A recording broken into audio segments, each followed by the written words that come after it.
Hey, Hampton.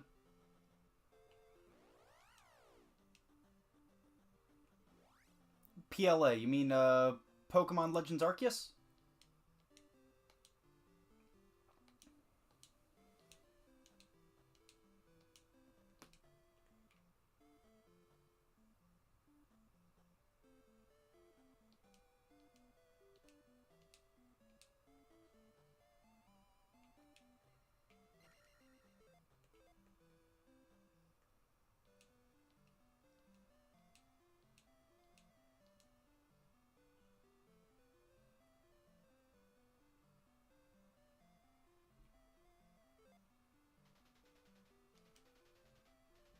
Correct.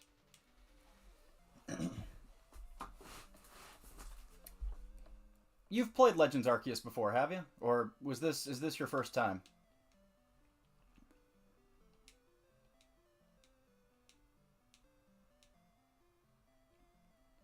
Hey, Foxy. Well, thank you for subscribing.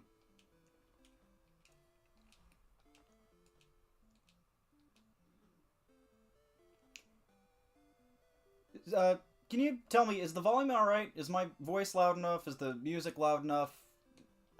Just want to double check that. It's kind of hard to tell from my end.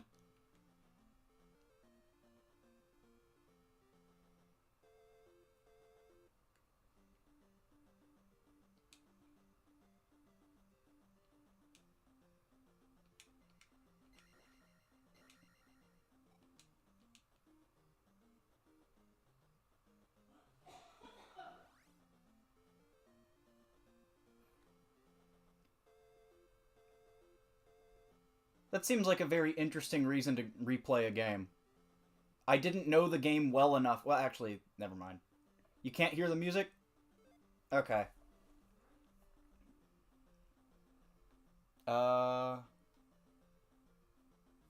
See my... Oh, yeah, that's probably it.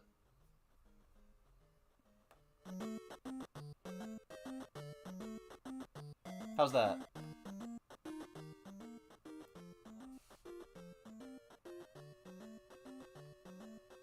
Oh, see you then, Foxy. Oh, and I distracted myself and died. Lovely. Sorry if you hear talking in the background. I'm not alone at home, so...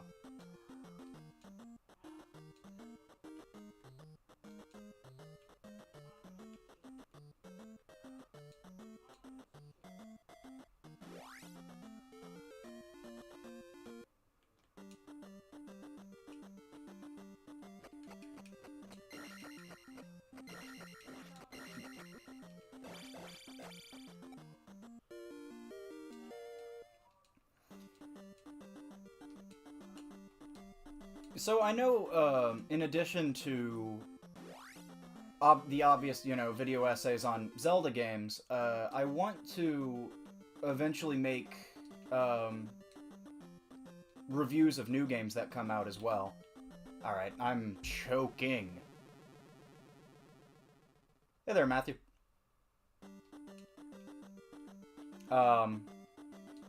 Actually, you know what? I don't have that much experience. I'm just gonna game over.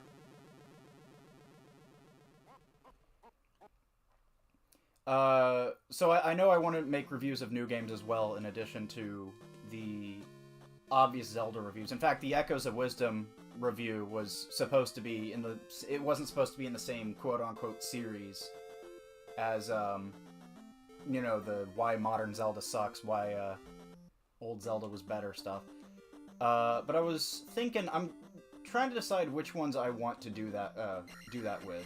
Right? Because I know I'm obviously going to make a review of New World of Steam when that releases. Or whatever they call it, because there's no way they're going to call it New World of Steam. Or at least the localized version. I'm thinking probably also Metroid Prime 4. But maybe Legend ZA when that releases? I'm not entirely sure what other series I plan on covering. Apart from, like I said, the new games when they come out. But...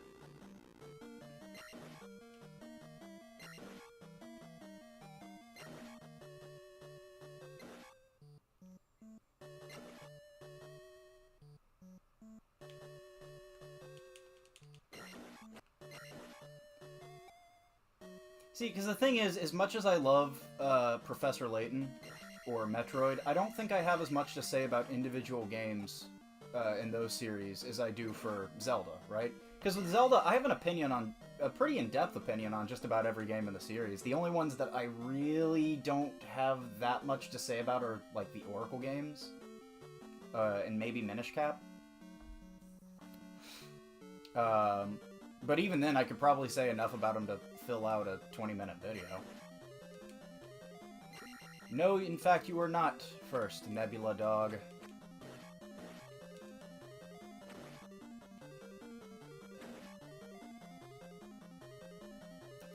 Dragon Quest sounds like it could... See, the thing is, I'm not a really big Dragon Quest guy. Like, you saw the, video I did with Braden, but, I've really only played the first 3 Dragon Quests. So, I mean, I think I might just save Dragon Quest for, like, other year-in videos like that. Like I said, in that I have, a copy of Dragon Quest IX, but that's really... And I would like to eventually play 11 as well, but, you know, it'll probably be something that I play and then just save the discussion for with, Braden.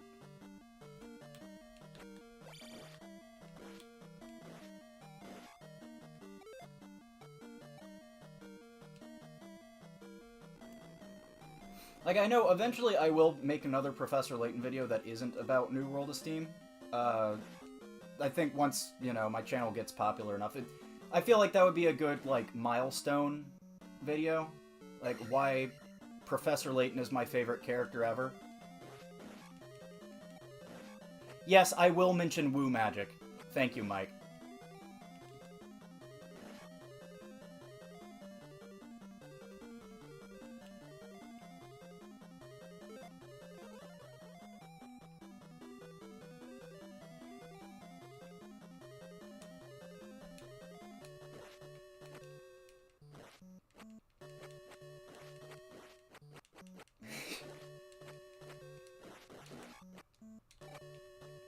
Don't worry, I'll make sure that everyone in the speedrunning community knows. You didn't even discover it, Mike. It was... I'm pretty sure it was your dad that did.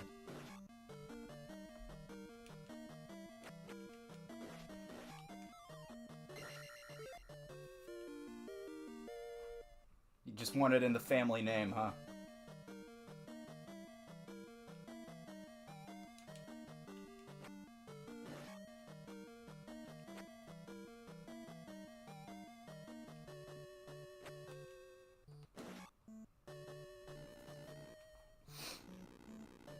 Hey, that's how you play this game.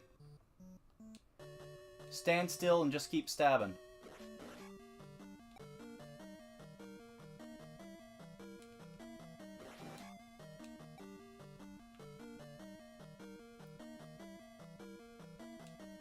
Yeah, but as I said in that post, I am having a hard time kind of putting my thoughts in this game into words. Because as much as I like it, it's just kind of... I don't know. There are some specific aspects that I'm having trouble. Like, the fact that it's a lot more linear than the first game, right?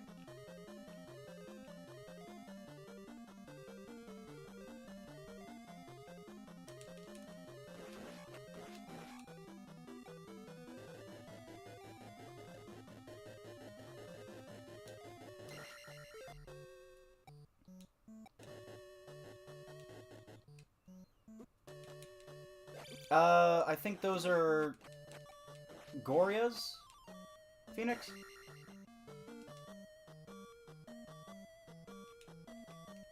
Ah, okay. I think this is the first room with a dark nut in it.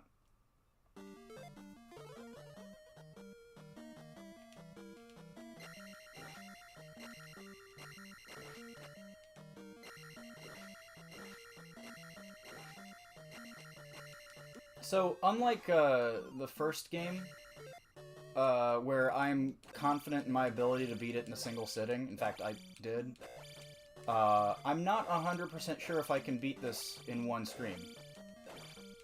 It's not that long of a game, so it shouldn't be too big of a deal, but...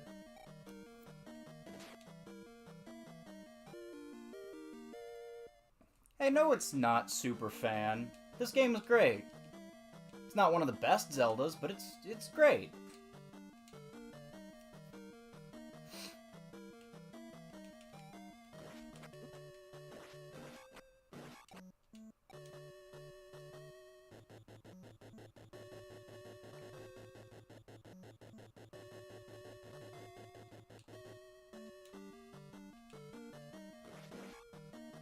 Turn up my mic?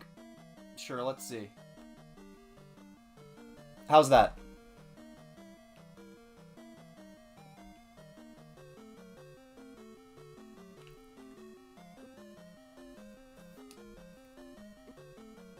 Yeah, you're not wrong. If you're good enough at Zelda 2, it shouldn't be too difficult to win it in a single sitting. But the issue with that is that I don't want to say I'm bad at Zelda 2. I feel like I'm better at Zelda 2 than most people, at least. But I'm not exactly a speedrunner of the game, and I'm nowhere near as experienced with it as I am the first game.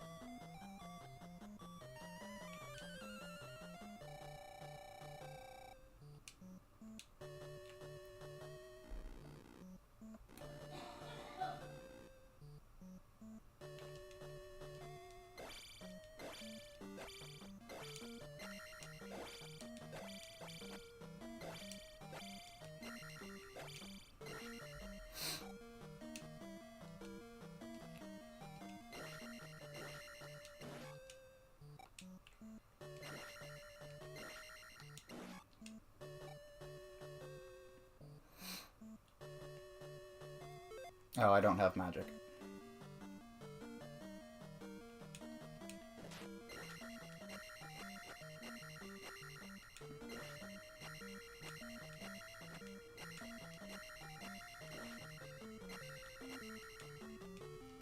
Yeah, that makes me think of this game is great, but it's also ass. Makes me think of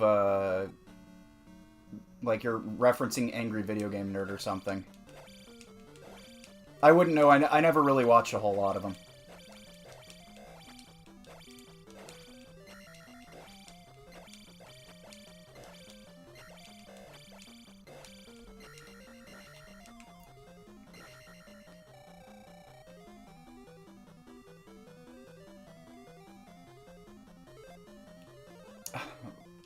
Of course, I'm 1 point away from getting Magic 3.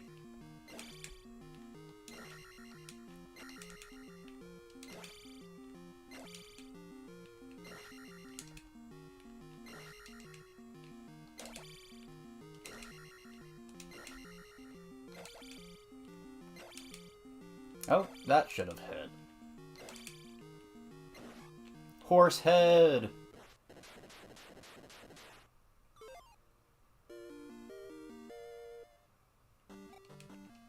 I'm gonna go ahead and try to get to 100 experience points.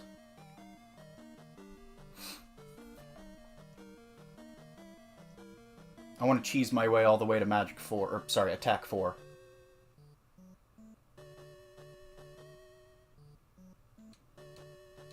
Because that's what all cool people do when playing this game.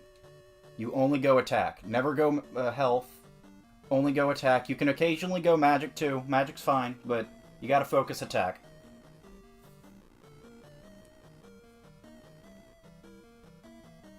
Actually, I haven't gotten a game over at all since I entered this dungeon, so I have to back out, I think.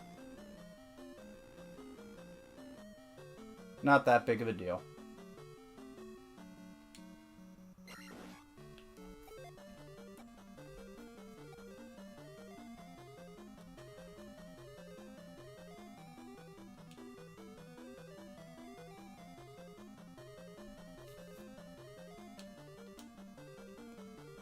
You didn't know that, Phoenix? I thought this was your favorite Zelda.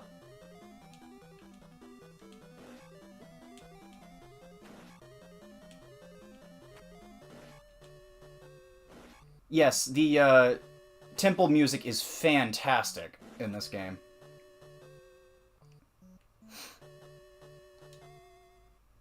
It is definitely a top 10 at the very least Zelda track. But yeah, no, you could easily just... There's a cancel option on the menu.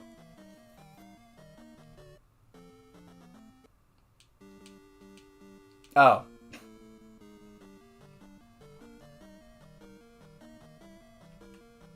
I know Phoenix by name because he's a coworker.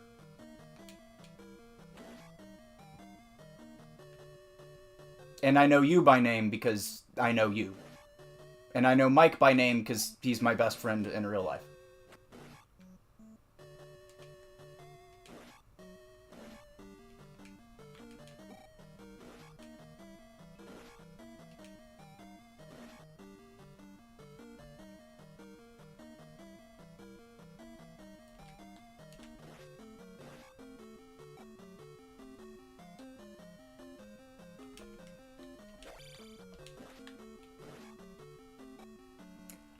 I've heard of Hero's Purpose. I haven't really looked into it a whole lot. I don't tend to look at fan-made stuff too much.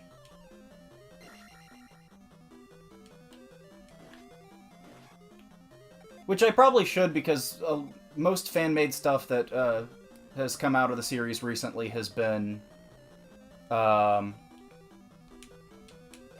better than actual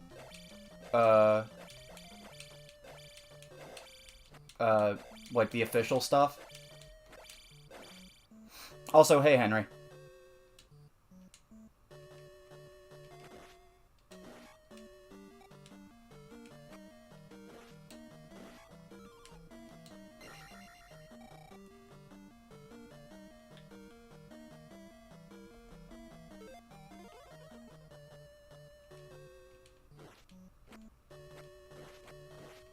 Yes, I would play a fan-made Inspector Chelmy dating sim. That would be a really easy game to make, actually.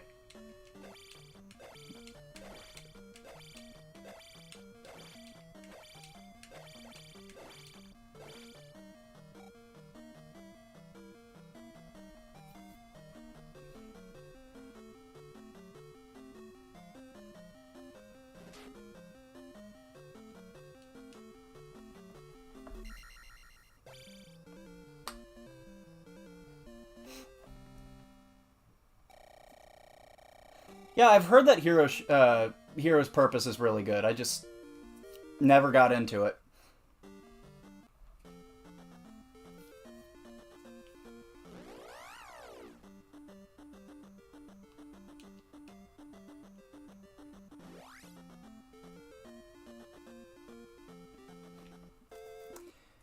Hey, if you be the... if you're able to get level 5's permission to make an official Inspector Chelmy dating sim, we have to play as Amelia, who is Inspector Chelmy's wife. It'll take place before Azran Legacy, which is when they go on their honeymoon. It's a great idea for a game.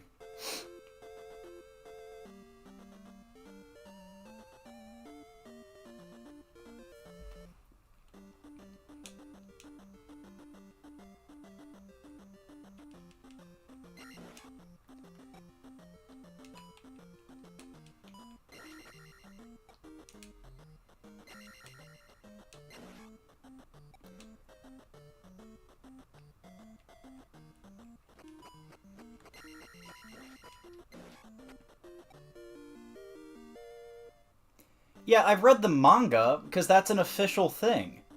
That's officially licensed by Nintendo. But, I mean, I even then I haven't read a whole lot of the manga.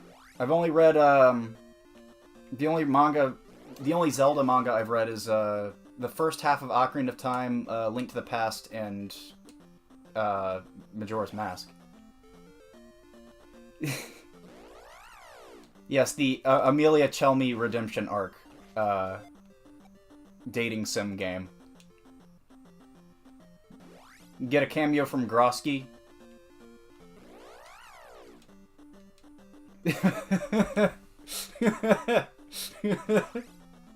They go to Professor Layton for marriage counseling.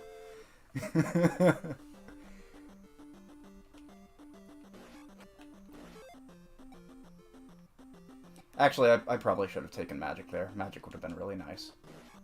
Oh well.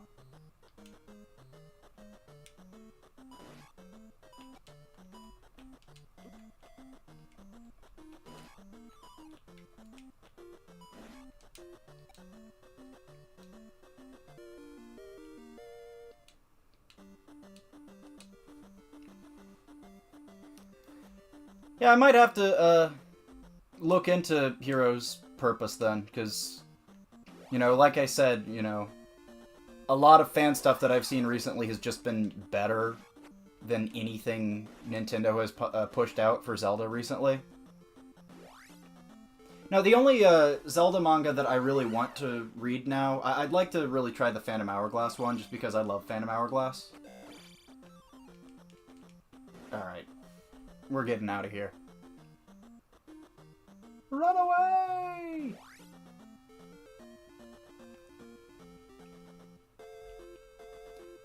Chevy, you gotta watch Star Trek with me and Nebula sometime.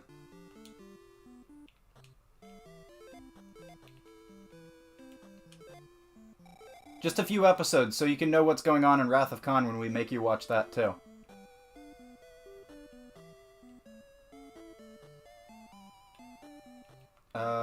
Is it this one? Yeah.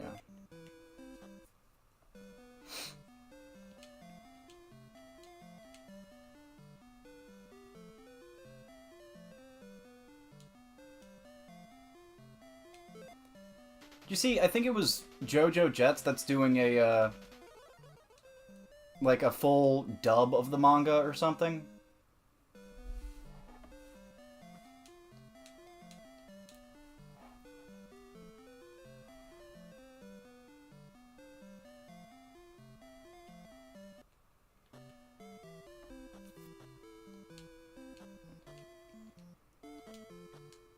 I can't believe I made Star Trek one of your interests.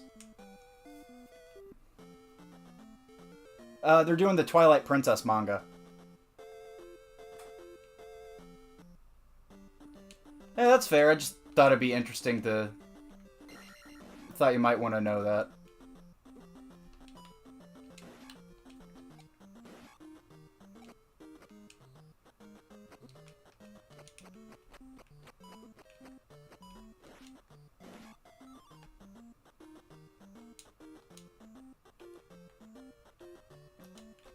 Yeah.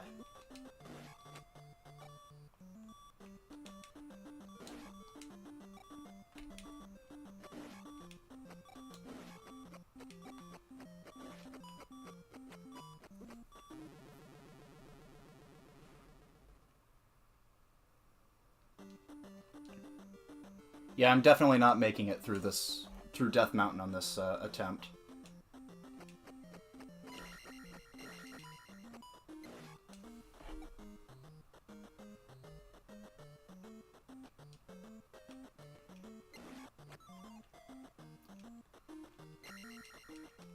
TF2 fan dubs. Don't most of the TF2 comics already have, like, official dubs, or at least dubs where they get the actual voice actors for them? Sans Soldier? Oh yeah, this is just that. I'm in the swamp. I didn't know that Zelda 2... Zelda 2's version of Hyrule took place in South Carolina.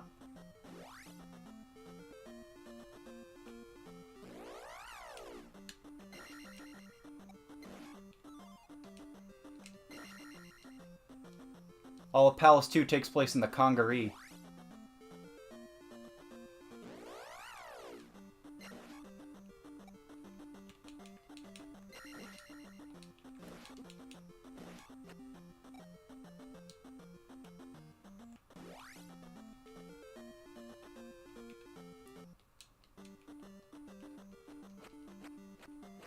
You might want to specify that you are a woman when you say that, Nebula.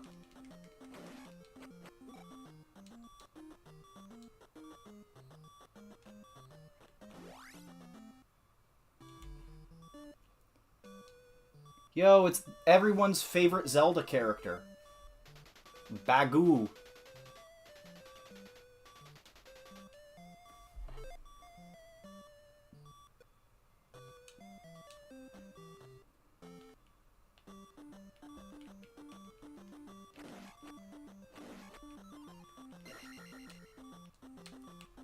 Ah, okay. That makes it worse? Okay.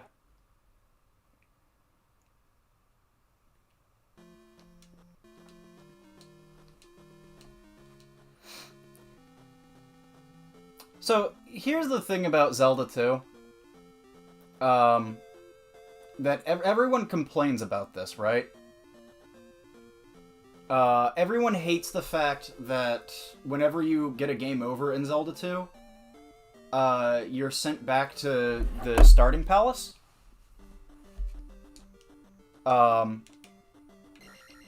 Oops, I accidentally turned around. Everyone hates the fact that you get sent back to the starting palace, right? And yeah, that's an issue. I agree. But at the same time, I'm distracting myself. Yeah, alright. At the same time,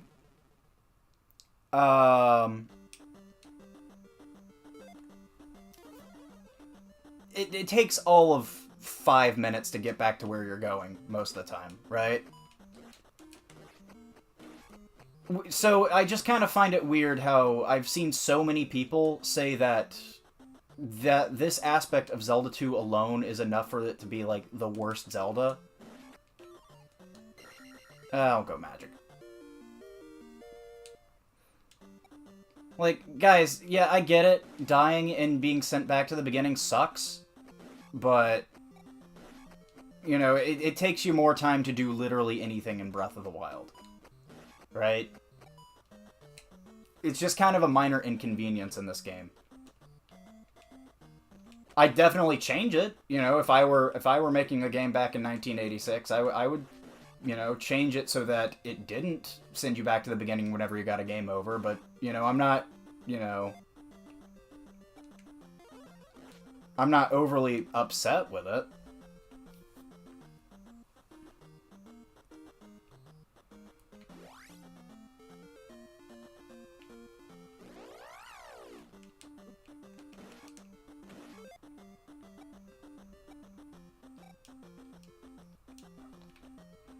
Besides, there are plenty of other reasons to not like this game as much.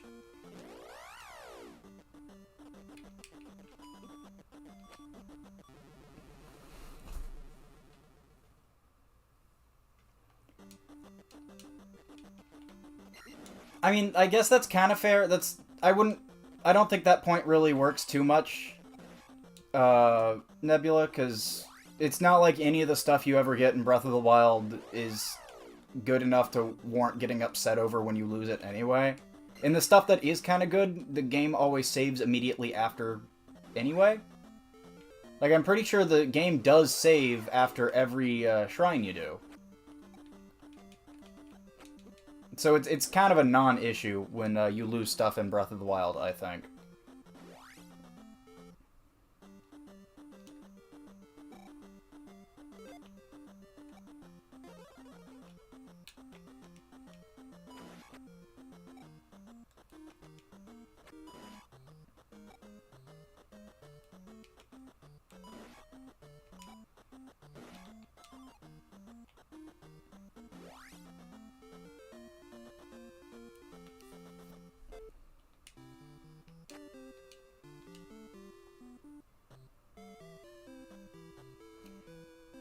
See, it's kind of weird. Dying in Breath of the Wild is weird.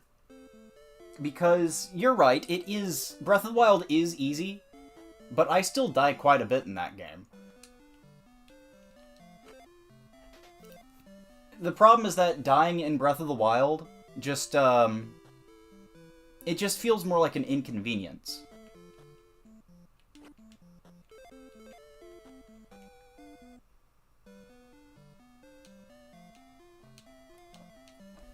Like, it doesn't, or it feels like whenever I die in Breath of the Wild, it feels like I just got impatient and just didn't feel like dealing with the tedious combat in that game anymore. Right? In this game, when I die, it's because I actually just suck at the game. And I need to get better.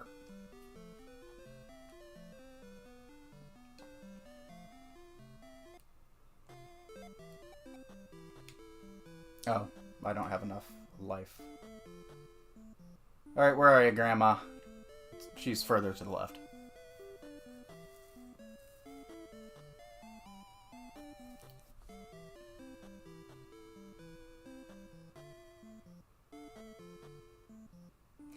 By the way, I guess I kind of skipped over it there, but Link actually talked back there.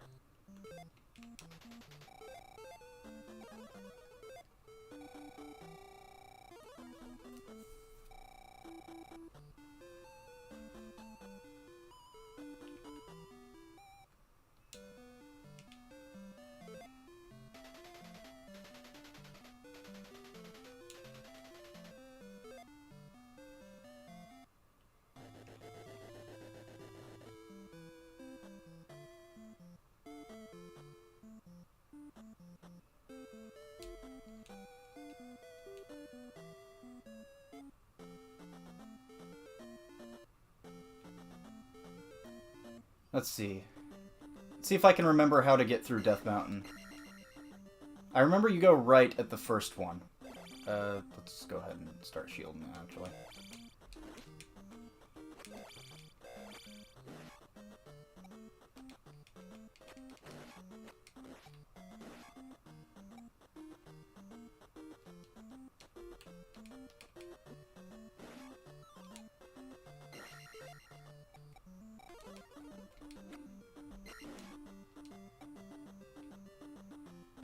Yeah, actually, the CDI games were modeled after this one, for some reason. Like, I like this game a lot, but if you're gonna make your Zelda game, or if Nintendo licenses the Zelda property to you, for 3 games, why are you modeling 2 of them after this game?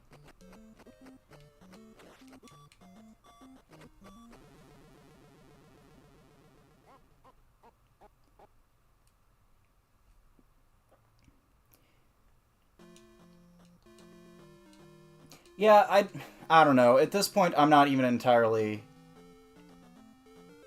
I'm not even 100% sure what Onuma's thinking. Because he was perfectly fine with giving Link emotion in, you know, Skyward Sword.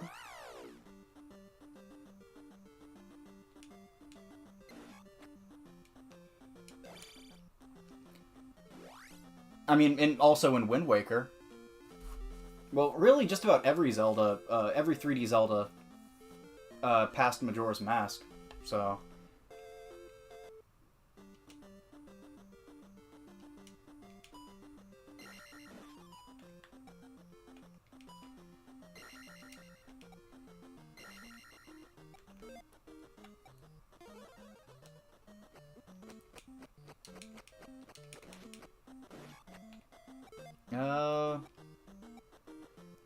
You know what? Fine. I'll do life too.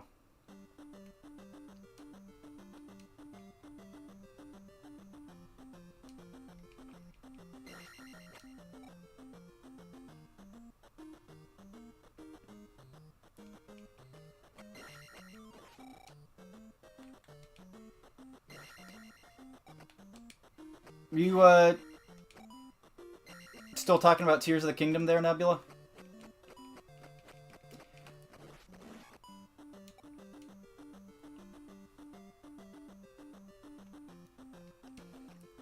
To be fair, I do think that, I do really like the, final boss of Tears of the Kingdom. And I think that's probably the highlight of the game. But no, that did not make it worth it.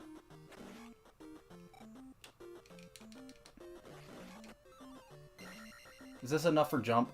No, it's not. I screwed myself. I gotta keep killing...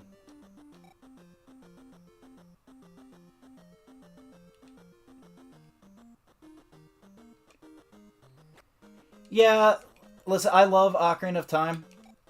Ocarina of Time is, I think, I don't know. Ocarina of Time Link does not show that much emotion, you're right. But at the same time, I think he still has probably the most developed character in the entire, out of all of the Links, at least. Which isn't, you know, saying a whole lot, but...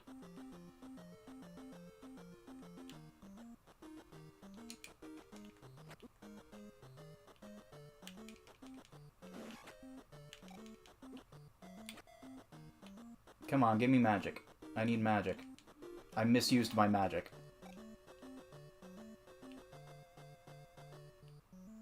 Yeah, Final Phase sucked. Final Phase was dumb.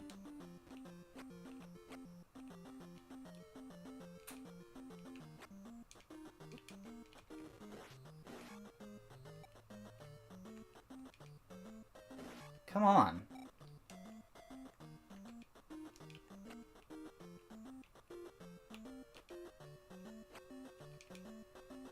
There we go.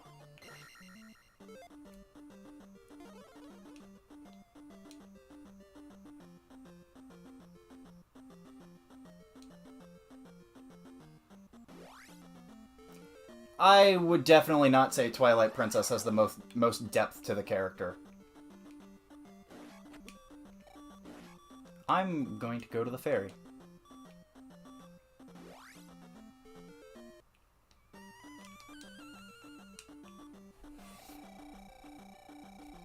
Then again, I am a unapologetic Twilight Princess non-enjoyer. So, maybe it's just my bias telling me that I don't like Link's character in that game.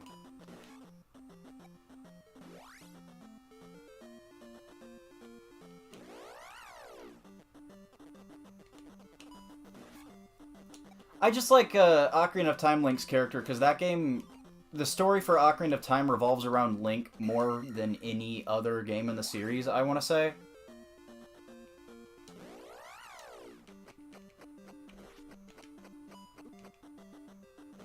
Or, like, yeah, there's a lot of stuff happening to Hyrule itself, but it feels more like the backdrop for what is ultimately a story about Link's journey.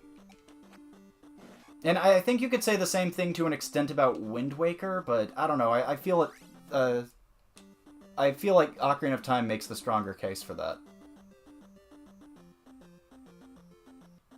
It's kind of a similar thing to, what I said about Professor Layton and the Curious Village. Where, yeah, there's a lot of, you know, lore going on in the background, but ultimately the story is just very personal between a handful of people.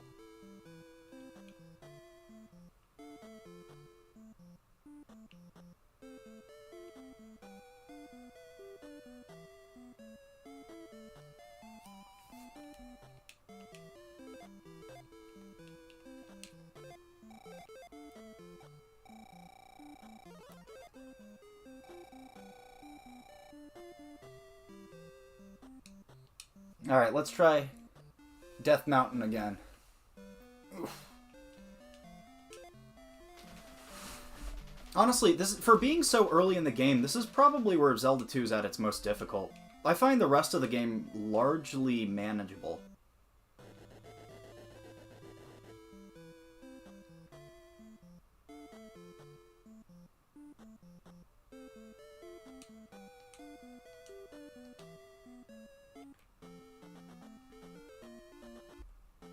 Alright, I know you go right here.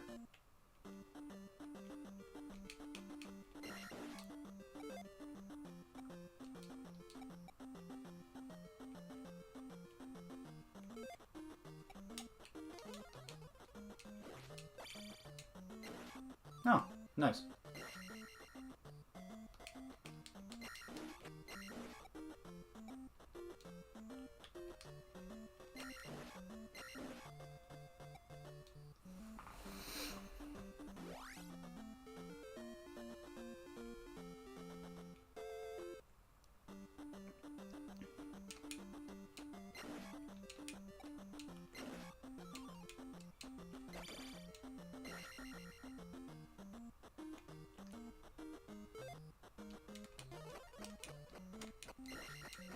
Wow.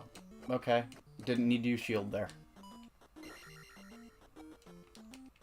Maybe I did. Took less damage from the Octorok.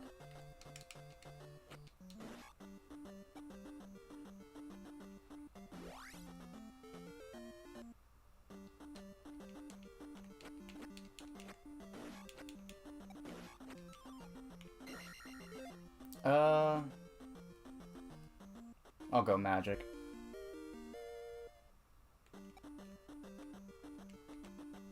But after this, only attack. Attack is the only one that matters. Except for the 2 levels of magic and 1 level of life I went with. I think I just go right here.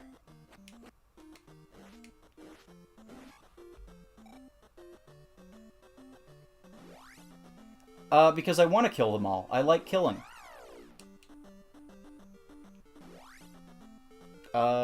Is it left?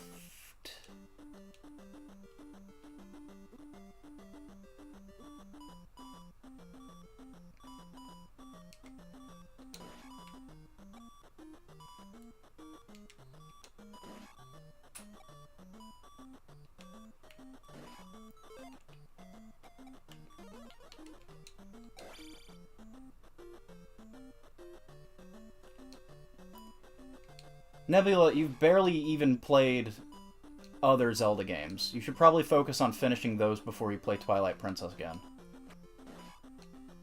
Like, finish Ocarina of Time.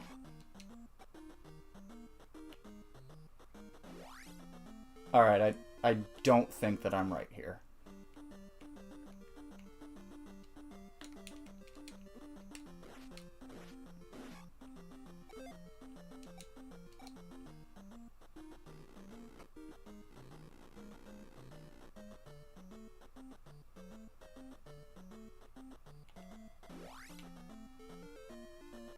Yeah, this seems right.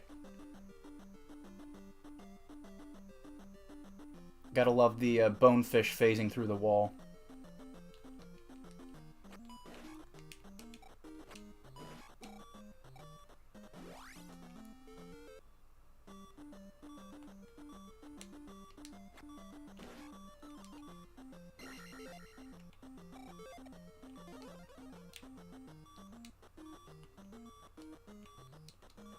No, okay.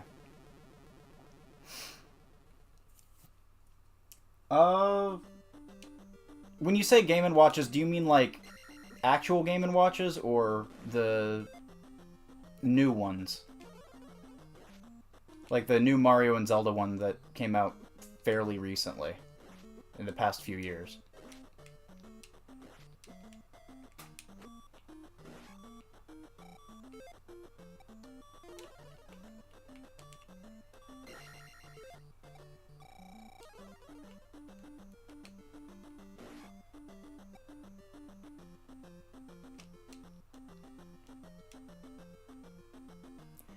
I've beaten Dark Link without that corner strap before.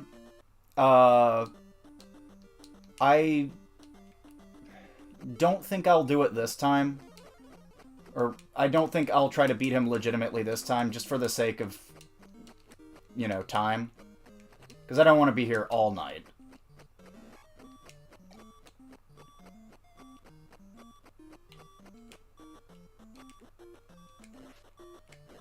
Ah, shoot.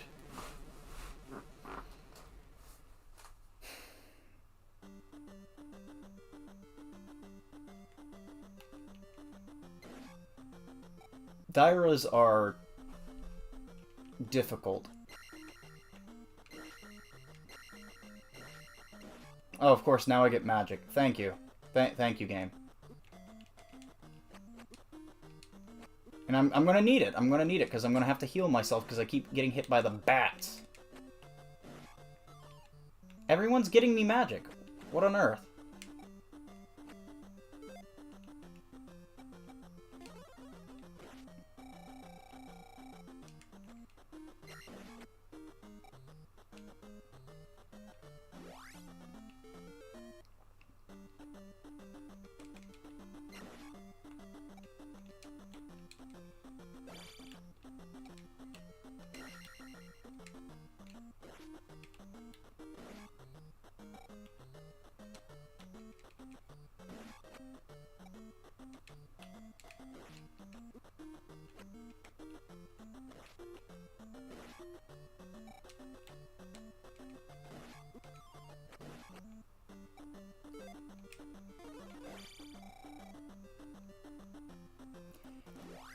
Listen, okay, there are 3 levels of this, okay?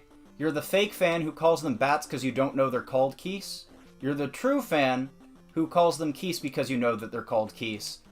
And then you're the ultra true fan who calls them bats anyway, even though they know they're called geese. And they call them bats because it's funnier. Because they're not bats, they're geese.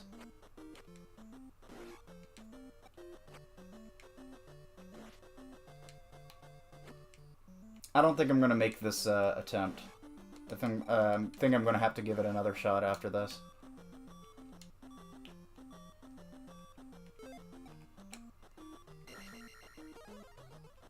Though that is very helpful there.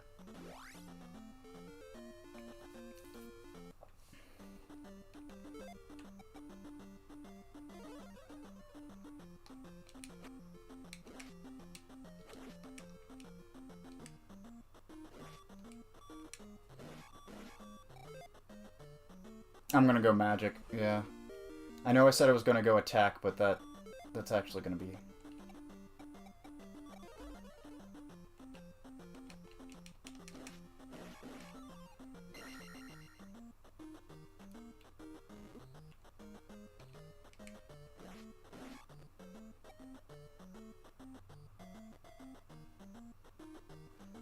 I do like Lake Bed. I'm a little iffy on Twilight Princess's dungeons in general. But Lake Bed is one of the good ones.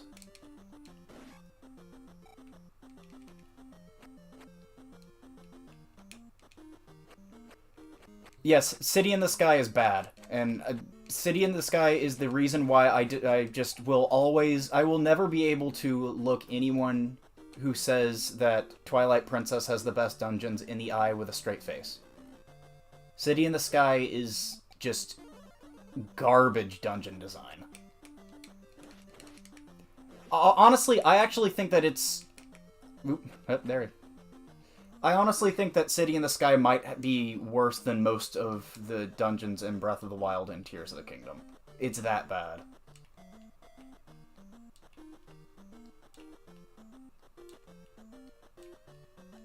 Which, that's not praise of the dungeons in Breath of the Wild and Tears of the Kingdom. That's just showcasing just how awful... No! Okay, well, that was that life.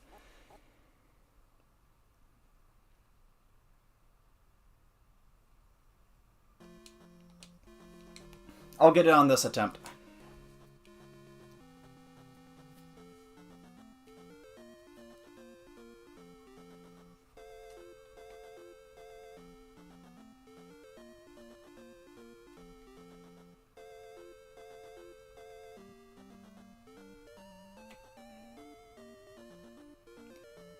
My opinion on Great Bay? I love Great Bay. I think all of Majora's Mask's dungeons are fantastic. Like I'd say on average, well, just in general, Majora's Mask has the best dungeons in the series.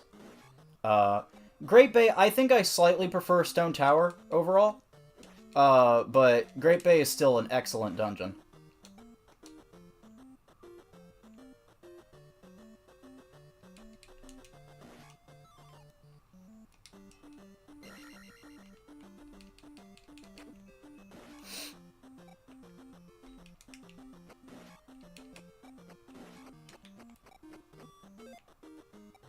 Well,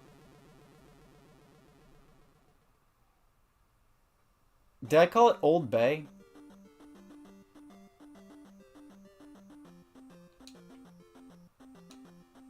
Out of the Zelda games that I consider good, I think my least favorite dungeon is probably Tower of Hera from Link to the Past.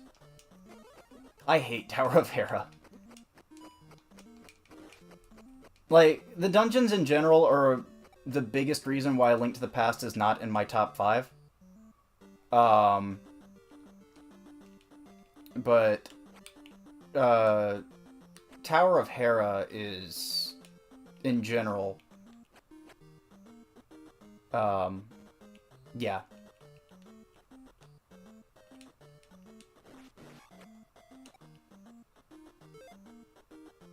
Actually, you know what? I gotta get out my other controller for this. No, you know, I'll just jump in a ditch somewhere twice.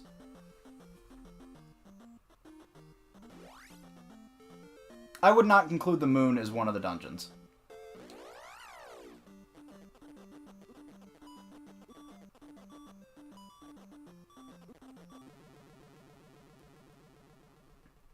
Yes, peanuts absolutely are... You eat them without the shells. We've had this discussion before.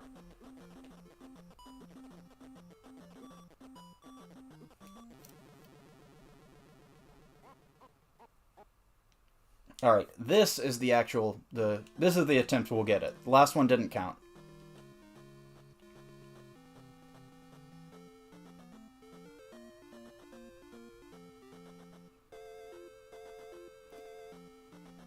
No, no, Phoenix, there is more to the moon than just the boss fight.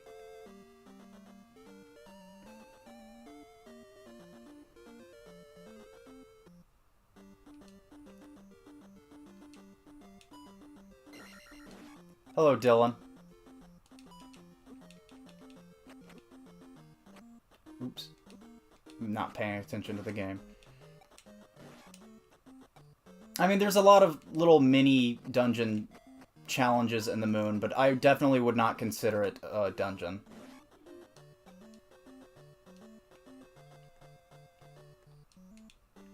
There's not just the hill, there's also, like, the entirety of,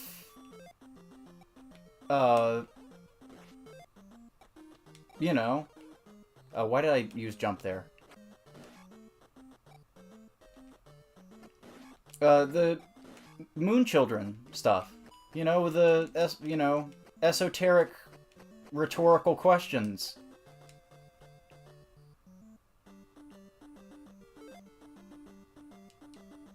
Well, did not need to use that magic there. There. I think the game goes out of its way to give you magic in this room specifically.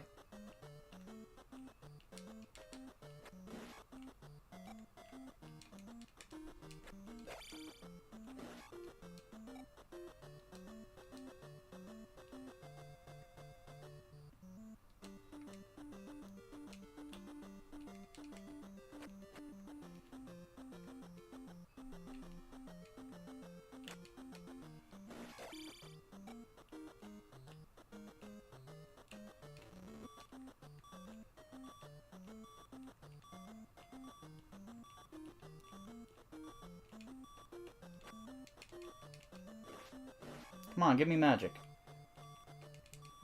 There we go.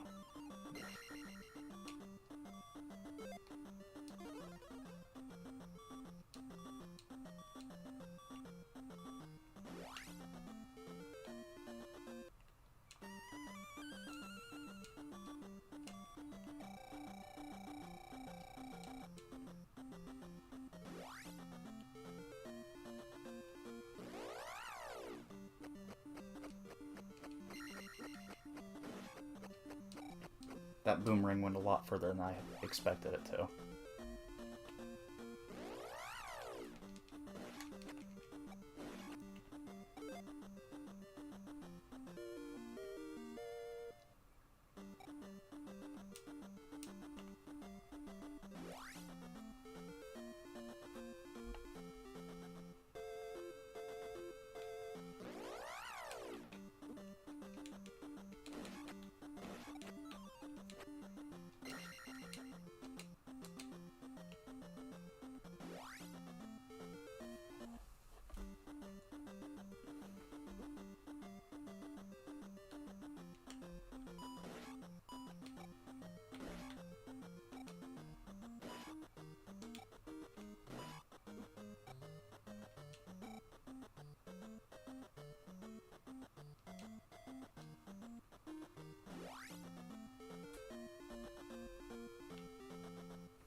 And I guess I technically don't need to do Death Mountain yet. Because Zelda 2 is weird about its non-linearity. This is really the only time in the entire game where you're given the option to do something out of order. And it's at the very beginning, not even at the very, it's in between the first and second dungeon.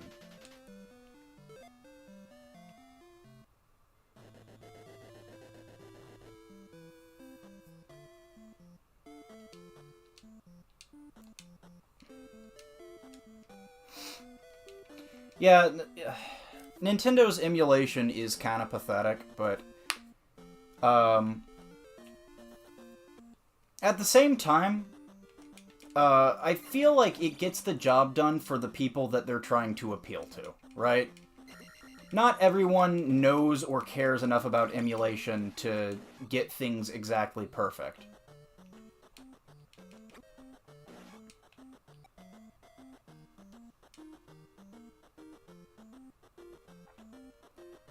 And the people who do care enough usually do know how to, you know, make emulation work. Right? They probably don't care. Nintendo's not losing that much money from people who know how to emulate. Right? Because the vast majority of their their fan base doesn't. Or at least the consumers. The people who own a Switch don't really know how emulation works. So they're perfectly content with just, you know, using the NSO emulators because, hey, look at that. I can play all of my favorite N64 games on an emulator. And it looks basically how I remember it because I don't really know... I haven't really memorized how Ocarina of Time plays. I mean, could it be better? Yeah, but it's not, you know... It's never going to be as good as PC emulation, and I think that's the point. It doesn't really need to be for its purposes.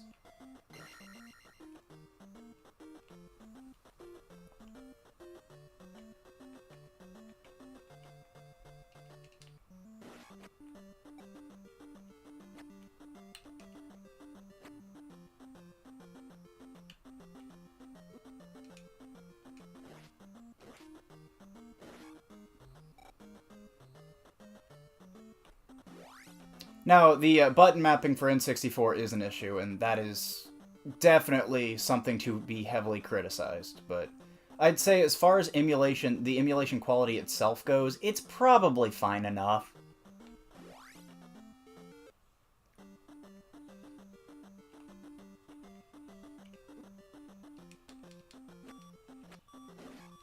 Do I have enough magic for jump? No!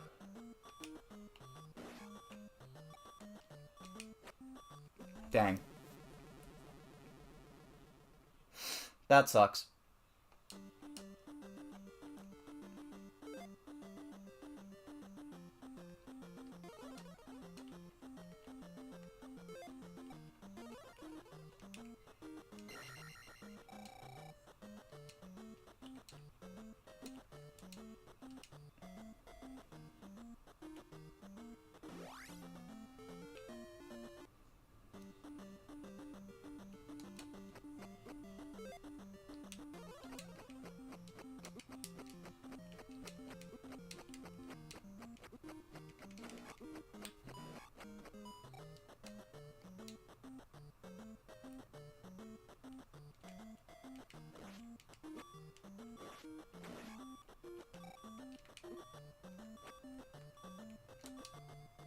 Ah, shoot.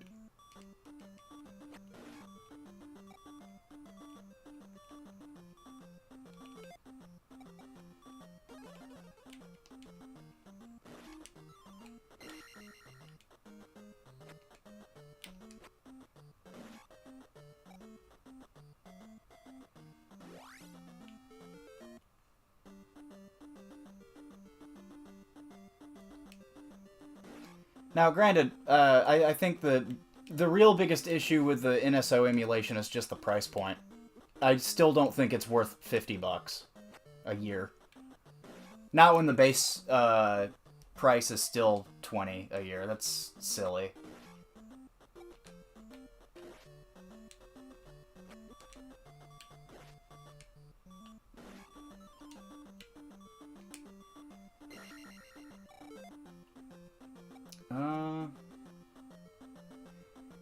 You know what? I'll go with that. 4s across the board.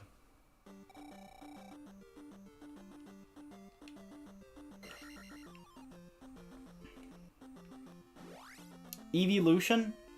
I used Sylveon when I played through Pokemon Legends Arceus. It really depends on the rest of your team build-up, but even then, I feel like team building in Legends Arceus has been dumbed down enough that it really shouldn't matter too much. That was probably one of my... I don't know. No, my biggest complaint with Legends Arceus is just the pacing, but apart from that, my biggest complaint is that they kind of simplified team building too much in that game. Like, they made it easier to understand, but that was kind of a double-edged sword.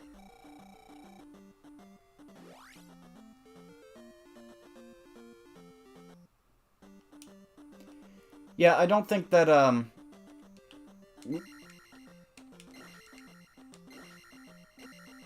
don't think that, the expansion pass is going to be worth it until they add at least a couple more consoles worth of games. Like, well, honestly, GameCube's the only thing I could see them really attempting to do, but even then, it's going to be difficult for that to work.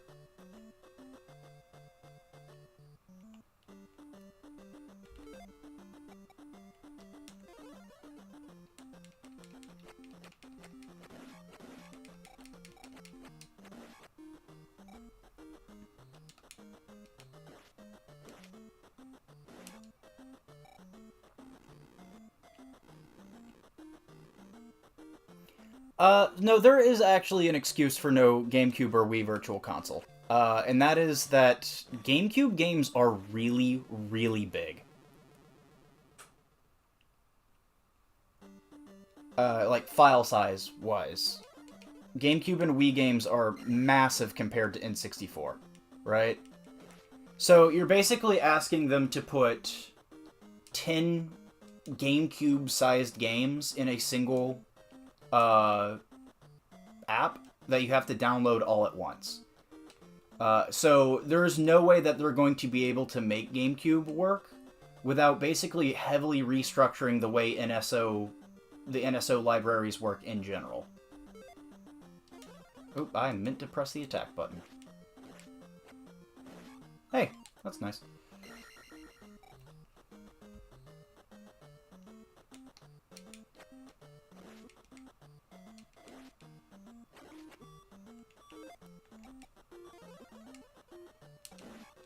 There we go. Yeah, well, you're right. They should bring back VC, but you've got to remember, people were actually asking for a subscription service like what we have now for a while in the Wii U era. I think the best thing they could really do at this point is just have it a best of both worlds. Just do what they do with Game Pass, where, yeah, you have access to the games, or you could just buy them outright. You could rent them or buy them, depending on, you know. I'd be happy with that.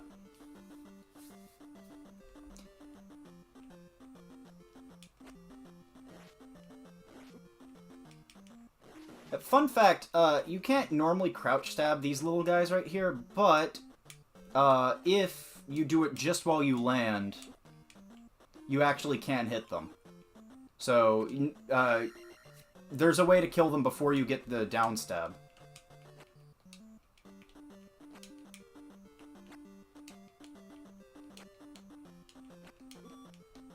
It's very precise, though.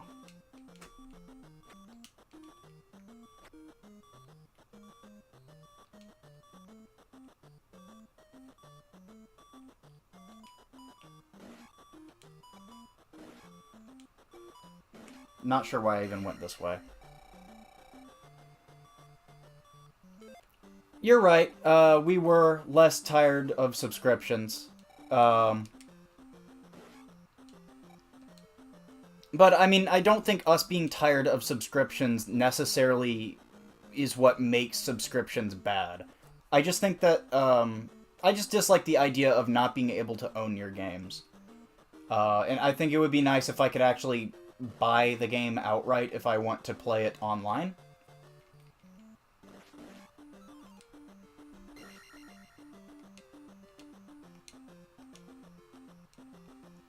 Because really, that's the only reason why I would ever even want an SO. Because I own the vast majority of games on the service I already own physically. Or at least the vast majority of ones people actually care about.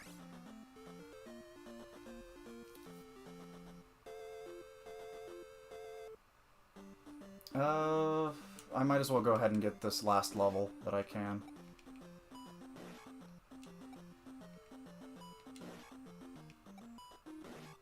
Oh, never mind. I meant to jump. Oh well.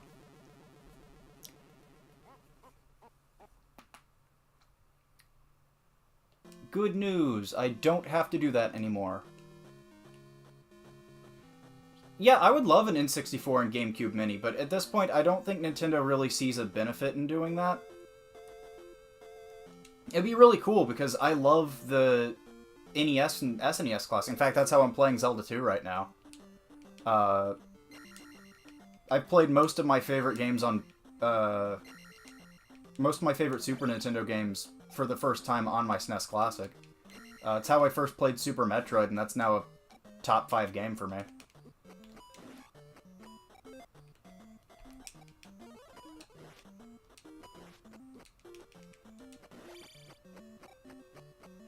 Run away!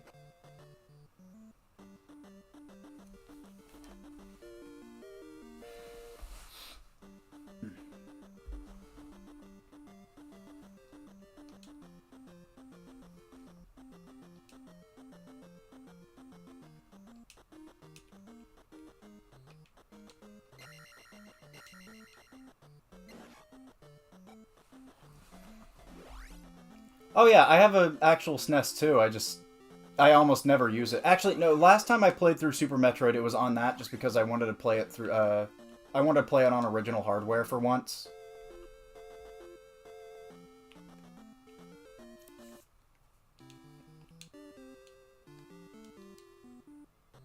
Let's see. This is the one that required medicine, right?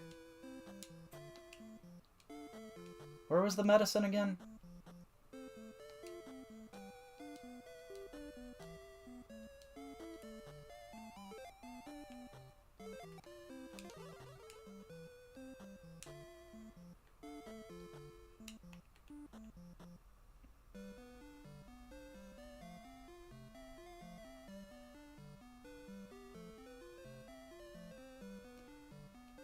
See, here, this is the point where I flex and say, while I played Earthbound through my SNES Classic, I actually own a physical copy of Earthbound, so I could play it on my actual SNES if I wanted to. The problem is that I don't really like Earthbound all too much, but that's a different issue. I don't dislike it, I just, you know... It's not like one of those games that I really have to play over and over again. Oh.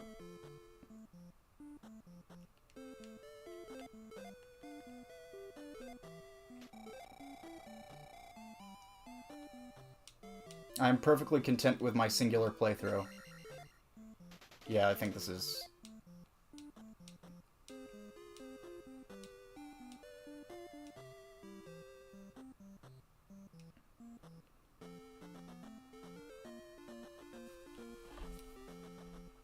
See, where was the medicine again? I think it was in the graveyard, right? Either way, I don't quite need it yet. It's just the fairy spell.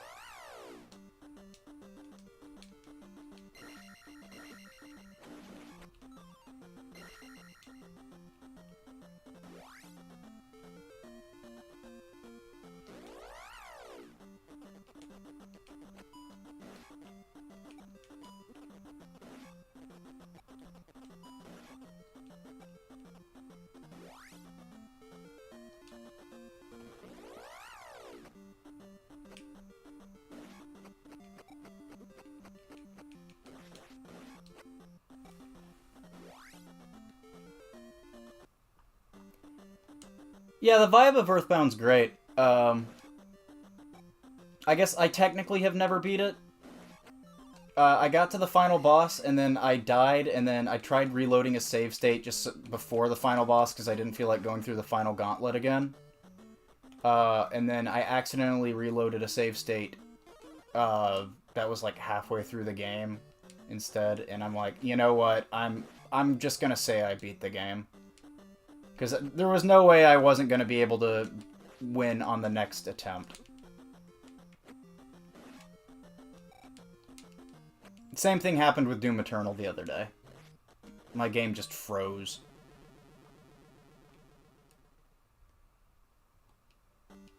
My game froze fighting the final boss, and I was like, yeah, nah.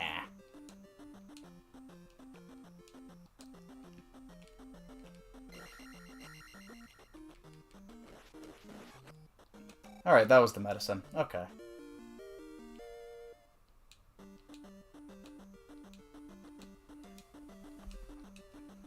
I have actually legitimately finished Mother 1 and 3, though. 3 is definitely the best of the trilogy. Though I think it also had some of its own issues.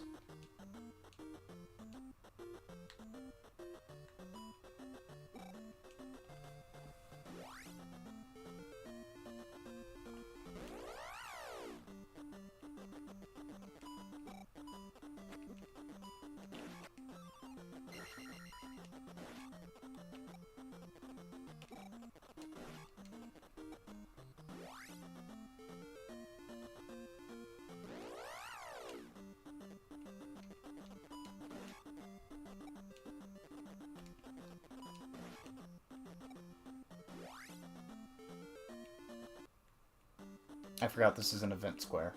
Ew. Ew, event squares.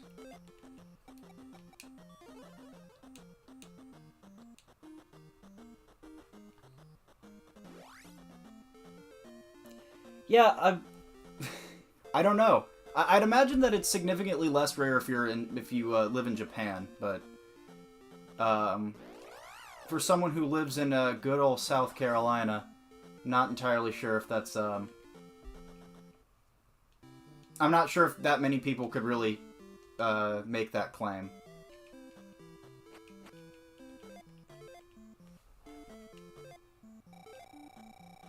Oh really? Which one is she playing?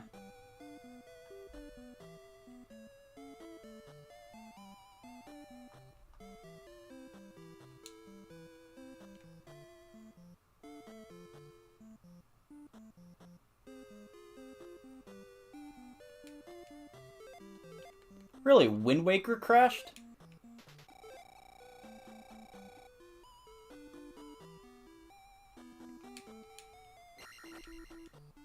Oh. Well, tell her to play a good game.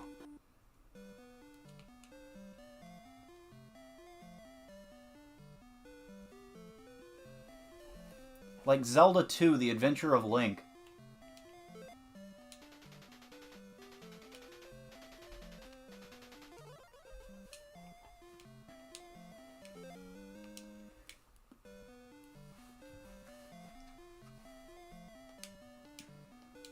I guess that is the only way you could have fun with Tears of the Kingdom, by ignoring the fact that it's actually trying to be a game.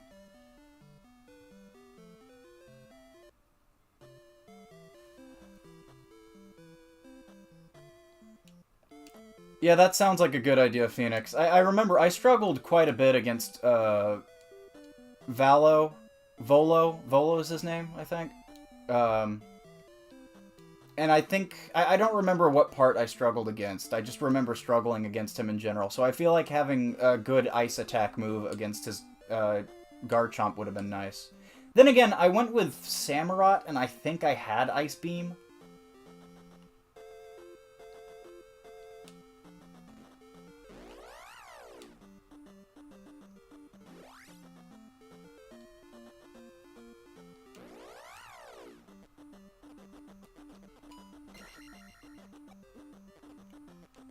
I don't know, it's been years since I played, It's been years since I played Legends Arceus.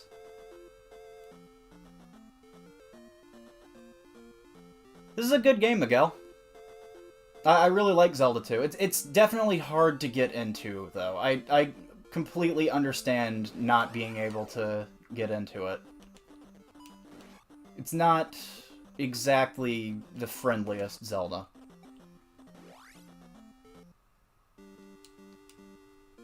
No, you're right. It's Ice type is super effective against ground type for some reason.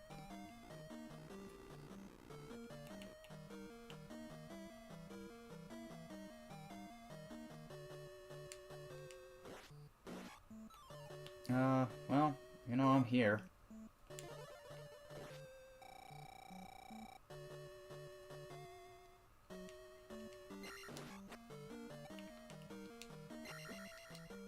Oh wait, yeah, I have downstab. Fear me. They're not fearing me. Why aren't they fearing me?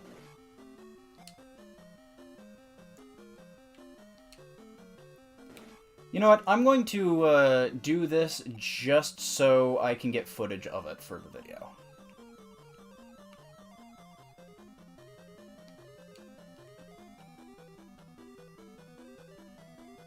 Come on. Get over here. There you go, idiot.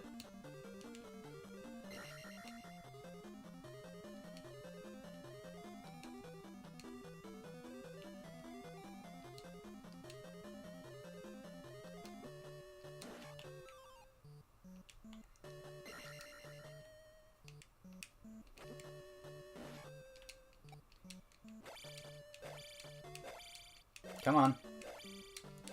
Why aren't you taking hits? There we go.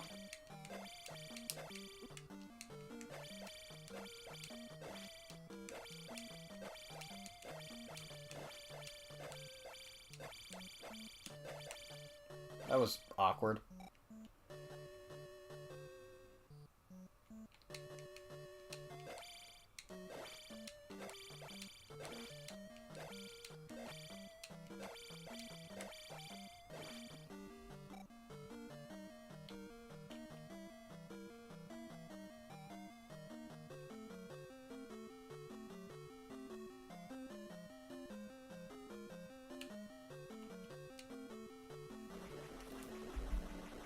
Pogo Stick of Doom.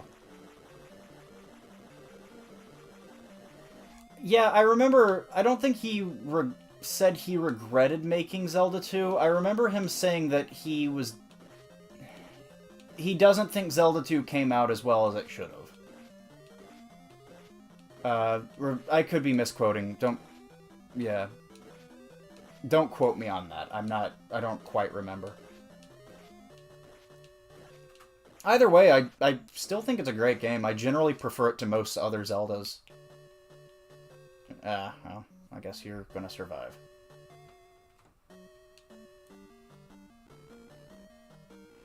Yeah, Miyamoto did have... In fact, actually, Miyamoto was one of the only people who worked on both Zelda 1 and 2. It was mostly made by a different team, but Miyamoto did that on purpose. That was basically Miyamoto's decision to do that.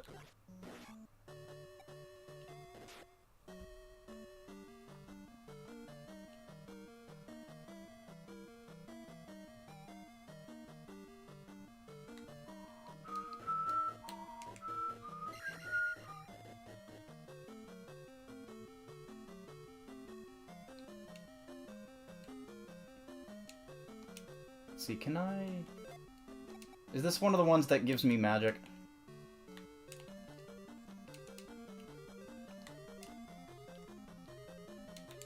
Yes, it is. How lovely.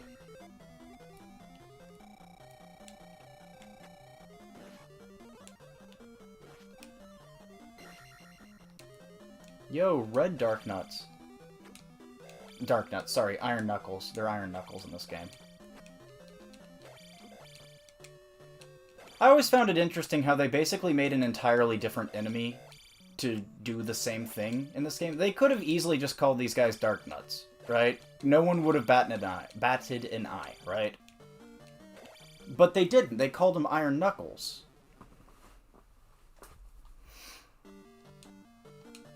I don't know. I haven't really followed anything about Legend ZA at all. I hope it's not an action RPG. I hope they do keep a similar style to Legends Arceus. No, I'm gonna go back to focusing on attack. Shoot, I didn't get a key. Actually, that's fine, I could just...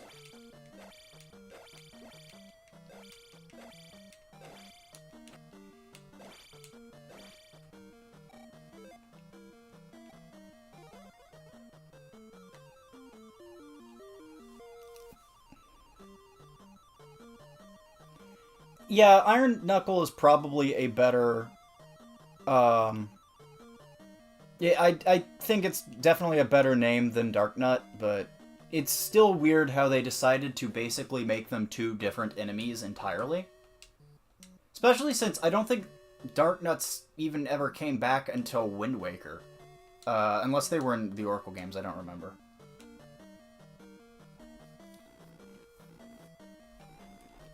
And heck, they still had armored enemies in, A Link to the Past, and yet those are neither called Iron Knuckles or Darknuts. I think they're just called soldiers.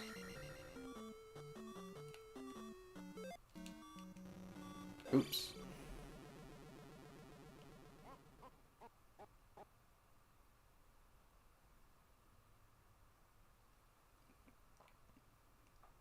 See, this is what I mean. It sends you back to the beginning here, but, like, I have the hammer. You know, and it doesn't really take a whole lot to get back to Palace 2.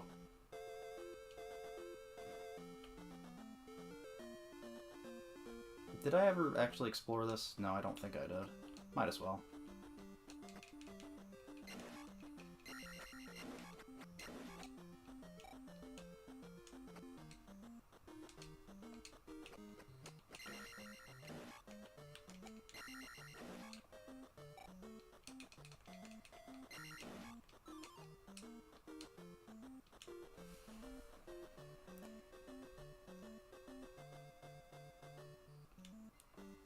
Wow, an entire 200 experience points. I don't know, I don't think I like having turn-based. I think turn-based combat can be really fun.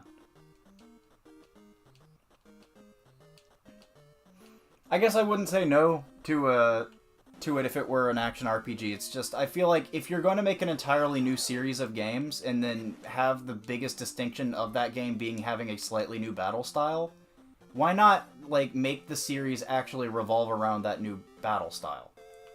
You know, why do we have to change up the... Then again, I guess this is...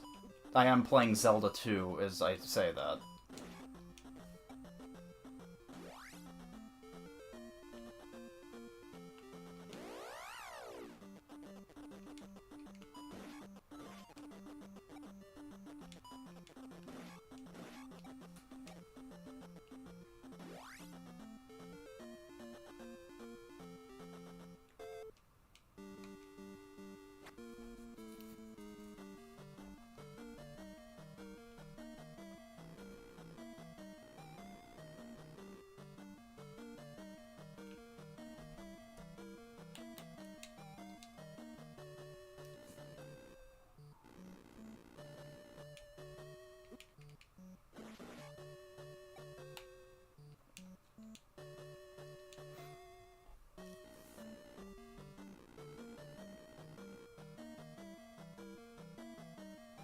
By the way, out of curiosity, do any of you happen to know whether or not that fairy door trick, is that intended?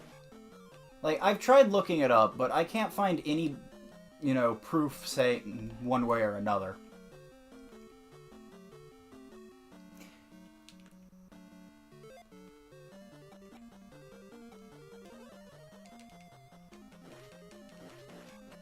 Yes, they are working on a Zelda movie, and I am not confident in that at all. Miyamoto, Miyamoto I know is working on it, so that's probably the biggest thing it has going for it, because Miyamoto is directly responsible for the story. I'd imagine he's directly responsible for the story behind the N64, or at least Ocarina of Time. And I think Ocarina of Time has the best story in the series.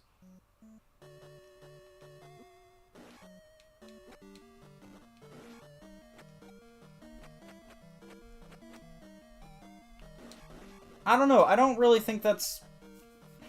Well, I guess the turn-based combat wasn't exactly what people flocked to Pokemon for, but honestly, I always really liked its turn-based combat, and I think it has some of the best turn-based combat, or potentially some of the best turn-based combat ever, really, that I've personally played.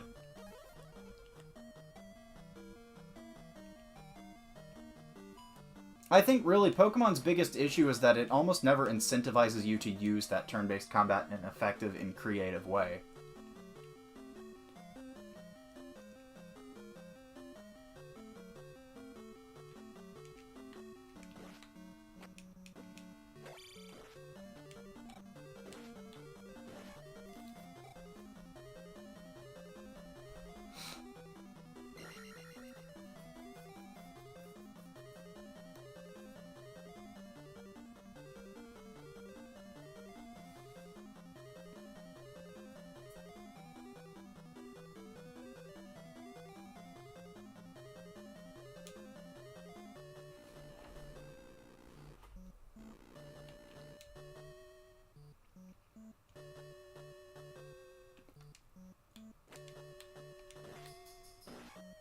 You know, I guess that's a fair point, Phoenix.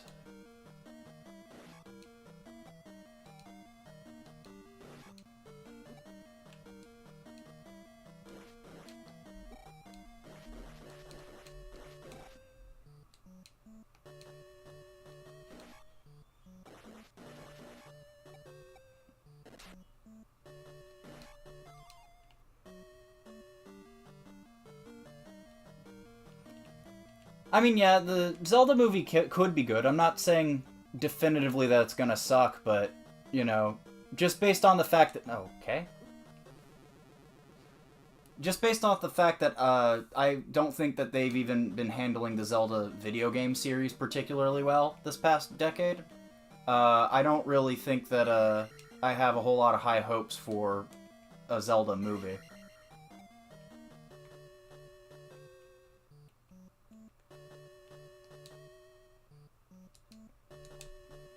I certainly don't see it being better than Professor Layton and the Eternal Diva. But nothing will ever be better than Professor Layton and the Eternal Diva, so it's a moot point. I mean, I guess. Use everything I can. Haha! On guard.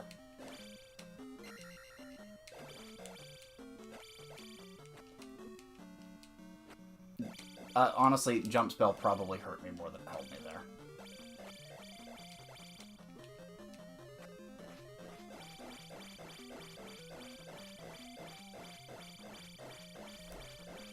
Am I even hitting the...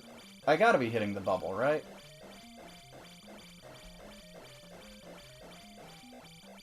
Yeah, it shouldn't be live action. Live action is just a really dumb idea for it.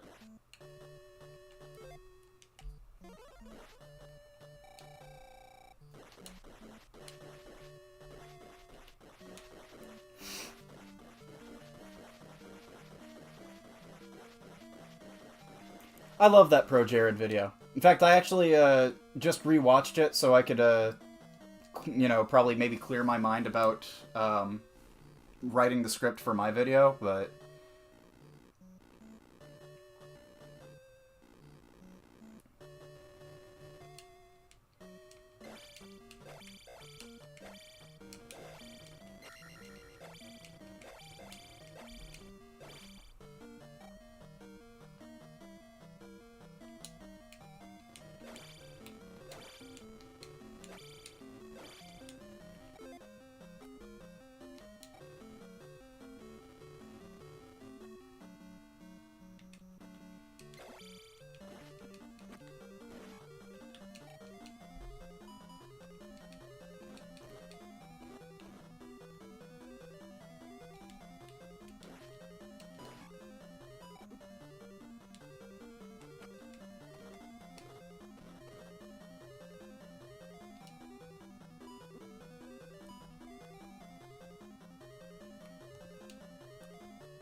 I don't know, I feel like a live-action Zelda movie could work. Honestly, I just think Zelda as a movie format in general seems weird to me, because I don't think there's a easy way they can make the lore of the series fit into a single movie.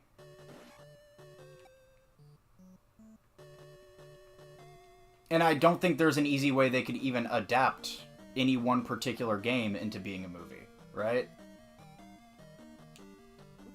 Oops.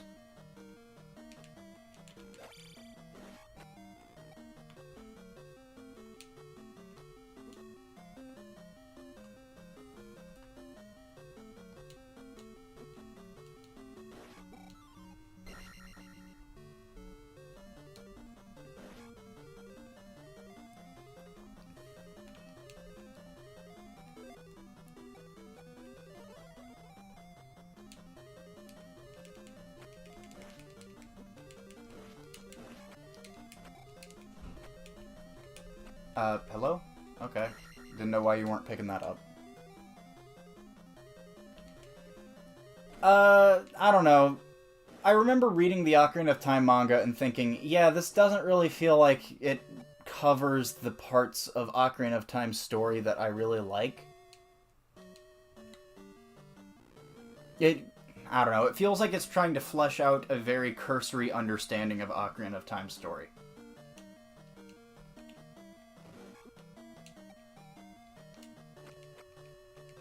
Because, you know, Ocarina of Time's story, it's basically like an adaptation of Peter Pan. I don't know why I bothered with that.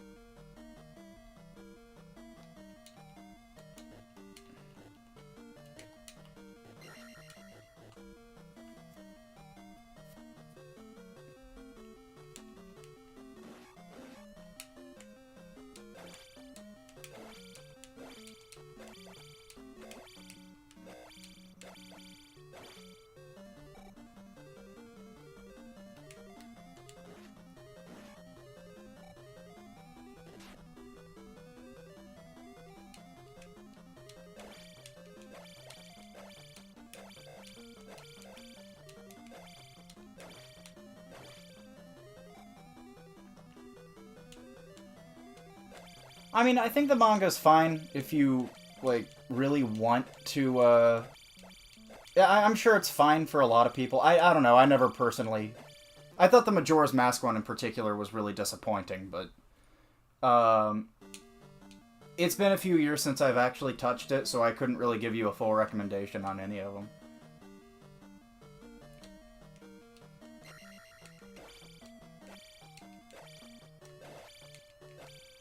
Like I said, the only one that I really want to read now is the Phantom Hourglass one. Because I want to see what they did with that game. Alright, I hope I can get this first try.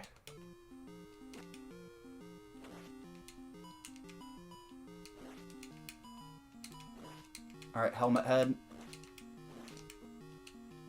Going down! Hopefully. Okay, yeah, that was easy.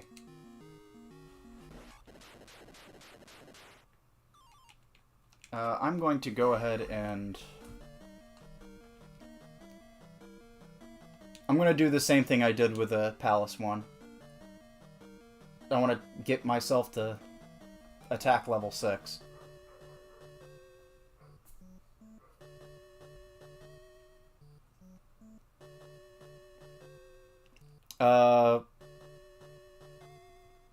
Oh, yeah, I guess a very genericized version of just what people think of as the quote-unquote standard Zelda story seems about right. What they could do what Professor Layton and the Eternal Diva did and basically just make it its own canon story. Like, just have it take place within the timeline. That would be an interesting way to go about it.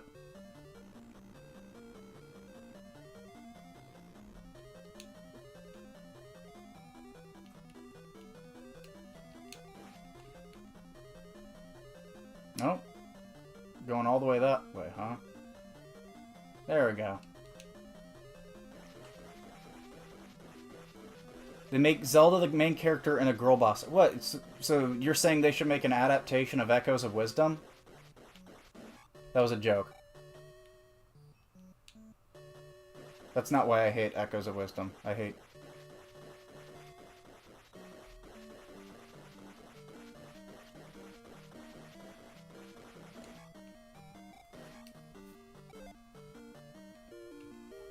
Alright.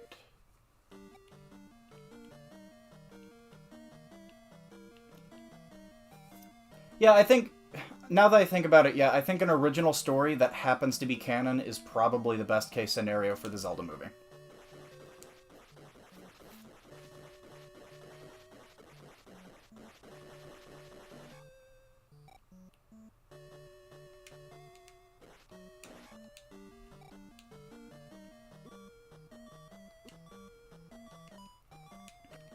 Actually, you know, it might not be a bad idea to go ahead and take a death here.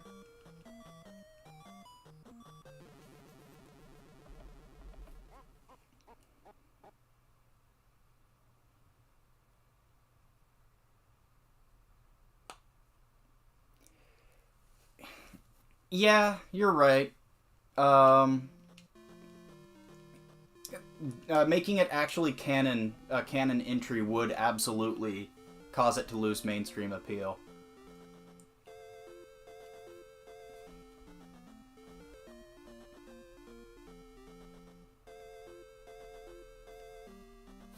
I'm not sure why I'm going this way.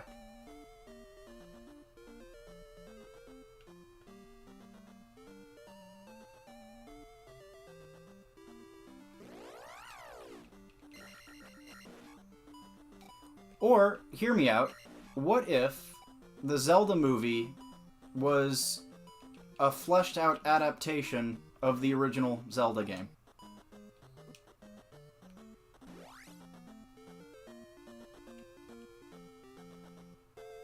They can adapt it enough that it fits with the lore of Zelda 1. Or it fits with the lore of the rest of the series, rather. But they just have to make Zelda 1 more interesting.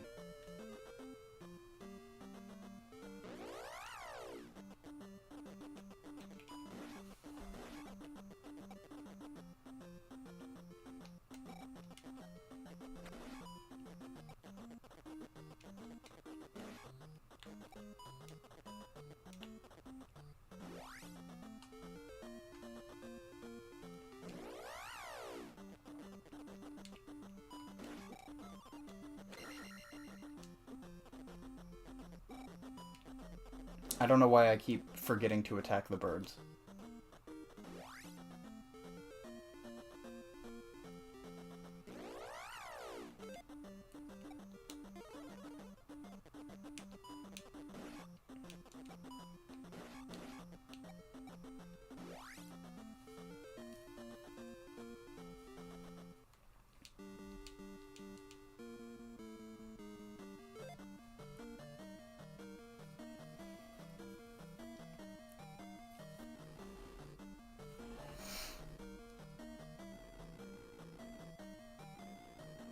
See, was it... Yeah, it was one up. No. I think it was the first one, actually.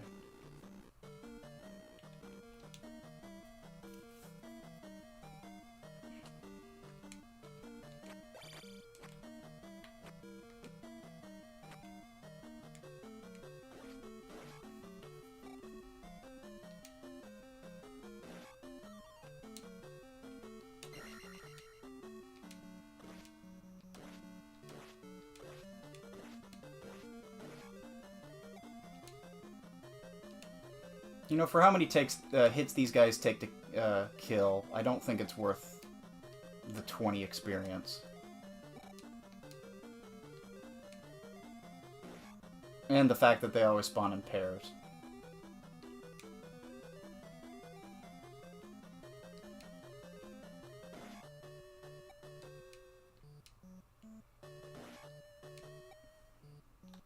Ooh. Ha. Jump to your doom.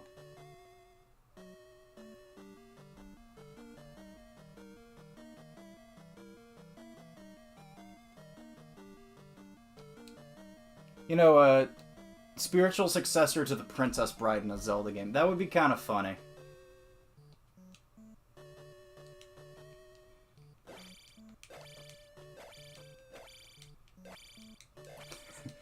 Instead of "as you wish," he says, "Well, excuse me, princess."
And then this is the dead end, yeah.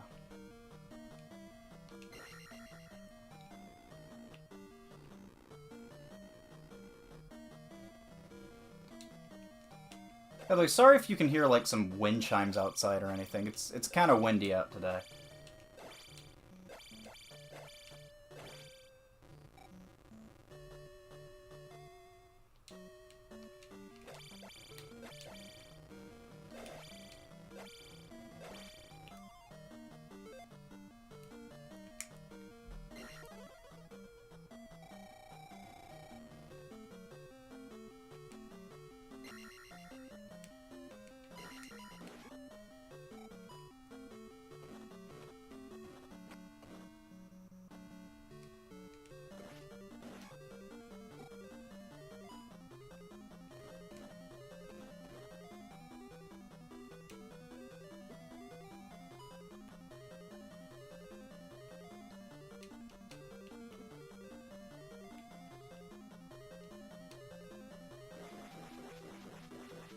My opinion on the Link's Awakening remake?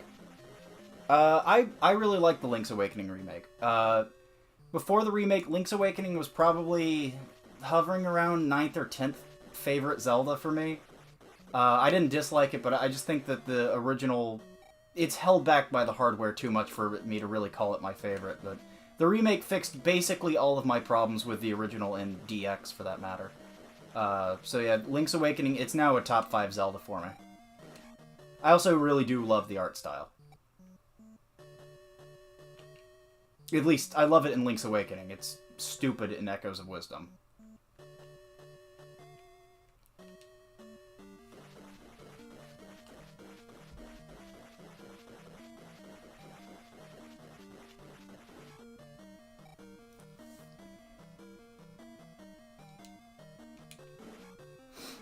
I also think that it's basically the only major Zelda release on the Switch that I have mostly positive things to say about.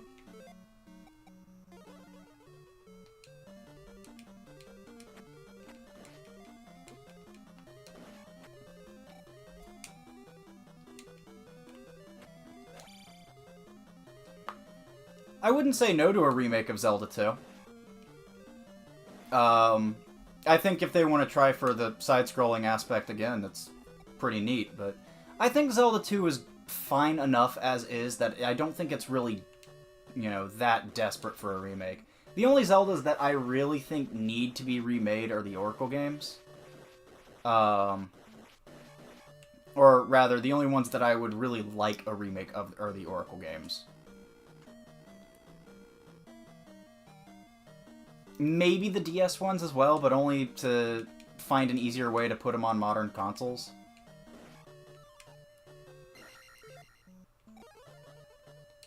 Oh, come on.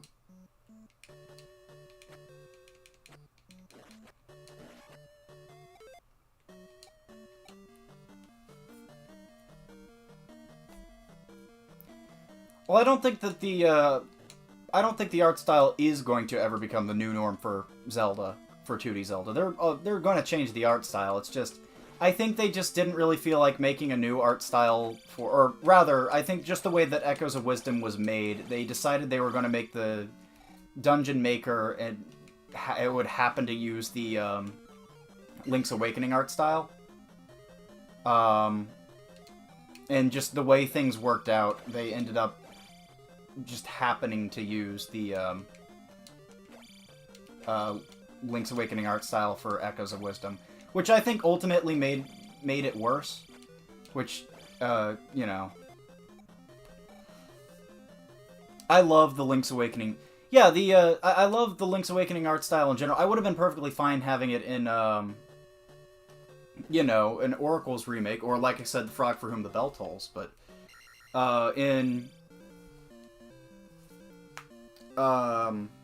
Echoes of Wisdom, it just kind of feels like they couldn't be bothered to do anything new with it.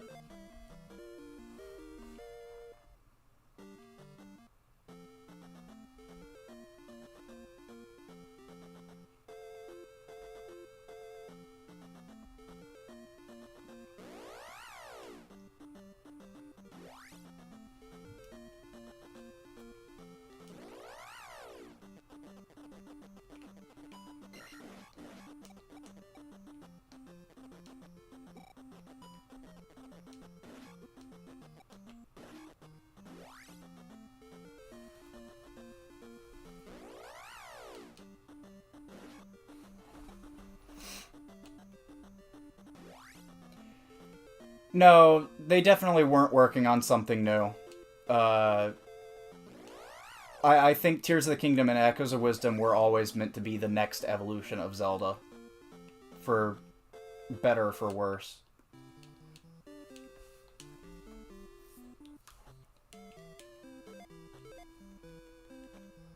They definitely do feel recycled.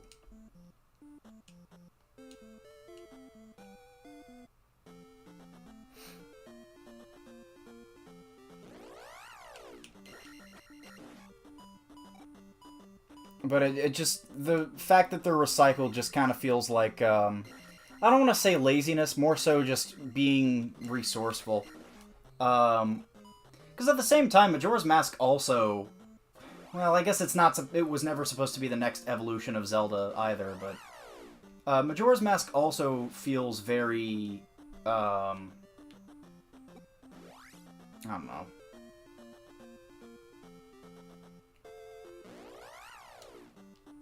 It also has a very similar development history, and that game actually is good.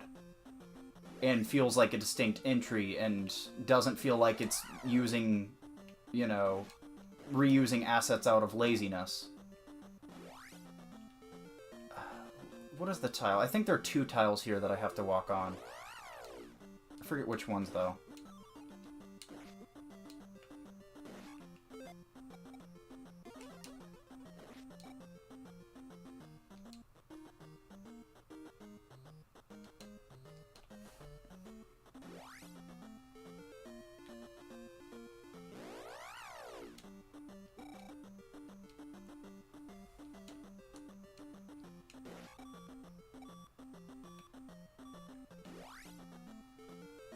Nothing? I could have sworn that it was on, Oops. I could have sworn that one of the tiles I had to walk across was on the edge there, but I guess I was wrong.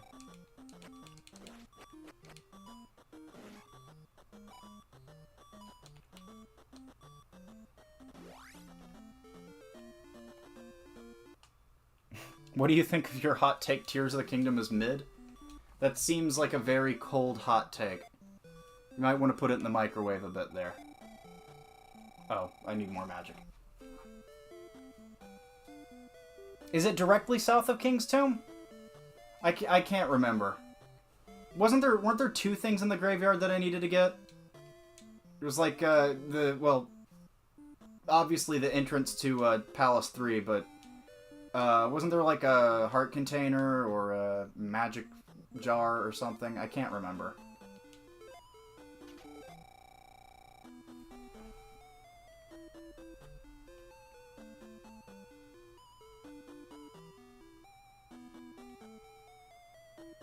Yeah, no, I'm not I'm not disagreeing. You're right. There's no... Well, okay.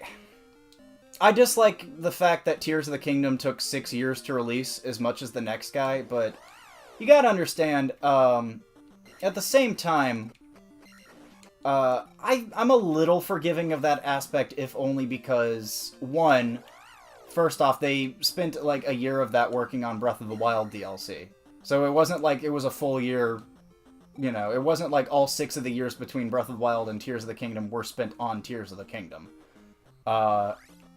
The other thing is, oh, there it is. The other thing is, you know, the whole world pandemic thing. Pandemic thing. It kind of had a bit of a effect on dev time.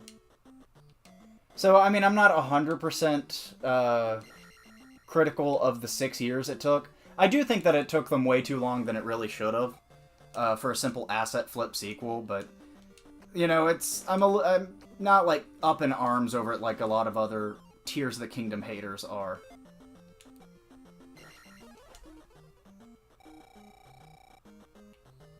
Okay, I must be thinking of something else then.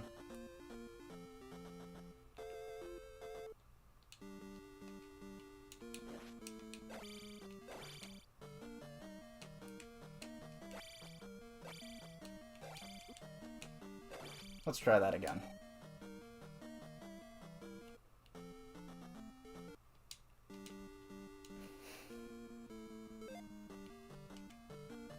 Okay. I'm gonna get that magic jar. There it is.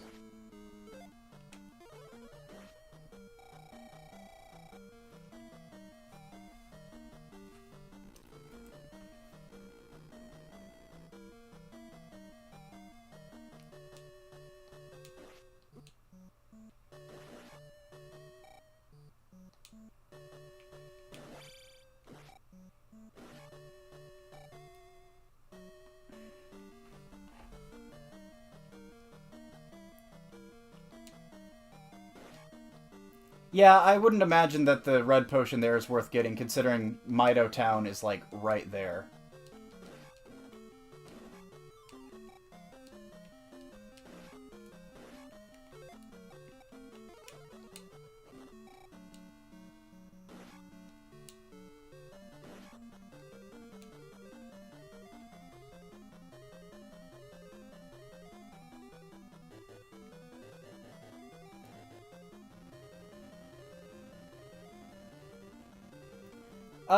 People speak so little about Zelda 1 because it's old, and a lot of people don't like old games. Or at least NES. And, you know, I said this in my video, but, I get that... I get it. And, you know, it is very hard to go back to a lot of NES games. But... I don't know. I disagree with the idea that Zelda 1 is so old that, you know, it's... Or, I don't know. I feel like a lot of people think that a lot of what makes people like Zelda 1 is already in A Link to the Past, and A Link to the Past is just a more refined game. But then, you know, there's the whole thing. I've made this... I feel like I've made this known enough, but I do prefer Zelda 1 to A Link to the Past.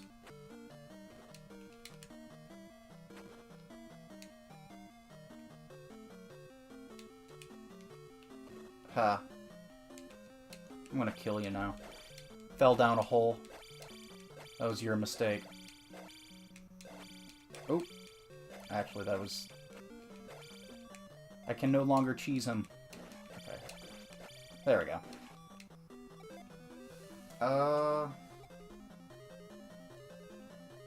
You know what? I'll go ahead and go for life. I choose life.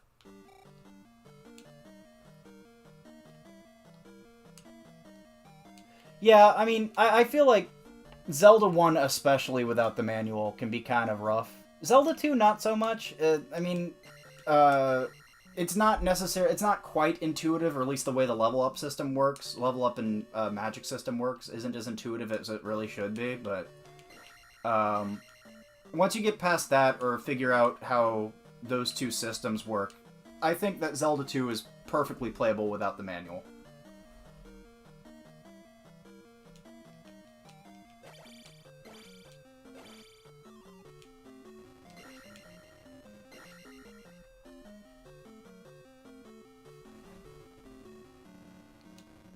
No, I didn't. I'll have to check that out. Oh, no, I agree. You're not being annoying at all. I totally agree I need to play Tunic. I just haven't gotten around to it. It's on my list, and I don't even own it yet. I need to buy it, but...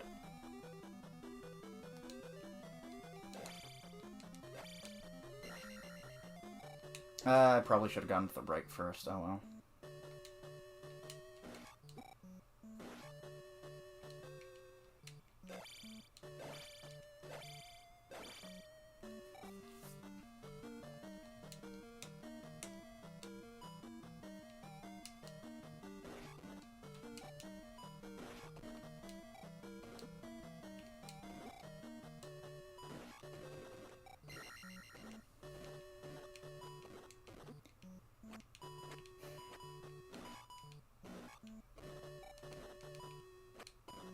I thought Brian didn't even like Zelda.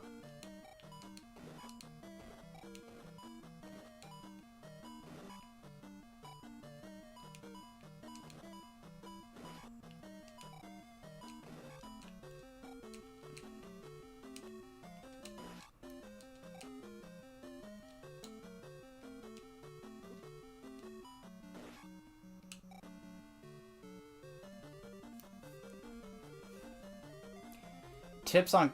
Honestly, I'm still figuring this stuff out myself.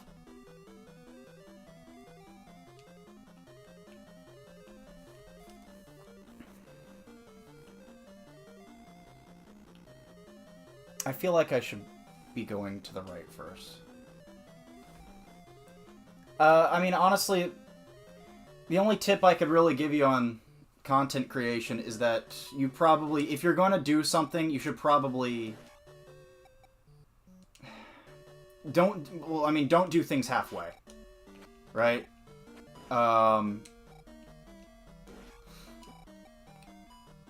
Like, you're never going to get the things that you want if you have to... Well, let me give you an example. Just, trying to, get footage, right? At some point, I wanted to get footage of... you know, Breath of the Wild. And, you know, I was... or A Link Between Worlds more specifically, and Phoenix knows this, because he actually provided footage for my Link Between... sorry, my, Echoes of Wisdom video.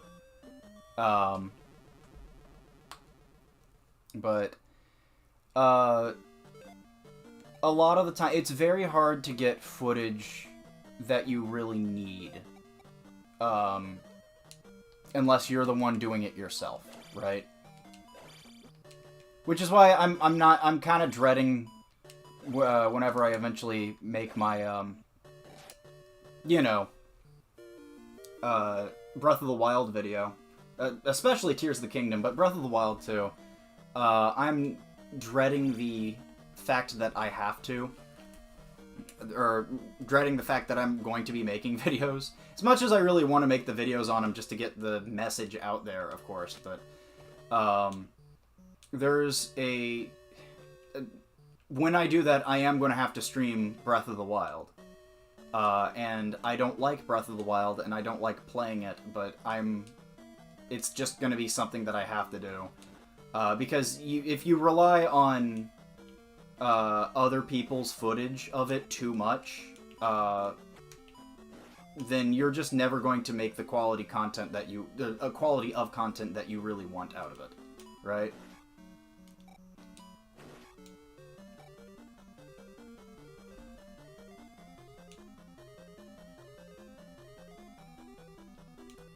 No, I want to go down.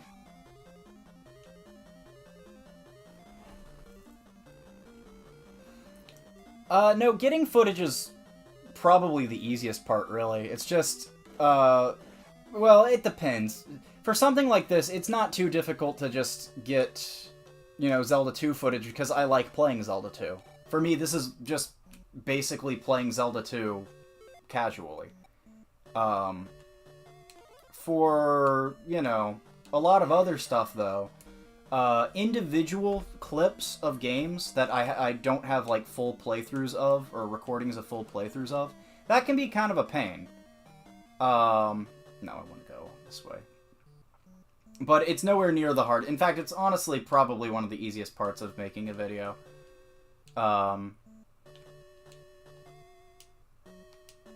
I think, I don't know, maybe the hardest part, it really depends on the video.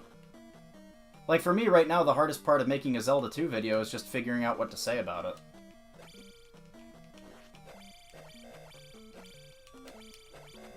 Oh, okay.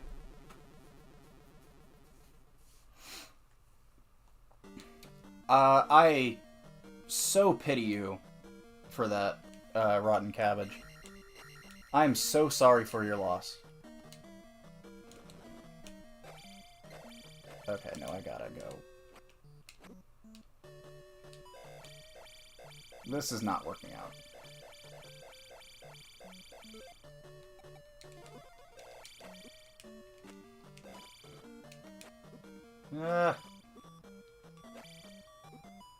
Okay, well, how do I go about getting Patreon supporters? Well, right now, it's mostly just hoping. Because I believe right now you are my only Patreon supporter.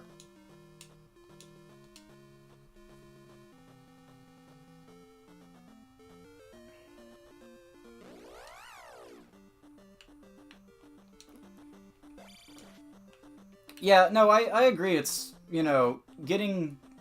If you're getting a lot of footage because you need footage of a game that you're making a video specifically on, yeah, that's fun. This is fun, right? I had fun streaming Zelda 1. I'm having fun streaming this. I'm almost certainly going to have fun streaming most of the other Zeldas. You know, it's really streaming... It's getting footage of individual games that you just, like... you're only getting, like, 10-second clips of because you need to make a single point comparing to that game. Like, for the video I did with Brayden, where the two of us just talked about the games we played last year. You know, that was, getting footage for that was kind of annoying, because I didn't use a whole lot of footage, and the footage I did use was mostly came from screenshots or videos of, the Switch screenshots of a few games that I played, but few of the games I didn't really feel like going out of my way to make entire video, or set up entire recordings of, so a lot of them I just went on World of Long Plays. And that's fine, but at the same time, sometimes downloading video or game footage like that can be a bit of a pain. Come on.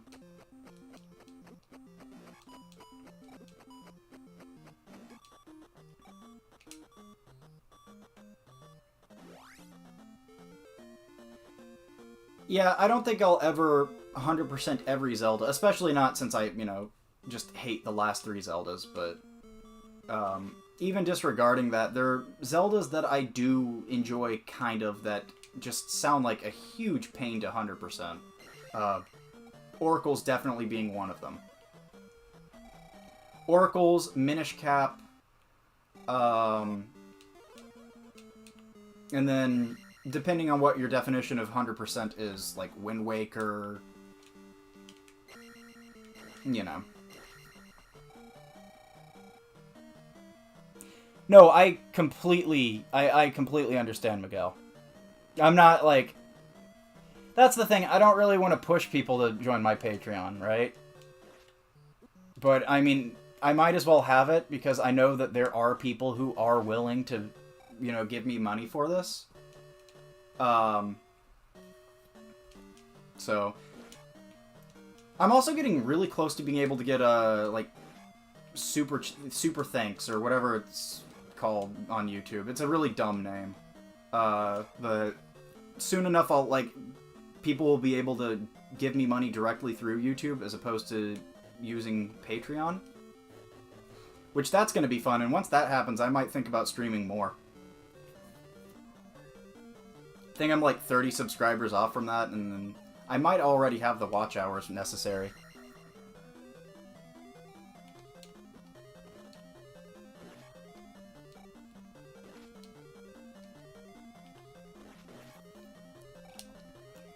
Yeah, I don't blame you for not getting the figurines. I never got the figurines. Technically, speedrunners, they don't get the figurines when they 100% Wind Waker. Because, according to them, the definition of 100% is just anything that's on the item menu, or the collection menu. And figurines are not. And they don't give you anything that's on it either. That 100 isn't worth it. Do I have any player's guides? Just physical player's guides? I do have the Ocarina of Time player's guide, yeah. I got it with my, when I got my complete and box copy of Ocarina of Time. I also have, I recently got a copy of the Game Informer that had the Skyward Sword cover on it. Yeah, figurines, in Wind Waker, there's a side quest called the Nintendo Gallery. And you basically take the Pictobox and you take a picture of every character and enemy that you find. And you take them to a guy and he'll make figurines for you. And it's just another thing you can do, but it's not technically... speedrunners don't technically require it for 100%. So that's how I've justified myself saying that I've 100%ed Wind Waker before, even though I've never done that.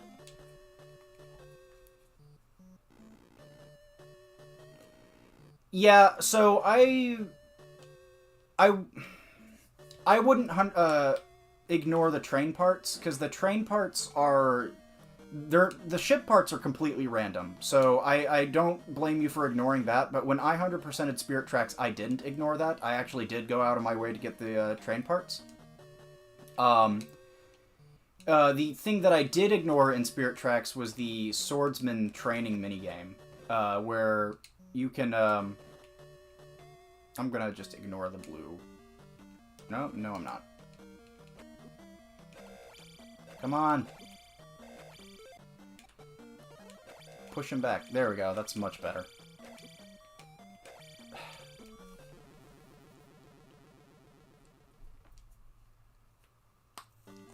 Yeah, it was in HD.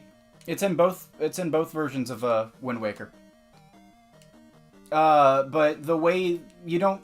So in HD, the way you get the color, or the deluxe Pictobox, is different in the two games. That's really the only difference between them. There we go.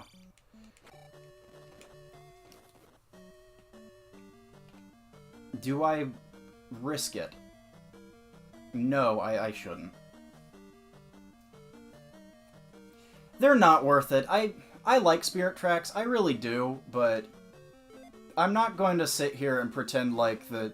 I really wish that the train parts were more worthwhile in that game. Because all they do is... Basically all they do is give you... they give your train more health, which is nice, but when that's all they do, it just kind of feels like they could have done so much more with it.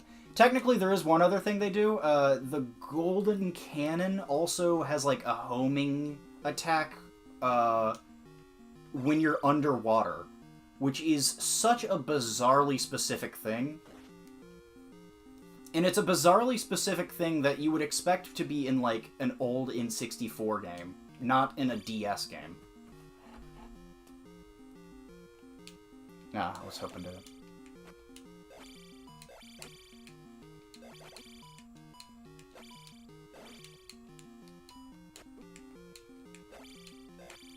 I'm gonna go ahead and life up.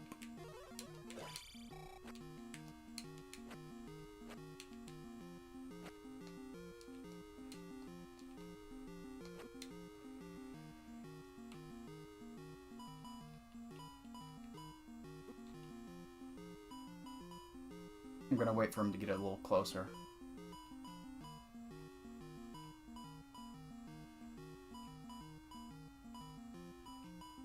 No, I'm not. I'm hasty.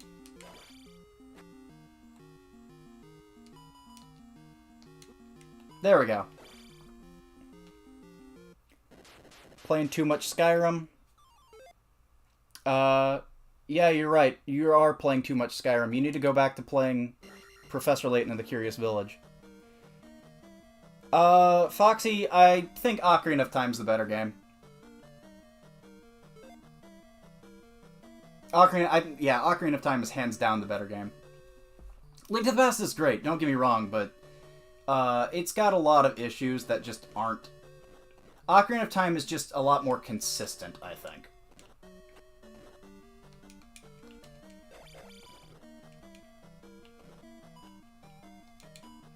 I'm playing with fire.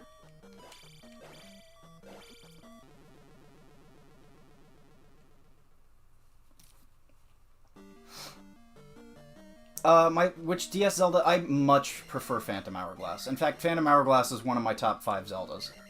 Spirit Tracks is good, but I think that the Tower of Spirits just kind of misses the point of Temple of the Ocean King. It feels like they try to fix or address problems with the Temple of the Ocean King without really understanding, you know... They address them in ways that just kind of remove what make the Temple of the Ocean King so great. You know, and now, because of that, it's all the downsides of the Temple of the Ocean King with none of the upsides. Alright, and now I can safely ignore you.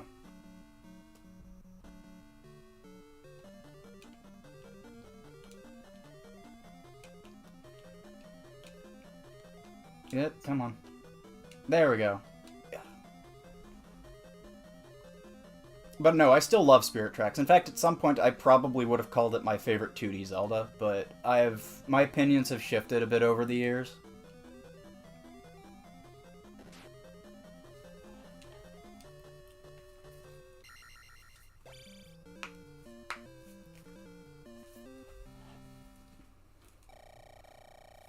Alright.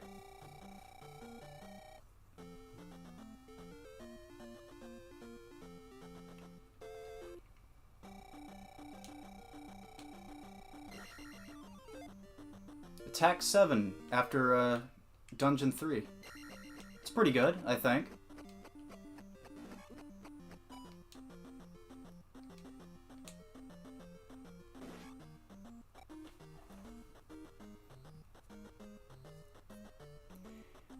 Yeah, you're not wrong.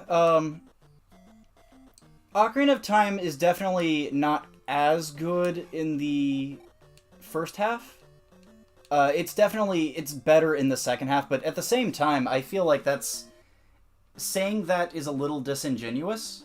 I'm gonna grab that for reasons. A very important reason. That's important tech that's coming up. I totally needed that.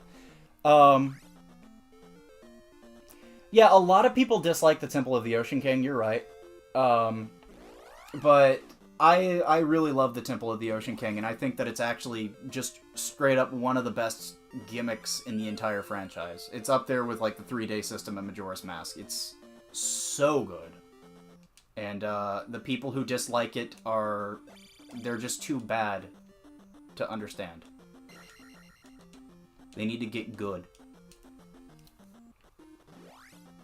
I'll definitely be delving into why I love the Temple of the Ocean King so much once I get to making a Phantom Hourglass video, but that'll be quite some time from now.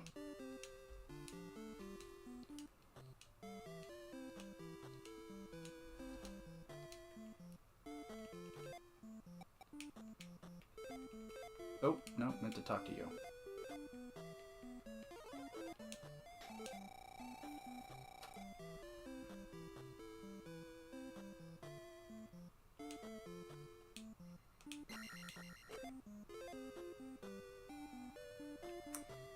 The laziest woman in any video game ever, right here. Oh, I'm looking forward to making it too, but like I said, that's going to be quite some time from now, because I'm planning on making videos on the games mostly in order. Like, I want to make videos on all the games up until Ocarina of Time, then I'll probably make the Breath of the Wild video. And then after that, I'll be going through the rest of the series in mostly the order. Least favorite boss fight? That's a tough one. I can't really say. So, whenever someone asks me to say my favorite or least favorite something in the series, I feel like I can't really give a full answer because it's been so long since I've played the Oracle games that I can't really say definitively if I remember. I remember there being some bad ones in the Oracle games, but I can't really say for certain. So, I think I'm going to say instead that my least favorite boss fight in the series is either Link to the Past's Moldorm or Majora's Mask 3D's Twin Mold. Majora's Mask, the N64 version of Majora's Mask, the Twin Mold fight in there is fine enough. It's actually, I'm going to go to the right because I need to get the Lost Child is over here, and I need that in order to get the spell out of Darunia Town.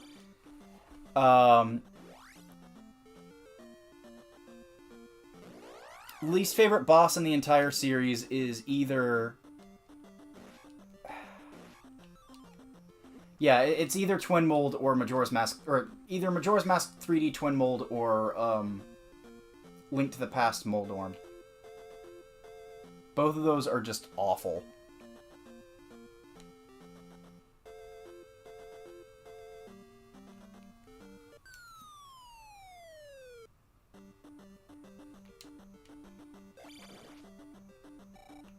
I'm gonna go ahead and life up there.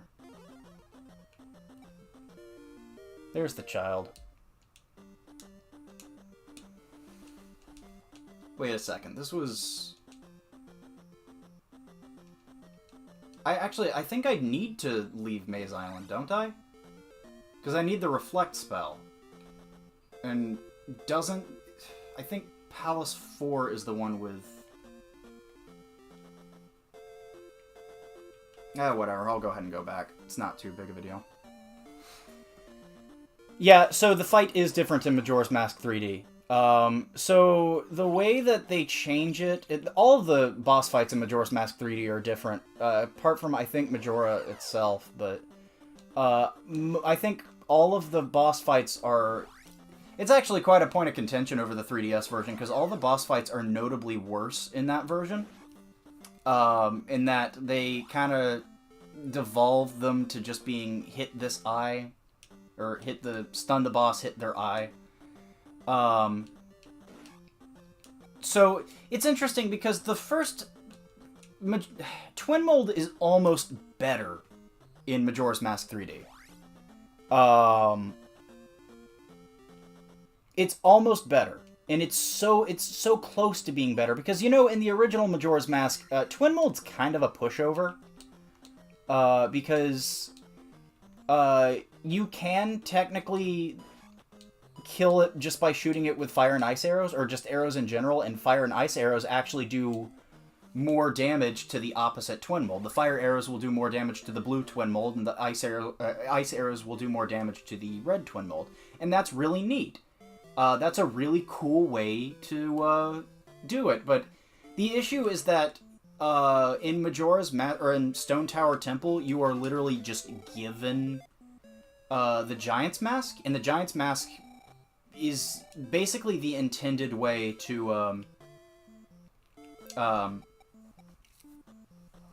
kill Twin Mold in that game. Before I continue, actually, check this out. Fairy Spell, technically, you're not supposed to be able to go into that chimney with Fairy Spell. You're only supposed to use the jump spell and then jump from across the other side of the state or map here. But if you crouch down and use the Fairy Spell like that, you could just do that, and there's like a bit of a graphical glitch, so you could actually just save some time doing that. It's pretty neat. But as I was saying, In Majora's Mask 3D, they actually change it so that you don't get the Giant's Mask until halfway through the boss fight, and you actually have to kill the first Twin Mold first. Or, yeah, you have to kill the first Moldorm. And that's really cool because the way you kill the Moldorm is now different. You actually have to shoot different eye segments on each segment of his body, not just his tail or his head. And that first phase is actually an upgrade from the original. The problem is that once you get the Giant's Mask, the boss fight is made so much worse, and it's painfully tedious. And it, takes ages to actually damage him, and you have to do this weird wrestling stuff with him, and you have to stun him with, boulders you find lying around. It's awful. So it's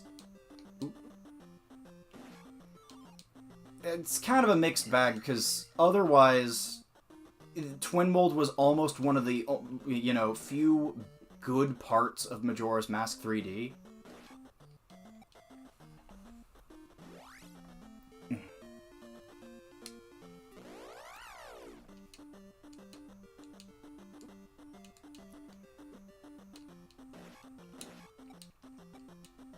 Yes, I have absolutely seen that video. It's a great video on Majora's Mask 3D.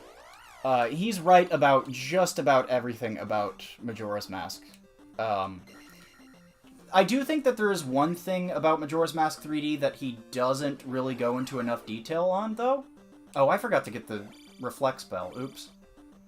I'm getting distracted talking to you guys.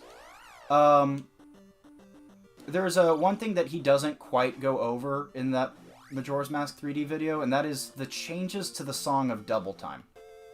I think the way they changed the Song of Double Time is one of the worst things in the entire remaster, because it just completely misses the point of the 3-day system entirely.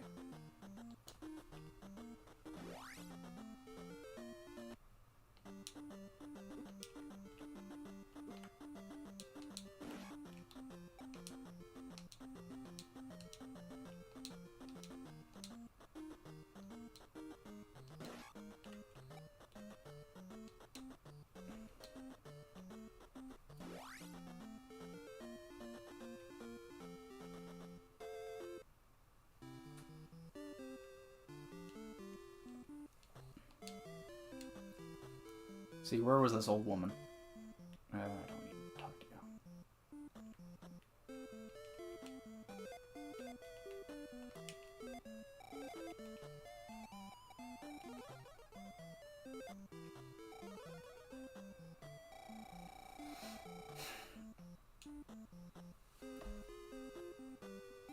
So, in Majora's Mask 3D, in the original Song of Double Time,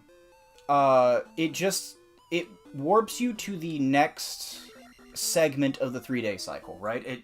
So it takes you to, dawn of the second day, or night of the second day, etc. In Majora's Mask 3D, though, they changed this so you actually choose what specific hour of the cycle that it warps you to. Right? You have significantly more control over it, which sounds good on paper. It sounds like an upgrade on paper until you realize that the entire point of the 3-day system is that you're forced to plan out your day accordingly, right?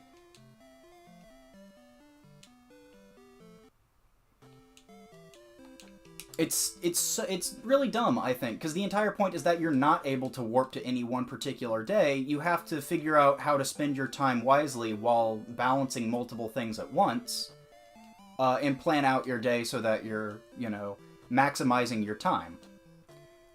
If you have downtime in the original game, that's your fault. There's always something else you could be doing while you're waiting, something productive that you could be doing.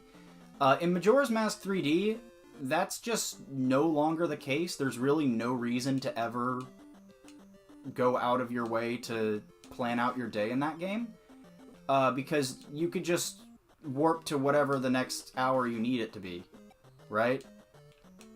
It takes away the entire challenge of the 3-day system. And the only reason is because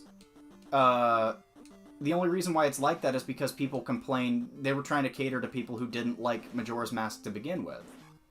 Right? I don't like having to plan out my day. I don't like having to wait so long. So change this game so that it now appeals to me. Which is dumb. And I think any remake that goes out of its way to appeal to people who didn't like the game to begin with is a bad remake. Which it kind of goes, kind of goes hand in hand with why I don't like the Tower of Spirits as much as I like the Temple of the Ocean King, right? Where they try to fix the biggest, they try to fix what people didn't like about that gimmick by completely removing what made that gimmick so great to begin with. I explain it like this. Imagine if Ocarina of Time 3D introduced a new song that just warped you to the nearest heart piece. You don't have to do anything to get it. You just have the next heart piece. You play the song, and it just brings you to wherever that heart piece is. That's basically what the new Song of Double Time does in Majora's Mask 3D. And that's the big thing that I think Neryl misses in his video.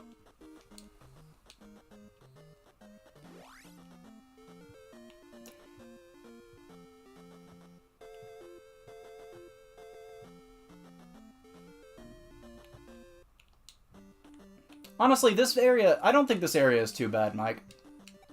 I like it, if only because, since all the walkable area on Maze Island is, like, road, that means enemies don't actually spawn. Do you happen to remember where it was a heart container here, wasn't it? Any other? There are a few others. I think Kirby's Adventure is pretty good for what it is. I don't really replay a ton of NES games, but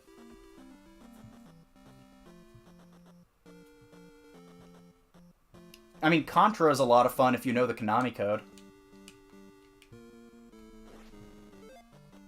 I'll go ahead and do this. I don't really need the heart container yet.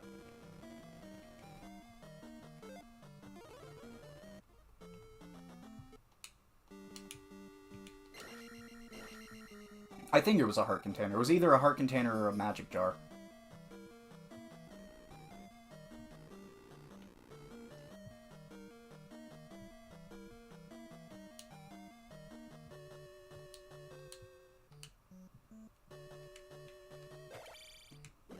Nope.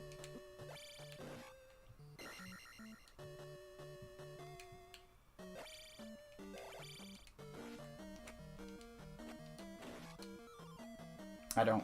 Well, I guess I might as well. Yeah, I'll get it once I once I walk out, once I leave this dungeon.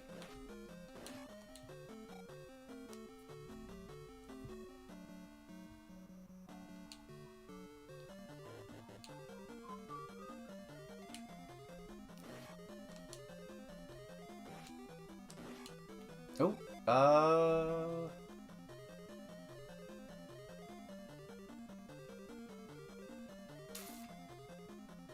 I think I'll cancel.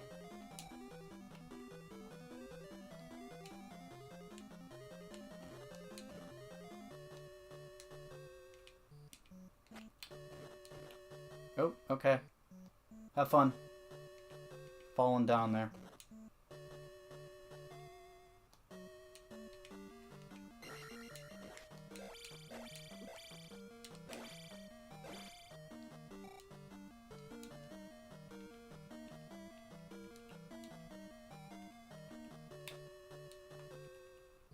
This is a very awkward placement for a Doom Knocker.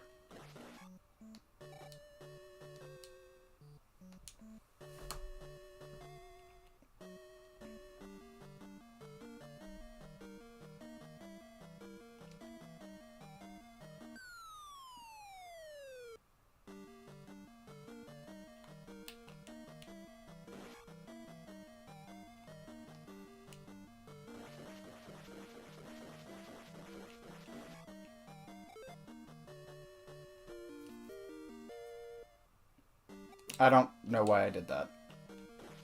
Oh well. Yeah, we played a little bit of North and South together. I remember it being alright. Pretty neat for the time period, I guess.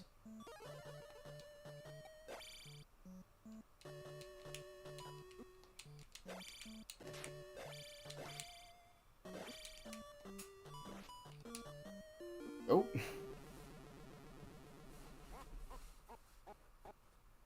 Lovely. At least I got the magic boots. I didn't realize I only had the 1 life left.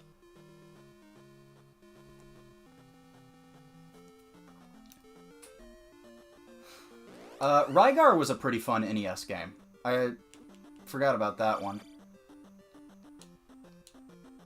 It's a little confusing, I think, but it's actually one of the easier ones. Yeah, I think I got the boots. I'll have to check. Yeah, I got the boots.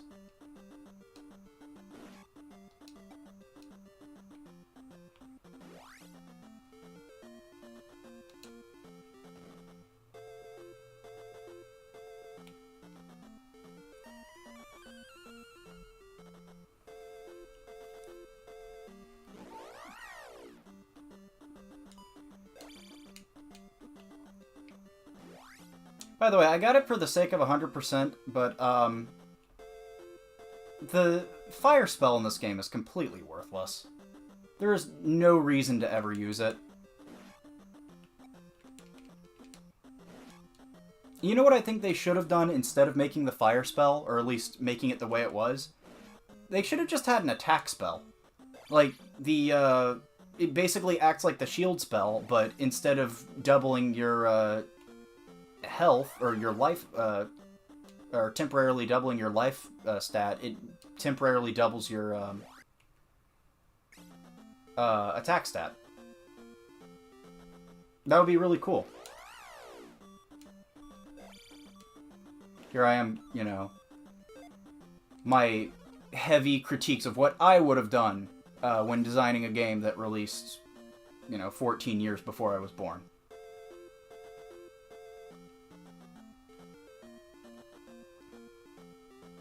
It's not there. I don't think it was there.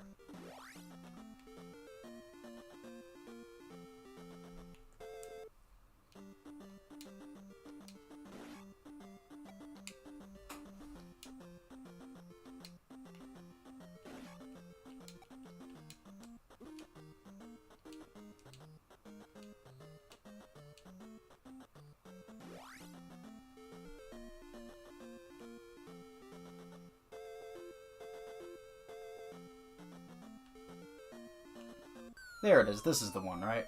Yeah. Lovely.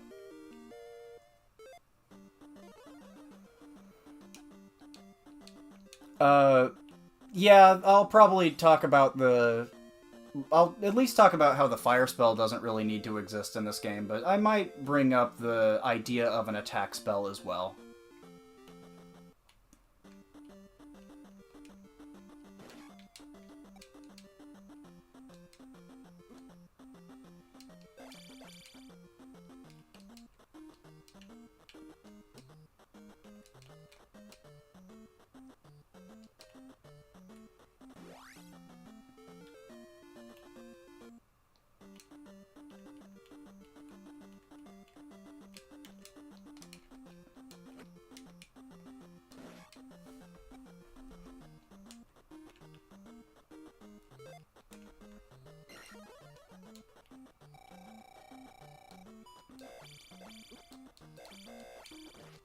Alright, come on.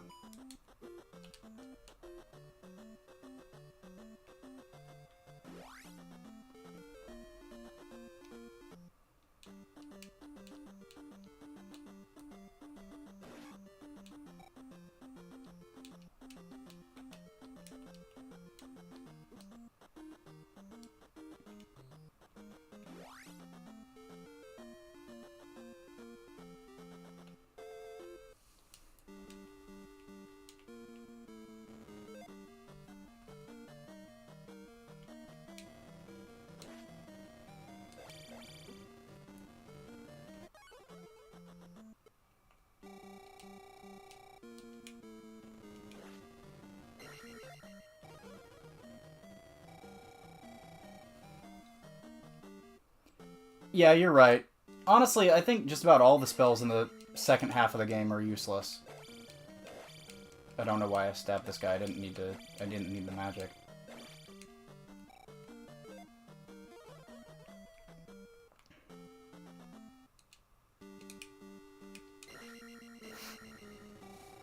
Like, the Thunder spell is, you know, technically...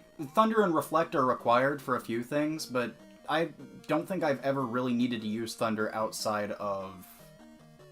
Oh, I already got the magic boots. I think I need to go left this time. Oh, hey there! Unfortunately made sprite. Link fights the KKK.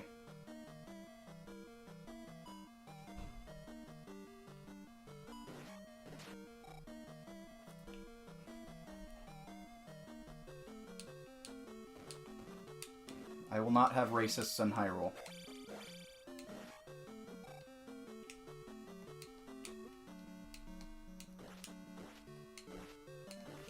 Alright. I think I need jump spell for that, don't I?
I don't need...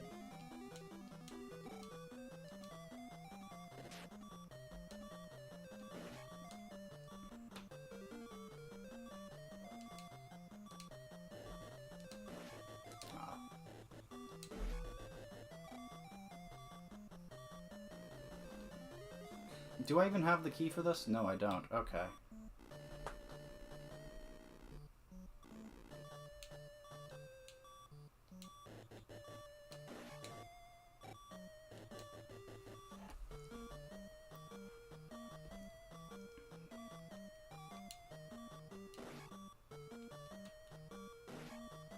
Luckily, you don't actually need the reflect spell to block these things. You just need them to reflect them back at them. So that's nice, at least.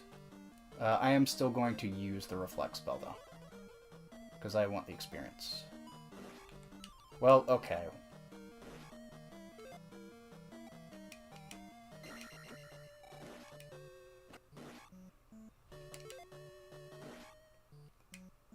I don't like these guys. I think they're just they're not, like, fun, and they're not difficult, they're just annoying.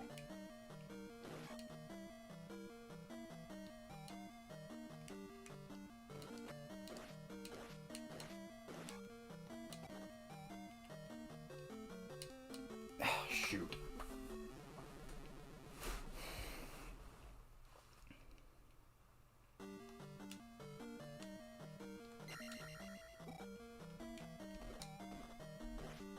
I was being impatient there.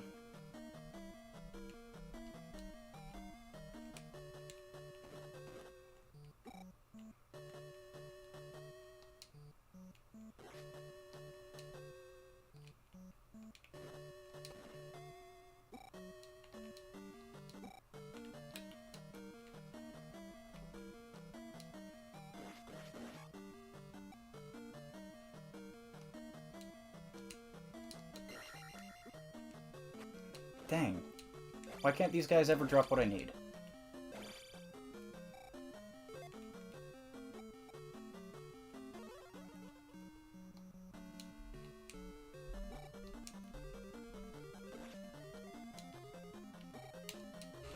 What? Oof. Okay.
This is probably where the whole having to be sent back to the start of the game thing is at its most annoying, but I still stand by the opinion that it's really not that big of a deal.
Thank you for that contribution there, Nebula. It was getting quite quiet, yes.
Should probably be a bit more careful with the maze island here, because I'm just kind of carelessly going through it, and I've almost lost a life.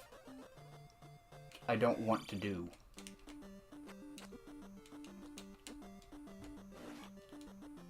I actually really like the way lives work in this game. I think it's a very neat addition to, or it's a very neat mechanic, and I think it's probably one of the best implementations of a life system I've ever seen. Because it doesn't feel like it's here just to eat your quarters or anything, you know, or extend game time. Alright. It feels like it's here to actually be a resource, you know, for you to use as the player.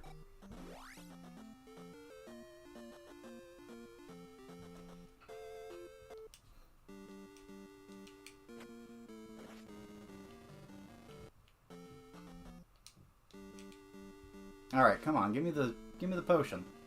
What are you doing? Give me the magic. There you go.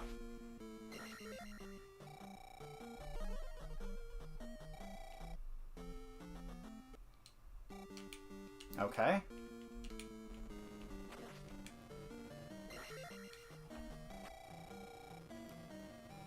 No, I already have the upstab.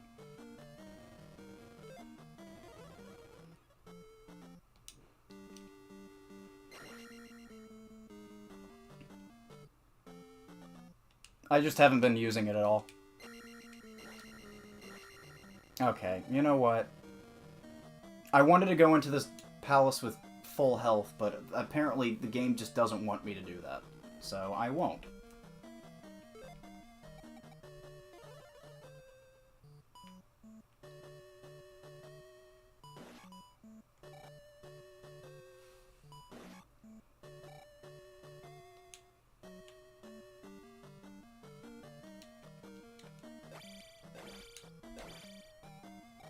I've already been there.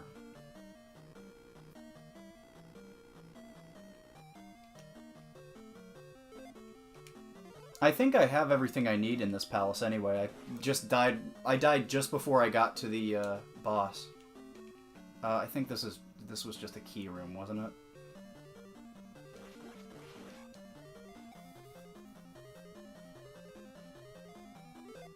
No, I'm not gonna do that.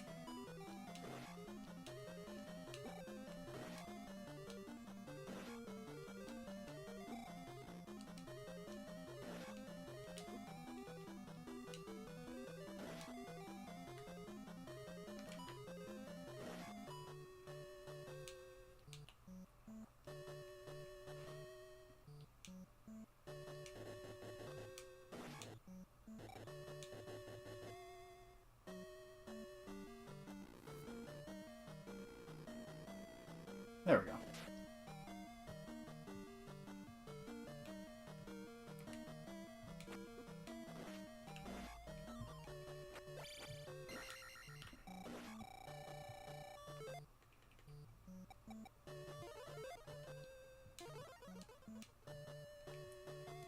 That probably was not worth the jump spell.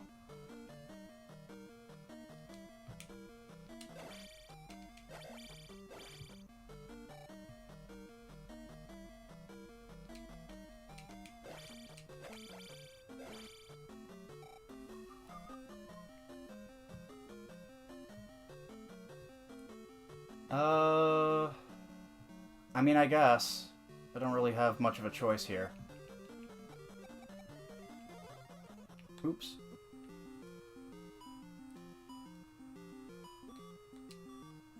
Okay, well.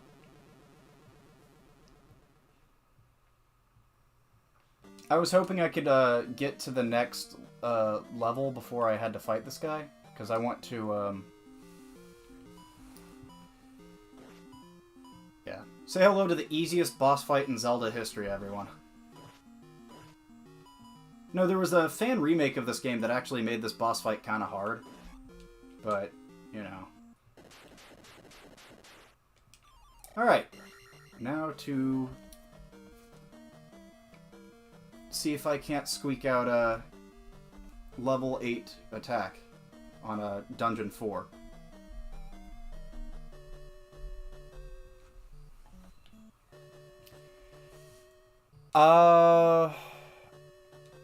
I don't know. I really don't know what they're going to do for the next Zelda. Like, for Echoes of Wisdom, as much as I despise Echoes of Wisdom, it does sort of give me hope that they're not fully committed to, the do everything in whatever order you want style. Even if it's more of a Link Between Worlds type beat.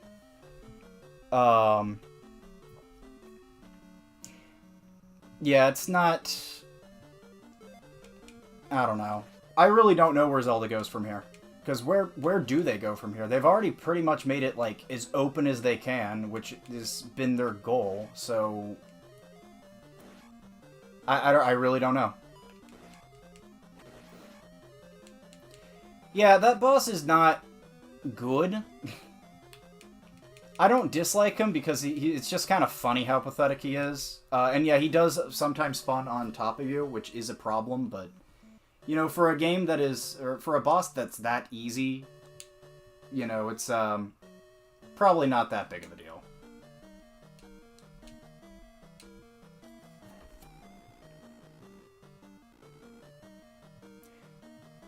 I mean, I can tell you where I want Zelda to go next.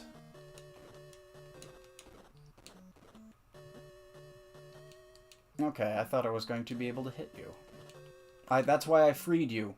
I freed you, now give me what I want.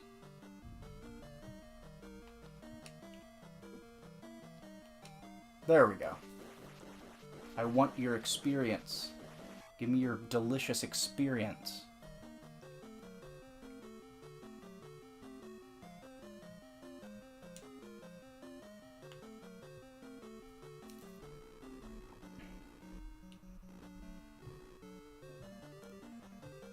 Yeah, they'll probably make the storytelling less bad, but I don't know.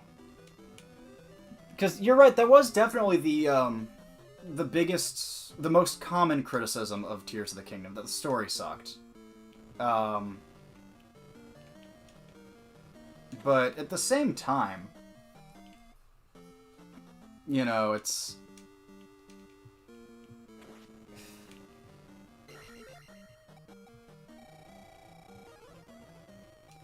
I don't even know why I'm really bothering with this part. Because I'm just doing this to grind for experience. Oh.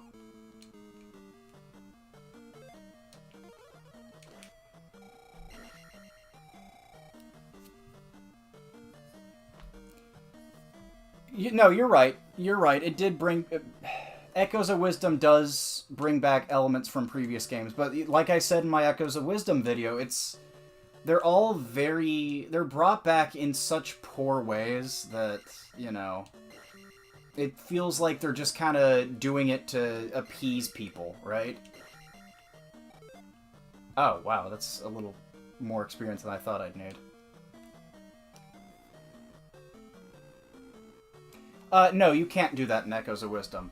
In fact, there's actually... The structure is more like a Link Between Worlds than anything else. Where you have a few dungeons that... You have the first dungeon, and then the next few dungeons you can do in whatever order you want.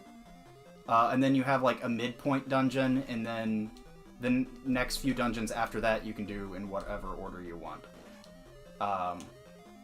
Which I still don't think is a great thing. I don't think that's a great way to, you know, design the game, but, you know, it's definitely... Structurally, I think it's definitely an improvement. I don't know, Phoenix, I don't think they really care about answering questions in Tears of the Kingdom. I think at this point they're ready to move on from that era, which is perfectly fine by me because I think the era was always bad. And I don't think even... I don't know, they've kind of messed with the canon of that... I don't know, I'd honestly call it a completely separate timeline or alternate... Yeah, alternate timeline from the main one.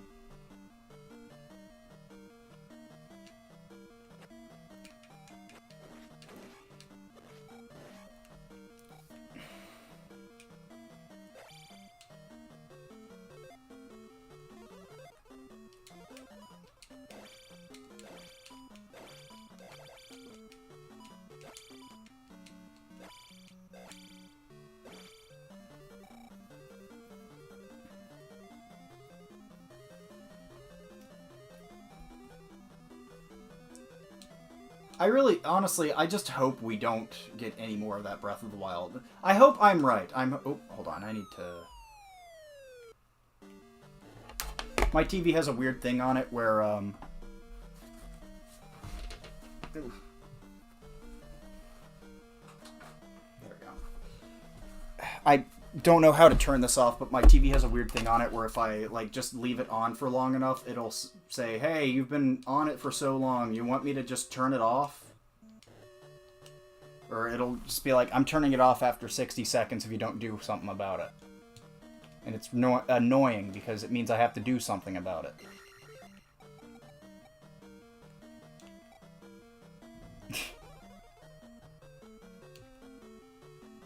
How does one not...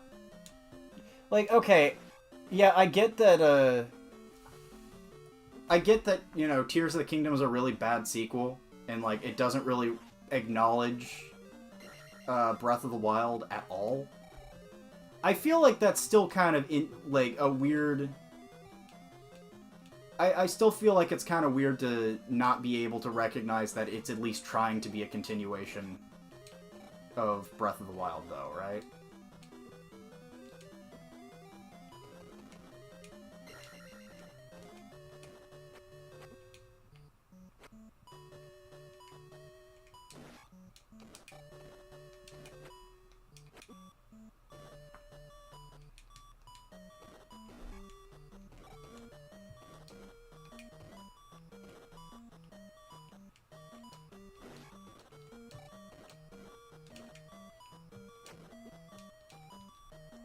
Oop, okay, well.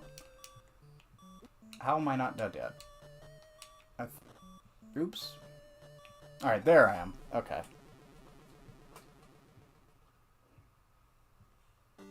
That's the thing. The TV, I don't think the TV has settings.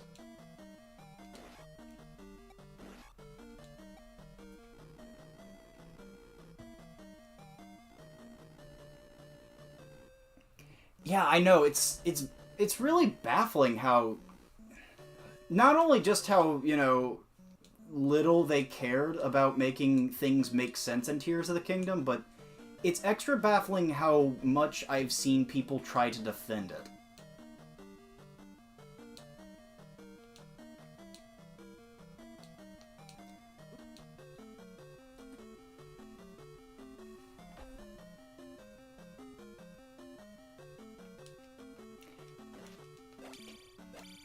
Yeah, actually, the one explanation that Nintendo has ever given, I think it was Fujibayashi, who said that, yeah, the reason why you don't see any of the Sheikah technology in Tears of the Kingdom is because after Breath of the Wild, they all just disappeared because their, you know, their purpose had been served.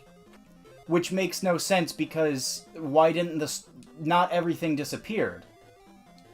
Only some of it disappeared. Like, most of it did, but there was still quite a bit that didn't. So, what's the deal? Not to mention, its purpose hadn't been served. Its purpose was to defend against Ganon the next time he came around.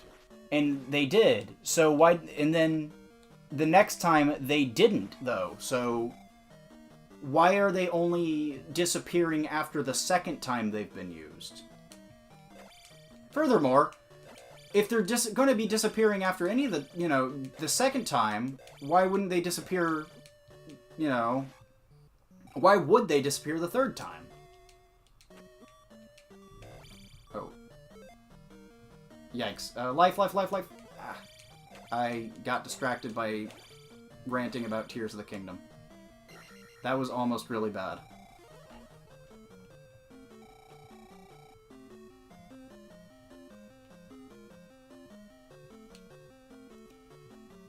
I wouldn't even say that, Rotten Cabbage. I'm not even sure if I could say that Tears of the Kingdom addresses the issues of Breath of the Wild at all. There was, like, a few minor things that it does fix, but that's really it.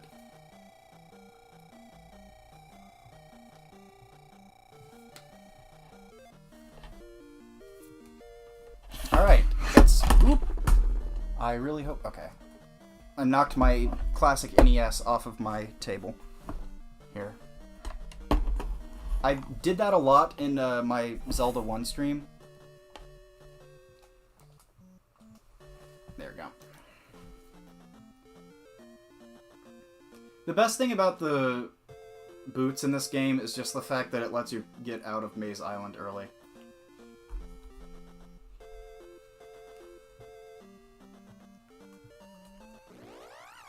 Yeah, well, that's the only logical reason, but at the same time, that isn't a logical reason because the gameplay sucks too.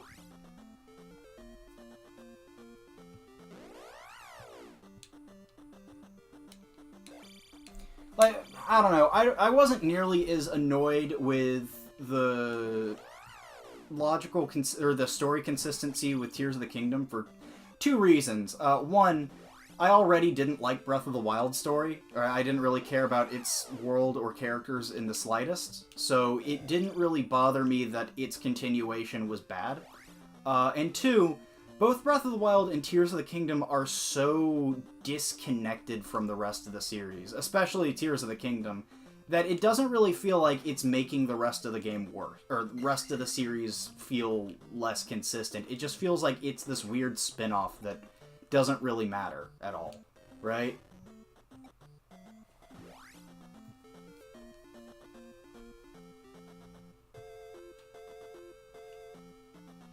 Okay, so, Phoenix, I needed 8k to level up my attack, right? So basically the three different stats are, you level them up individually, right? And it doesn't really explain this very well. So next, the 1500 the 1500 experience, that's just to level up my, I want to say my life stat. I think that's the one that I'm leveling up next. But if I were to skip that, the next one would be my magic stat, and that would be slightly higher.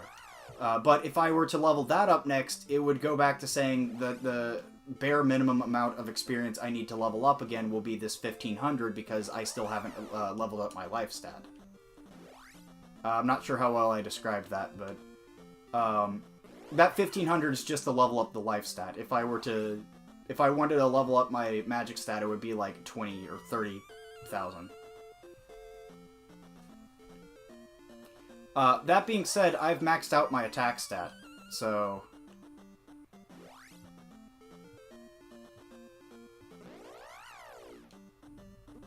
And I've only beaten Dungeon 4, so that means I have 6 more level ups to do, and I get 2 of them for free. I get 2 of them for free for beating the last 2 dungeons, so that's gonna be fun.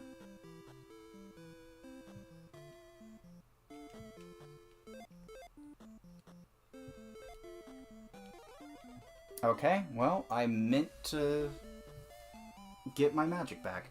Lady, why'd you close the door behind me?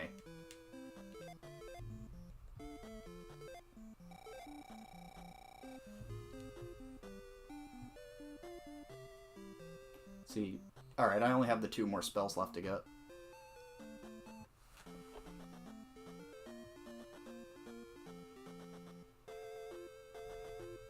Let's see, it's...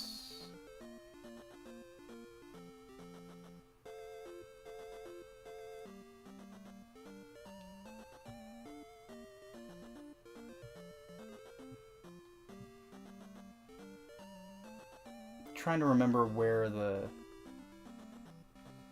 Oh yeah, I always forget that you can actually walk back there from here. That's neat.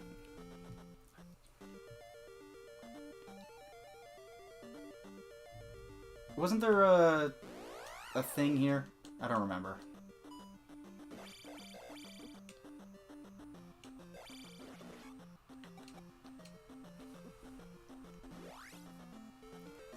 I don't know. I don't really want a remake of A Link to the Past. And if they do have a remake of A Link to the Past, I don't want them to use the same art style as Link's Awakening. I've shared this opinion before, but I fully believe that the thing that made the Link's Awakening art style so great was the fact that it was an art style made specifically for Link's Awakening. And that's why I don't like the fact that it's used in Echoes of Wisdom.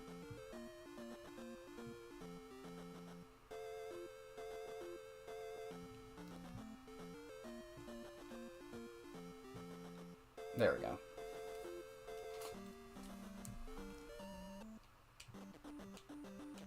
I would have been fine with having it in the Oracle games, just because at least the Oracle games already use the same art style as Link's Awakening to begin with. But I would not like seeing them in any other Zelda remake. I also would have been fine with them in The Frog for Whom the Bell Tolls.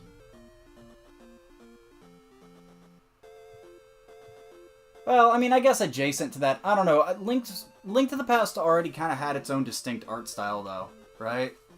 So I'm not sure if I'd really want a remake to have this drastically different art style from the original. Or if they're going to do it, try to make it look like the official artwork for Link to the Past. Which, I guess, to be fair, a lot of the official artwork for A Link Between Worlds was very reminiscent of the Link to the Past art style, but...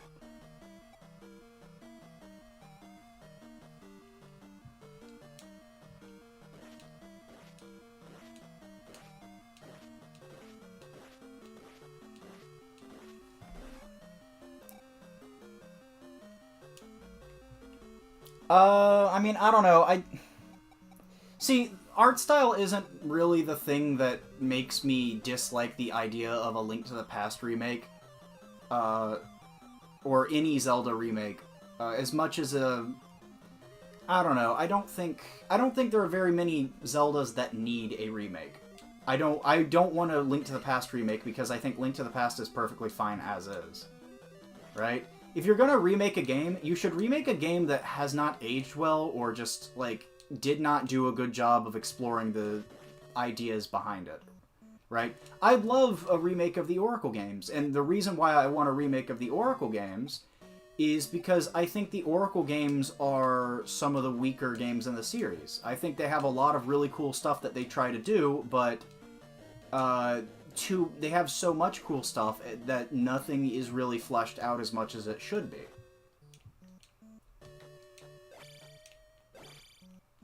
And I think a remake in the same style as Link's Awakening could really fix that. Not to mention, it also struggles from a lot of the hardware problems that that Link's Awakening did. Like being able to actually have more than 2 buttons.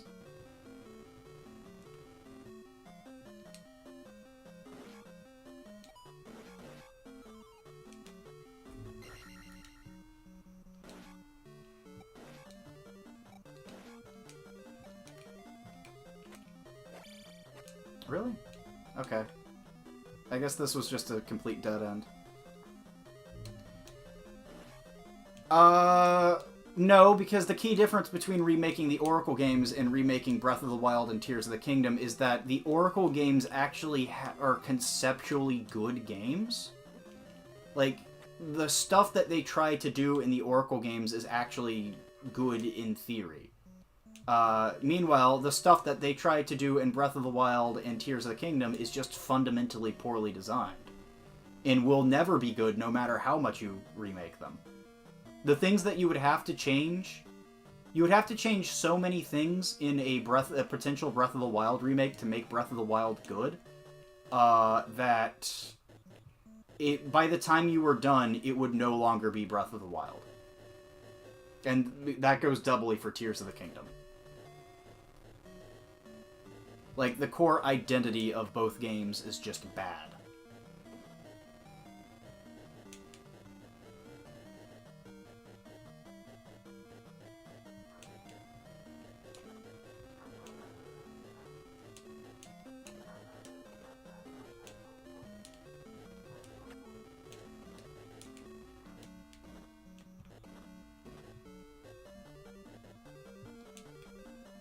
Kill that piece of junk.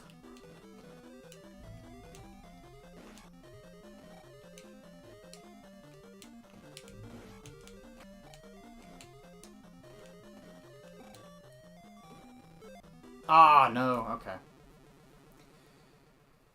What if we got the Wii... I feel like if we got the Wii U Zelda Tech Demo as a game, then a lot of people would be disappointed because the Wii U Zelda Tech Demo was, like, basically nothing.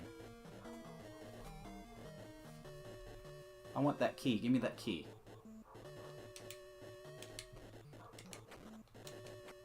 I need the key.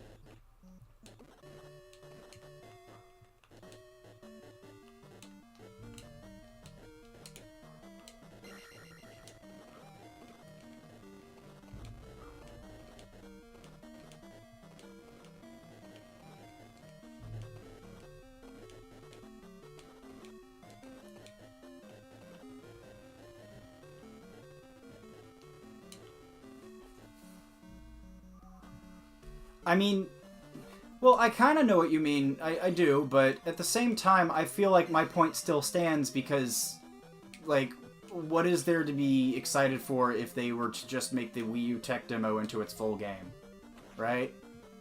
Literally all that the Wii U tech demo was just... It was literally just, like, Twilight Princess Temple of Time, but it looked prettier.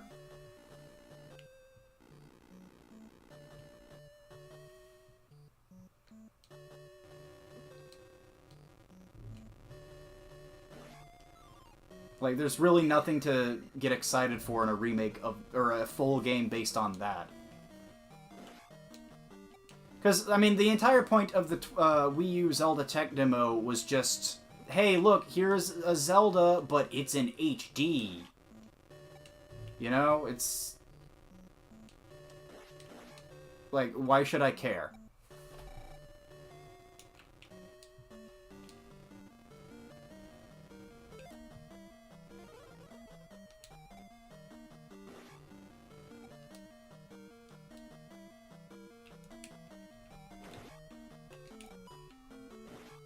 It feels good to one-shot red Iron Knuckles.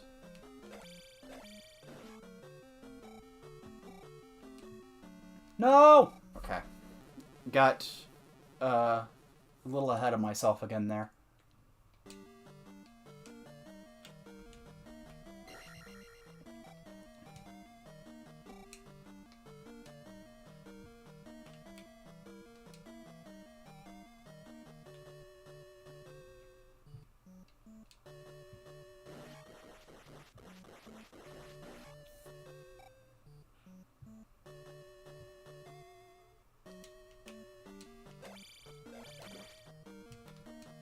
Okay, that was another dead end.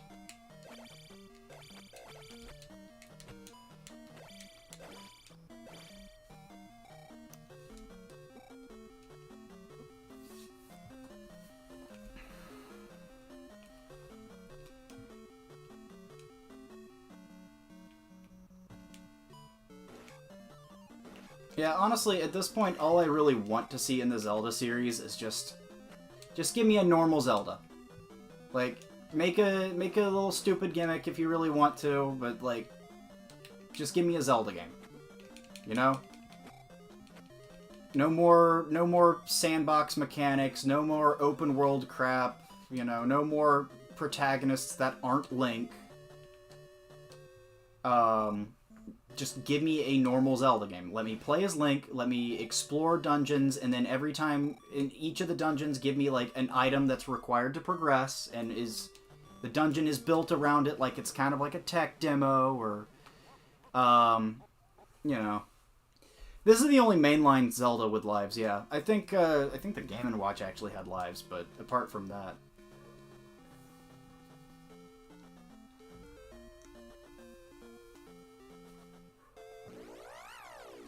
Well, I mean, not necessarily Ocarina of Time again, but yeah, just a normal Zelda. I mean, it's kind of hard to really describe it, but give me just the basic, almost Metroidvania Zelda that, you know...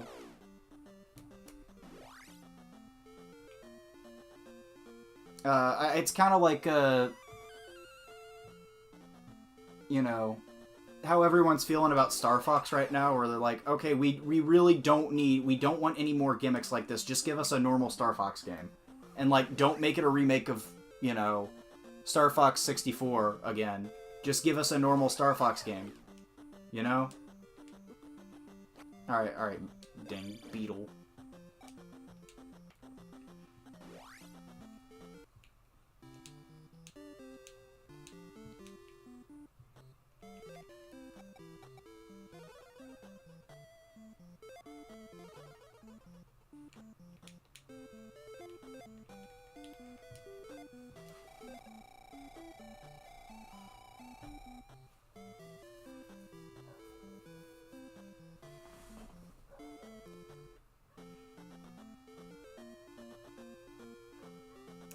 Yeah, I mean, I guess we could potentially get a new multiplayer game soon. I think they might have been gauging interest with Four Swords when they re-released that on NSO, but...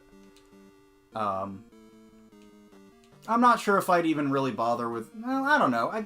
So the only canon Zelda that I've never finished is Four Swords Adventures. That is the only canon Zelda that I never got around to it. And that was mostly because I don't know, I just found it kind of boring.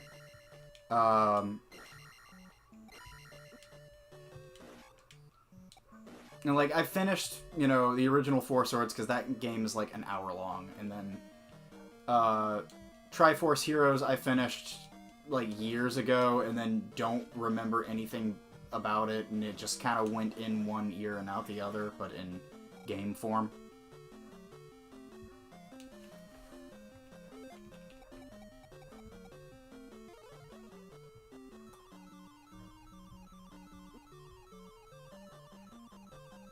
Oh yeah, yep. Not to mention Star Fox Zero, which is literally just Star Fox 64, but bad. Or at least that's what everyone tells me. I've never played Zero. I own it, never played it though.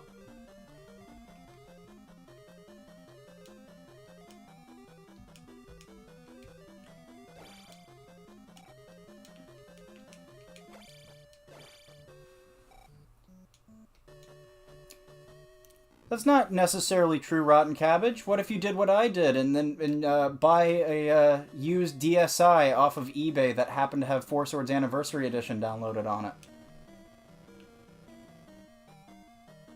That one's kind of funny. I've told the story before, but when I got that DSi, they didn't wipe anything off of it. They didn't delete any of the data. So my DSi has like save files from a kid named like Diego on it, and he took a bunch of pictures Christmas Day, so I have like a picture of his grandpa, or I meant to use Life Spell. Well, okay, let's try that again. I don't think the magic respawns. Oh, it does. Nice.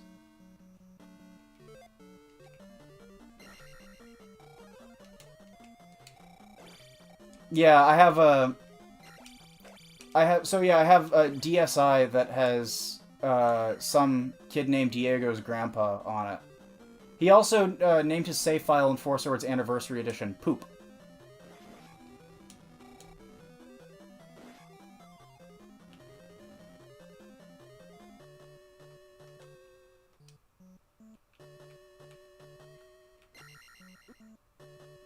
It's much better than the 2DS I got back in December, where the kid was going through his edgy racist phase. Was there anything up there that I needed to get? I actually wasn't paying attention. No, there wasn't. That's fine.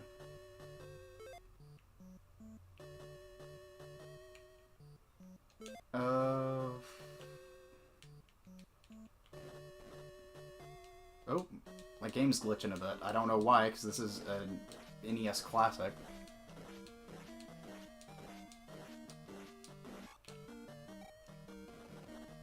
I mean, there isn't really much else to say about it. I got the 2DS, and then the person who last owned it, or the people who sold it, didn't wipe it off of didn't wipe the 2DS.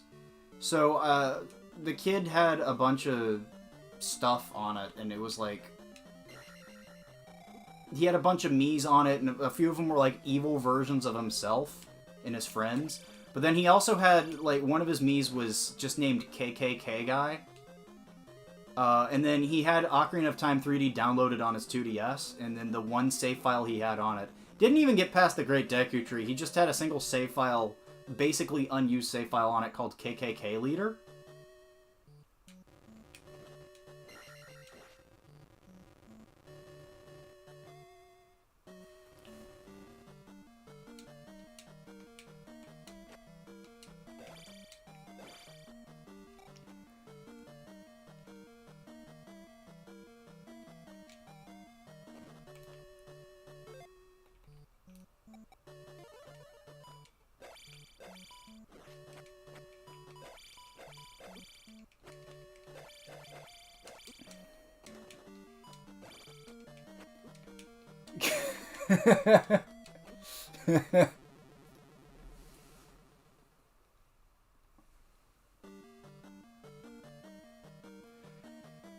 Yeah, it's, I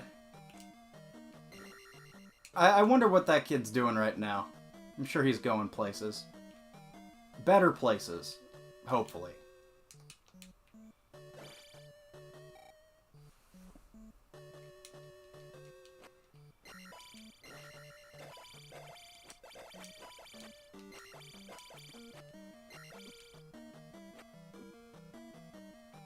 The launch 3DS?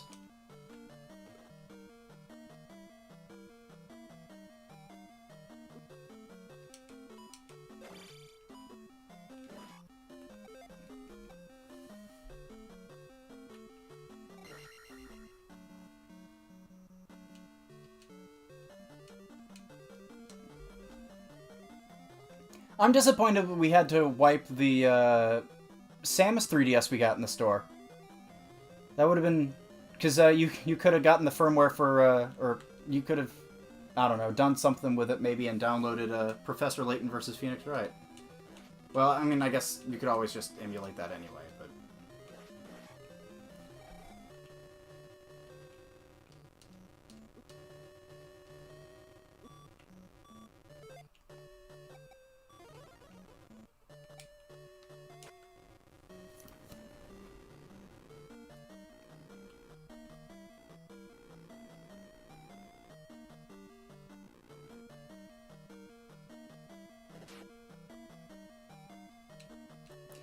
No, I was responding to Phoenix there, Rotten Cabbage.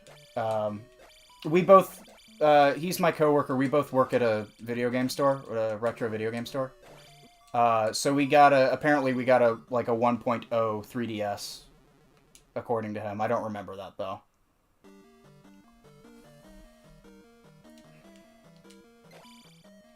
I should probably pay more attention now that I'm in, in Dungeon 5.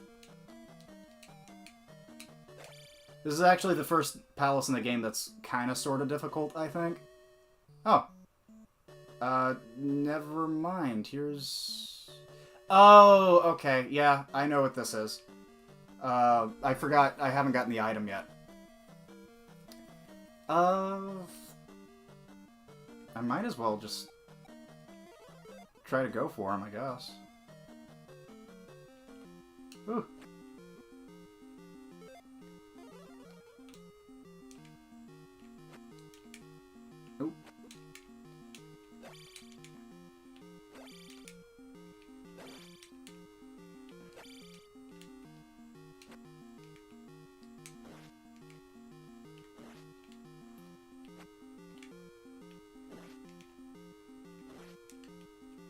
You know, my first few times playing this game, I struggled with this boss fight so many times, but honestly, nowadays, I don't think it's really that bad.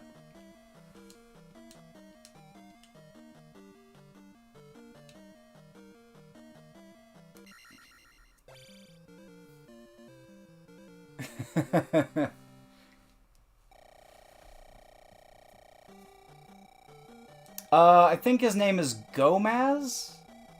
Or I'm thinking of someone else. No, Gomez is the mini-boss in Stone Tower Temple and Majora's Mask. Guma, or something weird. Attack will go up. I thought there were only 8 levels. Yeah, there are only 8 levels. I don't know why I just did that. Okay. That just gave me an extra life. Oops. Yeah, that was not worth the 9,000. I meant to go, up... Yeah, okay. That was embarrassing.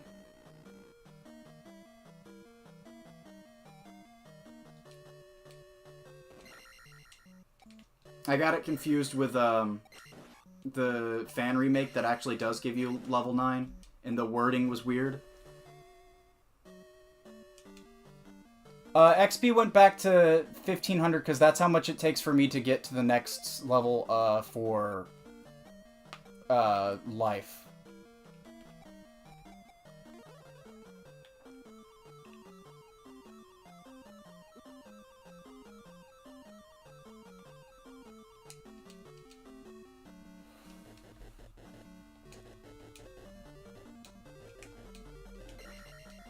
Ah!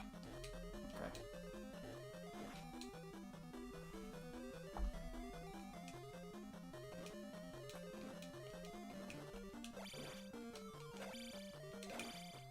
Wow, a lot of magic.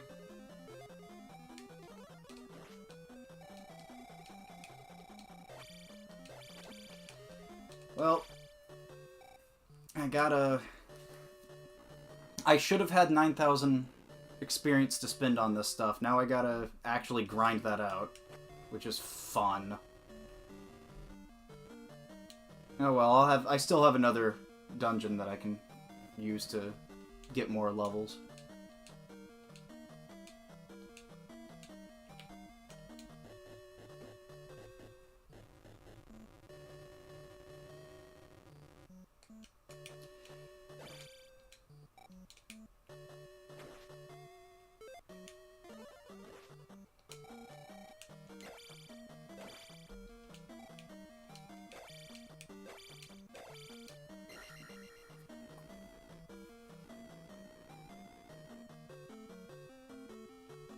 I do not remember where I've been.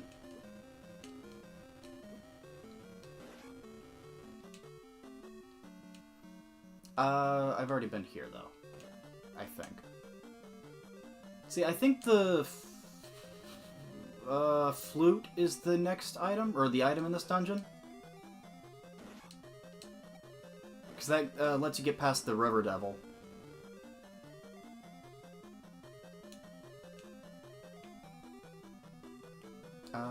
Have I already gone down here? Yes? No.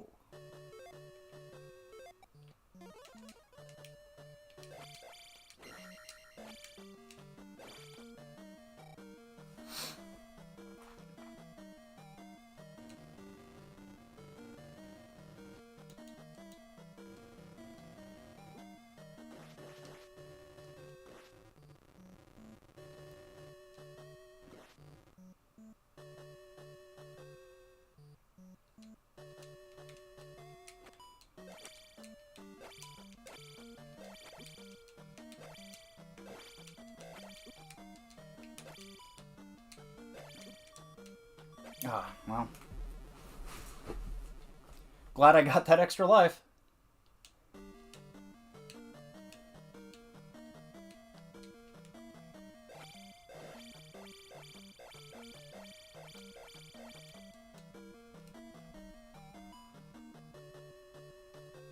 Yeah, this is the one part, that's the one part of any dungeon in this game that I don't think is quite as intuitive as it should be, but at the same time, I think they do, one of the NPCs in a town tells you about that, so it's not that big of a deal.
Man, I love having attack 8.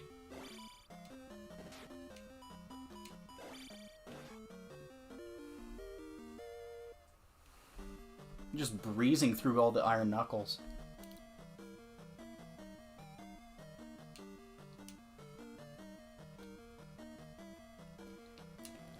Yeah, I guess as far as enemy gauntlets go, Trial of the Sword is pretty good. It's just, I've never been a fan of enemy gauntlets like that in general. Even in the games that I do like, I think, like, the Wind Waker, whatever it's called in Wind Waker, I think that's easily the low point of the entire game.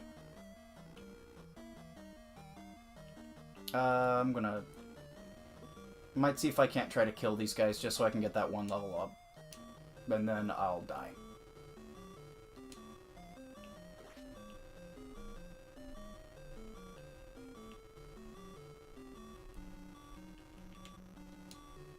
Yeah.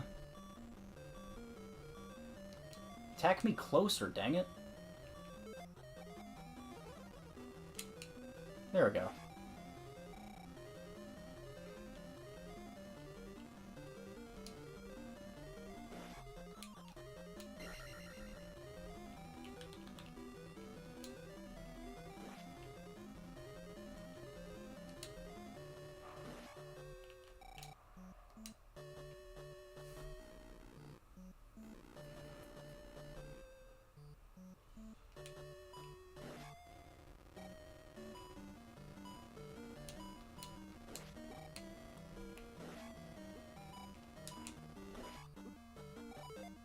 There we go. Hey there, Hyrule Archives.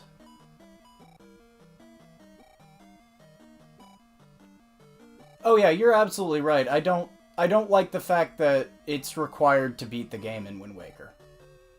I think that alone makes it so much worse than all of the others. And as much as I love Wind Waker, and I generally defend the Triforce quest, I think that is something that is probably my least favorite part of the game.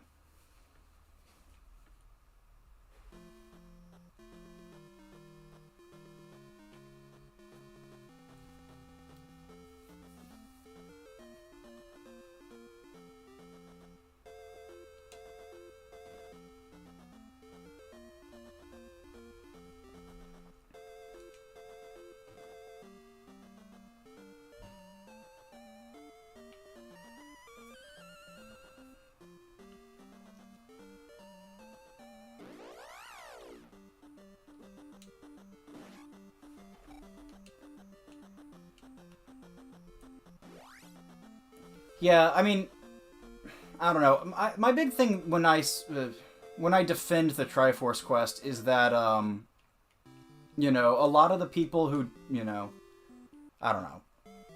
It's everything that people have, everything people say negatively about the Triforce quest is equally applicable to like 90% of Twilight Princess. Right? Like, I think people, you know, make a big stink over how it breaks the pacing of Wind Waker, which I don't even really think it does, because you can get all of the... You can get just about every single... all but two of the... yeah, actually, you can get all but two of the Triforce shards in Wind Waker before you even get the Master Sword. It's, so I don't think it's, like, that much of a pace breaker, but, you know... I definitely think it's an... they sort of improve it in HD, because, you know, you don't have to spend as much money on it, but even then... I don't know, it's... I think that conceptually they could have done a lot more with it, too. That's the other thing. I think that there is an aspect of lost potential with a Triforce quest. They could have done something really cool with it, but they just didn't. And instead it's just kind of a thing in Wind Waker.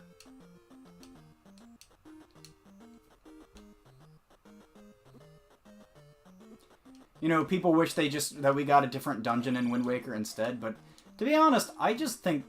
I don't really like the dungeons in Wind Waker, so whenever I think of another Wind Waker dungeon, you know, I'm like, okay, it's, you know, if my options are another dungeon and, you know,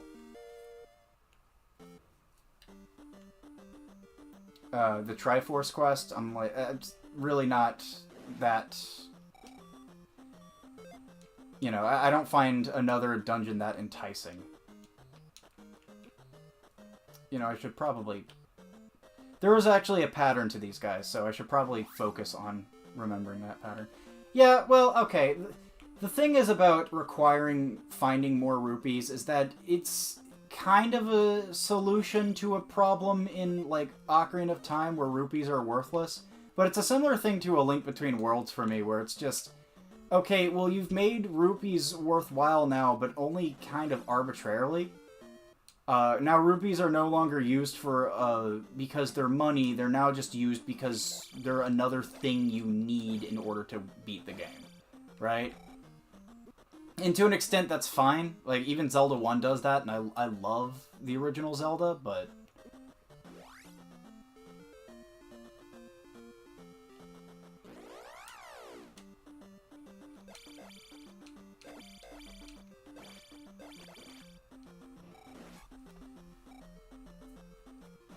I don't hate Wind Waker's dungeons.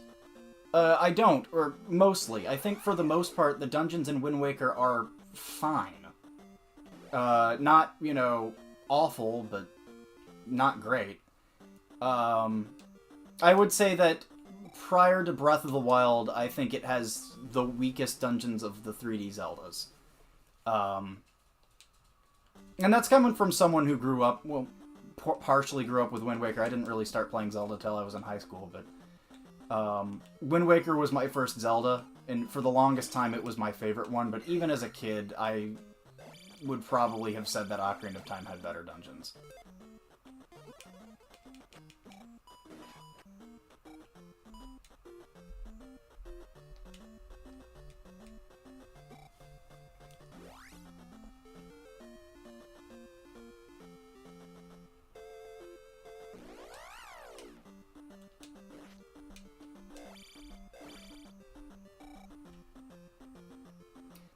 No need to apologize at all.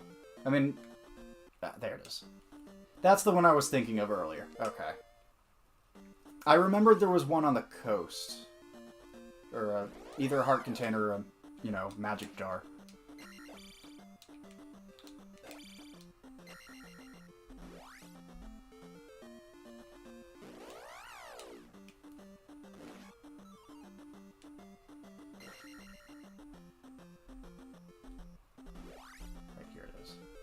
I think this is it.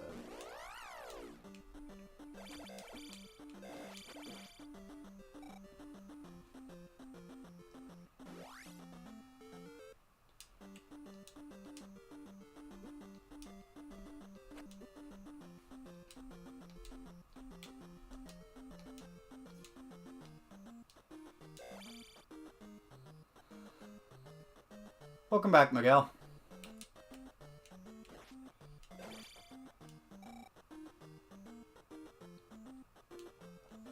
Yeah, I do like Earth Temple. I'm not sure if I'd say it's one of my favorites, but I think Earth Temple is definitely the best dungeon in Wind Waker. Nope, wrong one. I can never remember where this one is.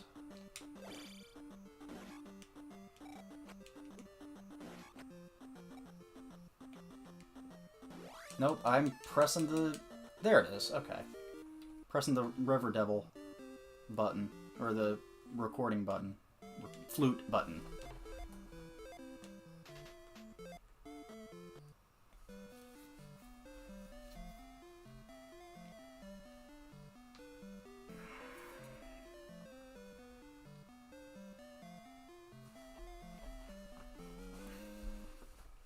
Alright, that's all magic containers.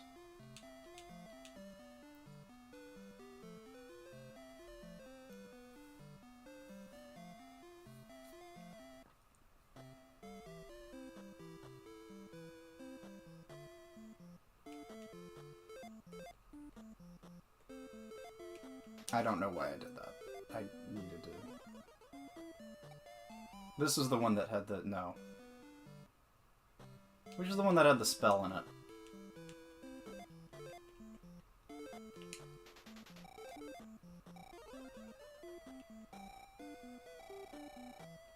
Was it you? No, you're the health lady. Yeah, it's this one.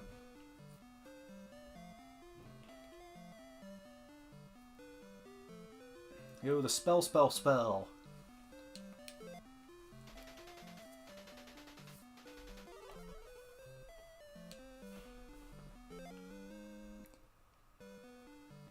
I don't think that... Well, okay, I don't agree that Skyward Sword's dungeons are underappreciated, if only because I think Skyward Sword is generally considered the peak of dungeon design in the series. So I'd say that they're perfectly appreciated because they are really good. No, I agree. I think Skyward Sword probably has my second favorite set of dungeons in the series, just behind Majora's Mask.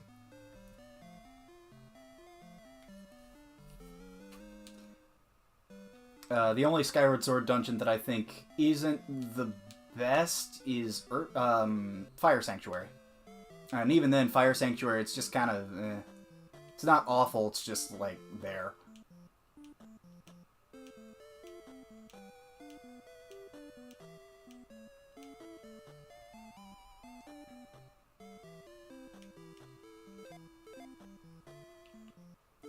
Skykeep is great. I do really like Skykeep. Great Bay Temple is underappreciated. I said this earlier, but I love all 4 of the Majora's Mask dungeons, and Great Bay is fantastic. I don't understand people who say that it's confusing. It's honestly probably the most straightforward dungeon in the game. Like, it's... You know...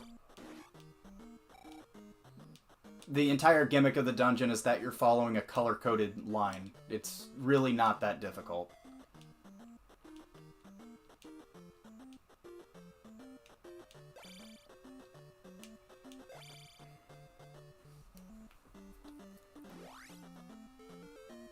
Oh yeah, those are... That 1, 2, 3 punch of dungeons there is fantastic. I also really like, what's it called? Skyview Temple. Skyview Temple is also brilliant. Earth Temple's alright too. It's also... I think it's also a really good dungeon. But it suffers from... I don't know. It does feel a little generic at times, Earth Temple at least. So I think it's also one of the weaker dungeons in Skyward Sword, but that's really not saying much at all.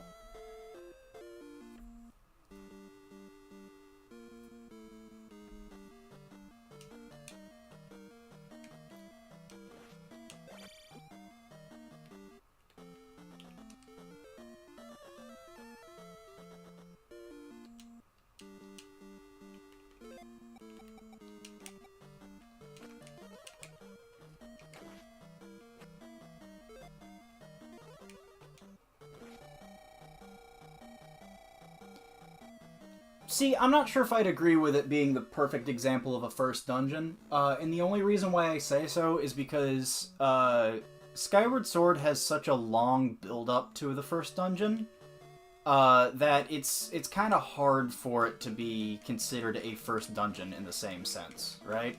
Like, you have, you know, say the Great Deku Tree and Ocarina of Time. The only reason why that dungeon is so simplistic is because it's the first dungeon, right? And I like the fact that you visit it so early because you feel like you're getting straight into the action in Ocarina of Time, or at least relatively speaking. But at the same time, there's no denying that it's also a very simplistic dungeon and not particularly interesting going back to it.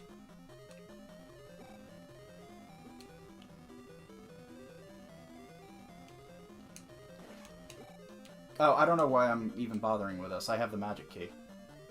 Literally the only thing I need to do in this dungeon is get to the end. Which, by the way, the magic key in this game is dumb.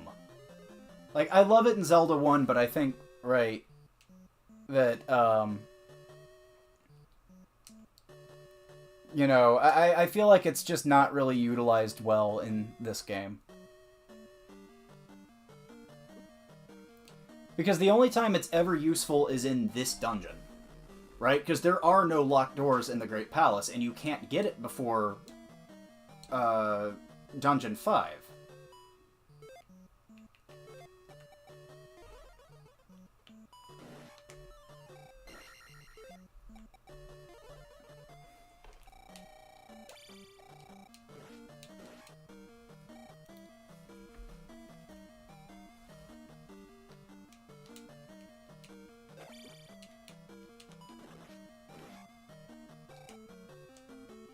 Oh, okay, well.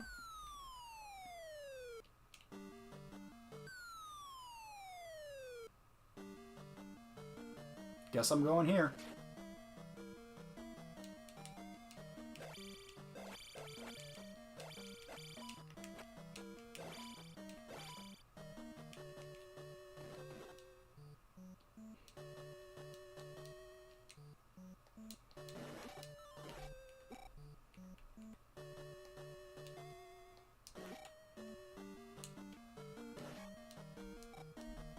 No, okay.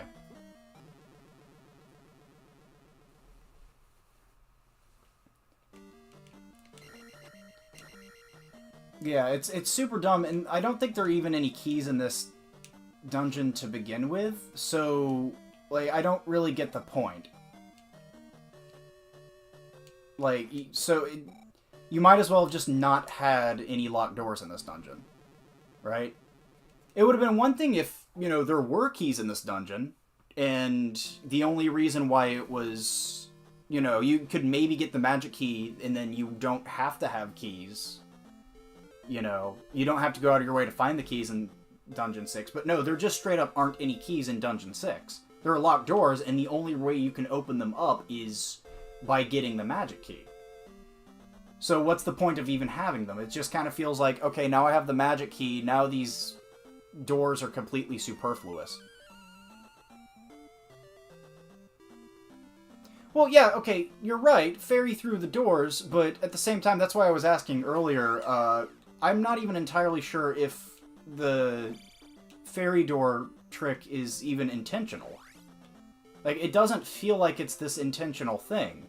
I've never seen any evidence stating that it is intentional. It's just kind of there.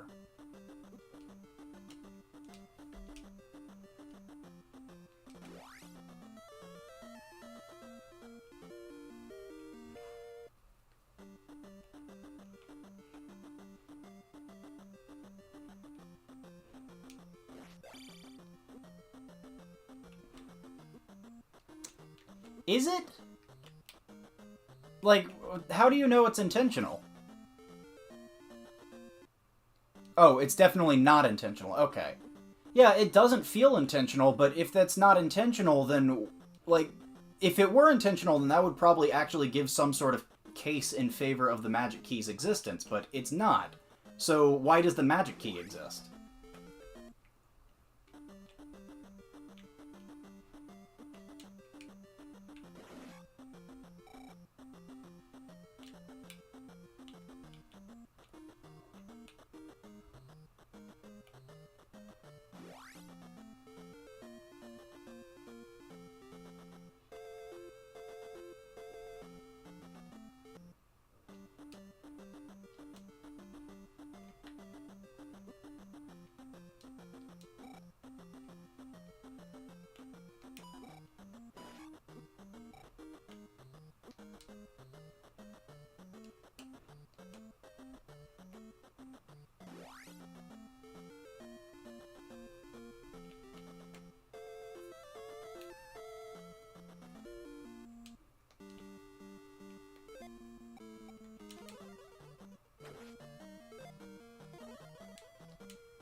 Yeah.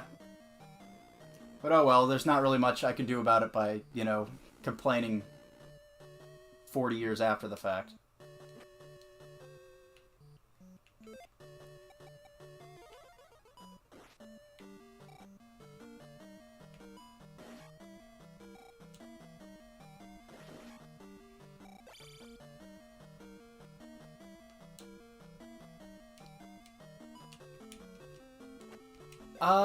Maybe? I guess I can see where you're coming from with that, but I'm not even entirely sure if that would make it make that much more sense.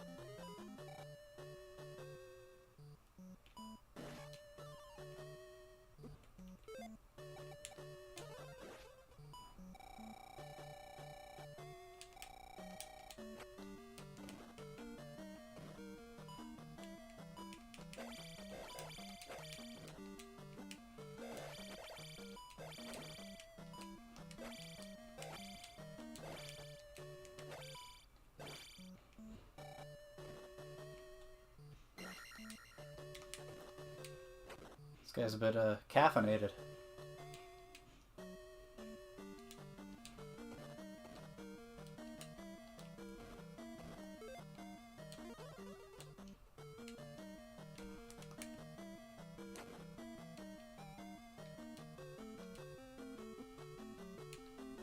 Dang, come on.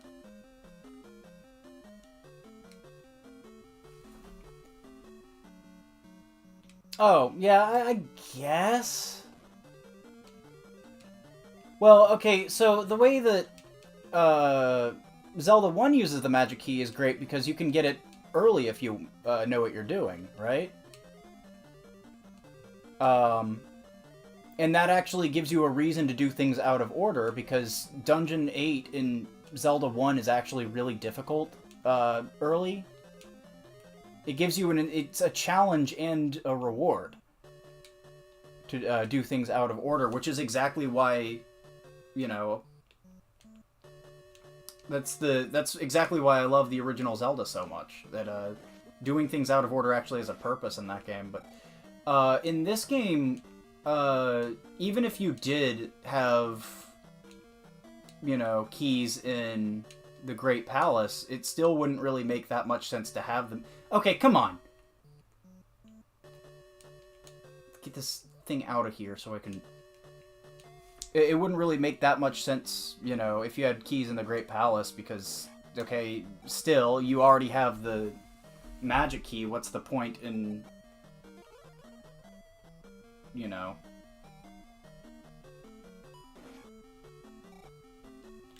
Which one was it? I just barely forgot about this. My memories of this room just came flashing back to me. I forget. It's this one. Well, I jumped too late.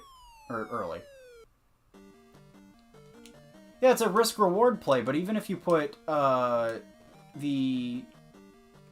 you put keys in the Great Palace, it wouldn't be a risk-reward play. Maybe... Oh, hold on.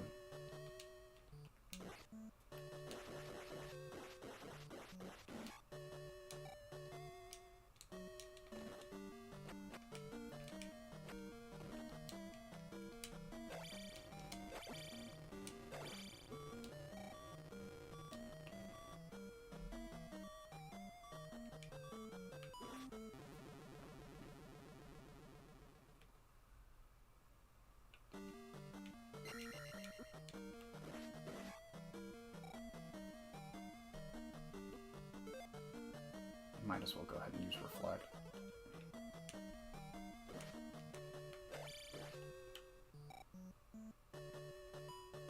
I mean, maybe a little better, I guess, but it's still... I don't know. I still don't think it would necessarily justify the existence of a magic key.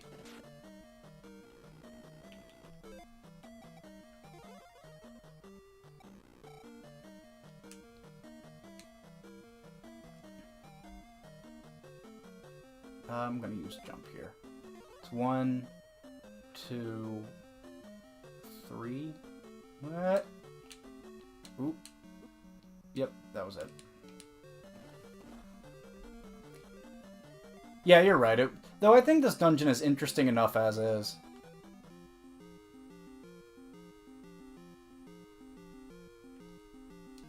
Ah. There's a way you can, like, stun lock this and kill him with just the down stub. Even after he falls off the horse.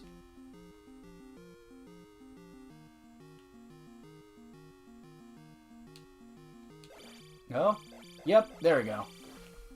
Nice. I have a hard time pulling that off.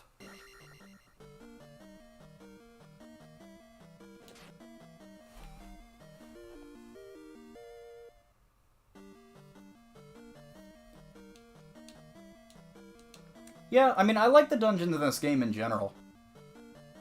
Yeah, I guess that's fair. Even if it is your favorite, it can never hurt to make it more interesting. Oh, oops. I forgot about it on the way back.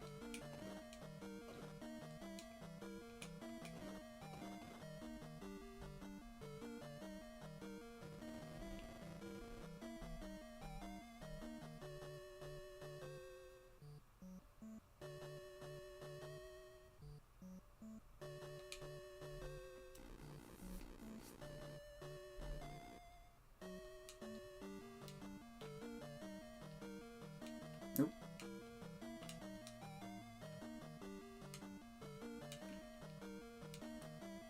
I'm just gonna... There we go. Didn't feel like dealing with that.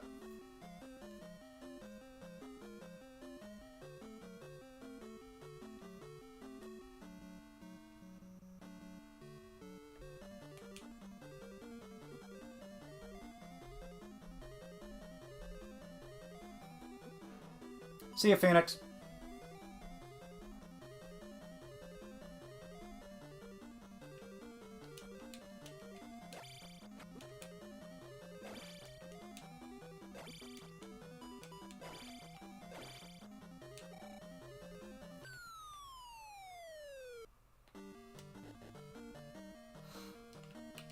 It's not here. I forget where everything is in this dungeon, but... Ah. No!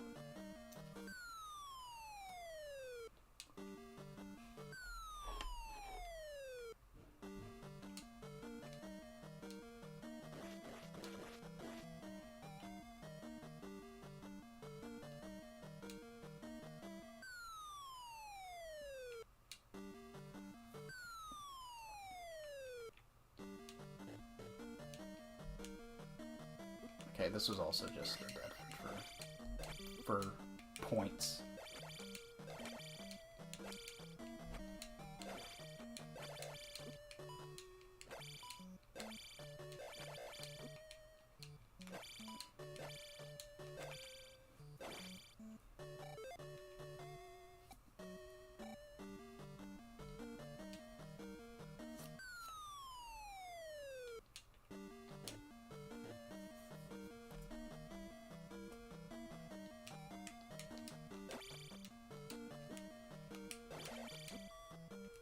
Oh, no. Okay. Return of Ganon. Yeah. I was being careless there. As per usual. I had all that magic and didn't think to use it. Just trying to get the Barba, man.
No!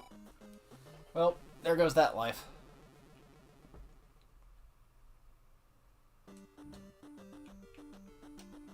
And that one. Wow. I'm slipping. Maybe I'm just getting tired. No, I'm so close to beating the game. I can do it in one sitting.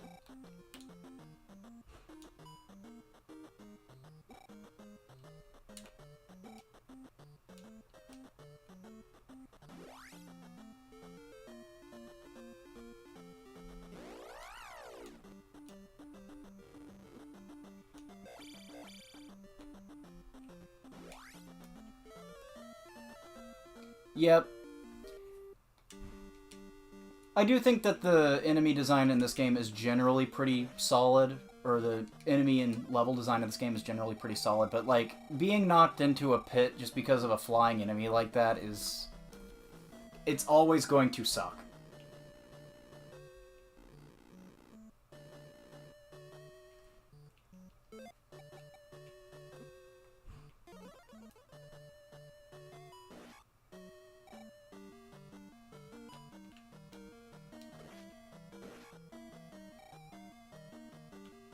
Where's that other one?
Thank you.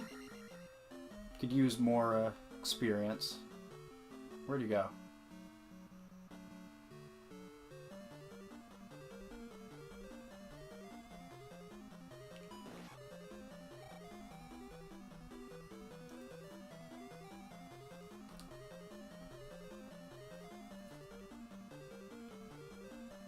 Right.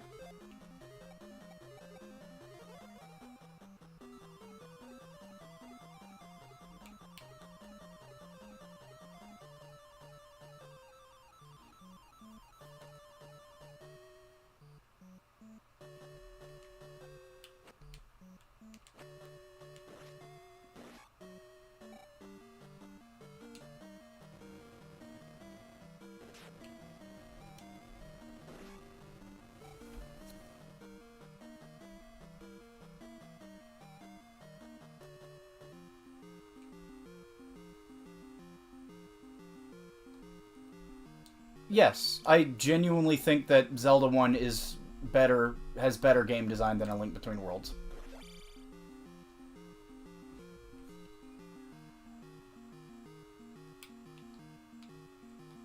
I think most Zelda games are better designed than A Link Between Worlds.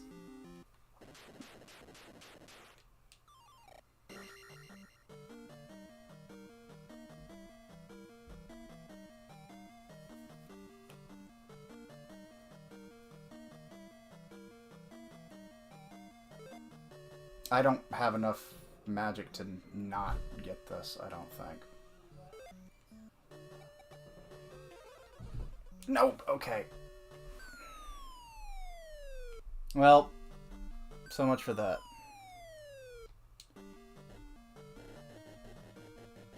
Could use some magic.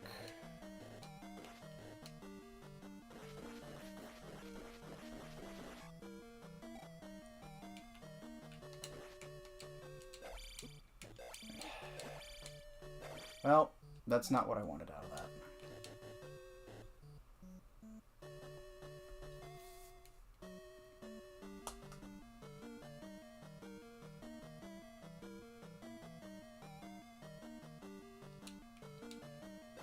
Some magic, please. Can I get some magic? Magic.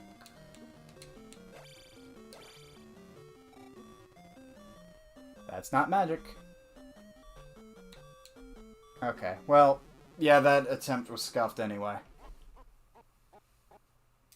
Alright, but I'll get it this time. I was right in front of Barba. Barba was like 2 rooms away.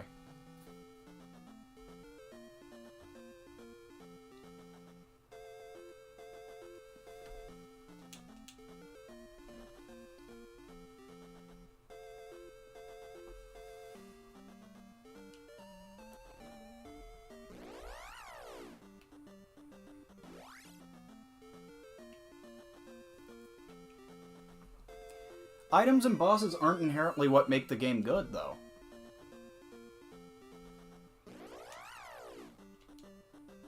I personally think the bosses are a lot of fun, despite the fact that they're significantly more simplistic than any of the bosses in A Link Between Worlds. But it's really the fact that they give such a good weight to the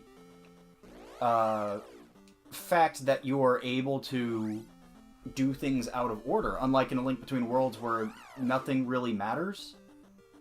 None of your choices ever matter in the game.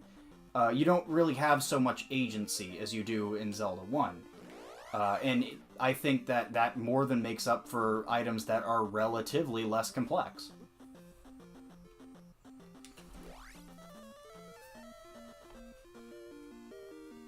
Same could be said for this game. Despite the fact that it's more linear, I think that the way that it's mechanically designed gives you a lot more agency in what you do and how you do it.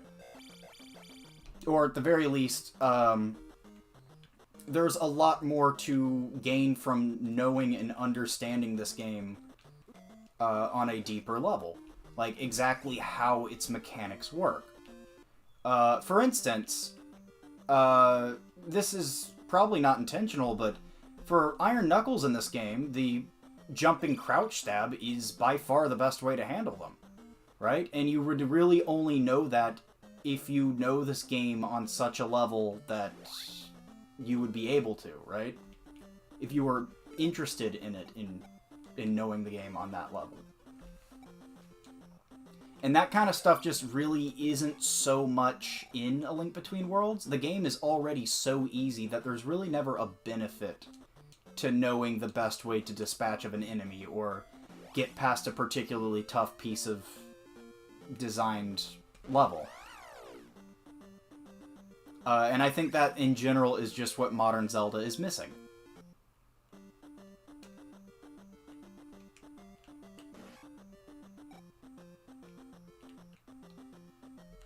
Of course, I die there again. Hi, Foxy. I did the same thing. That is the exact same thing that happened on the last attempt.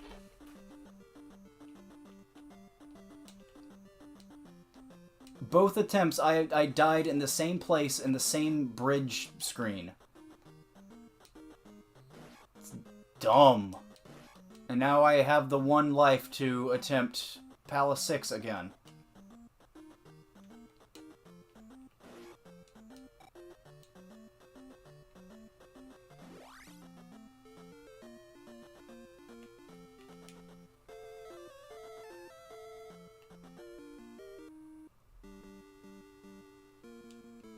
Well, that's definitely an issue with New Zelda.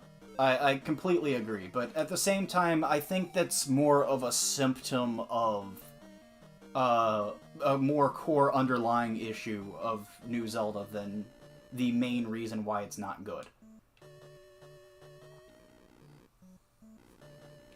And then, yeah, no, it's this way.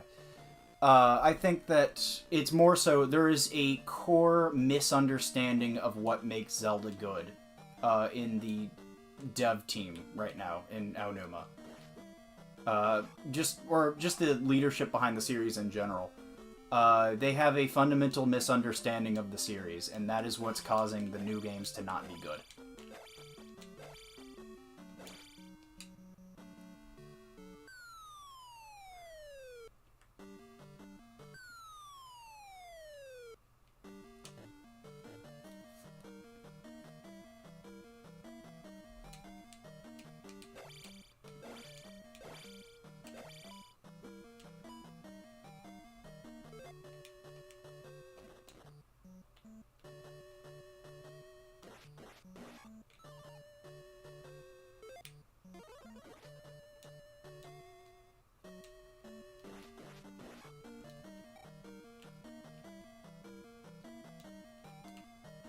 Ugh.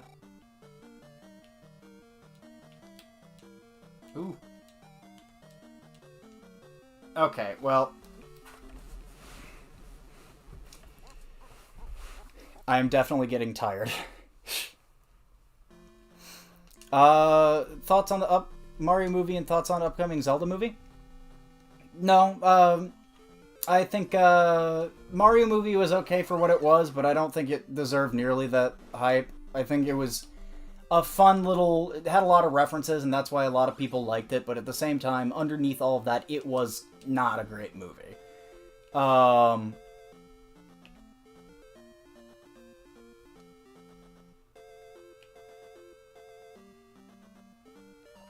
I fundamentally disagree, Dalen. I think lives are one of the best aspects of this game.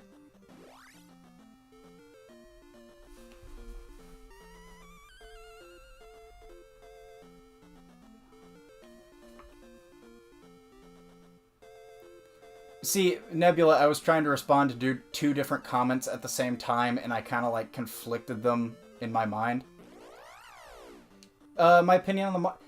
I don't know, I really tried to like the Mario and Luigi games that I played. I really did. But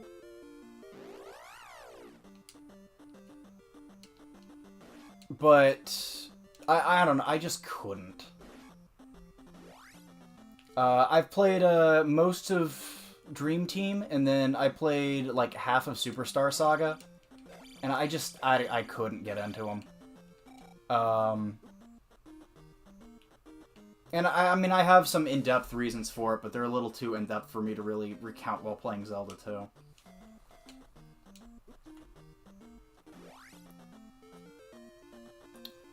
You know, I'll agree, Dylan, that, restarting with the 3 hearts in dungeons in Zelda 1 is kind of annoying. But at the same time, I think I kind of like the idea of only starting with a little bit of your health, because it actually adds a bit of a drawback to going out of your way to getting more health, right? There's some sort of incentivization there, because now you no longer have easy access to the sword beam. And I think that also sort of exists in Zelda 2, but not to the same extent.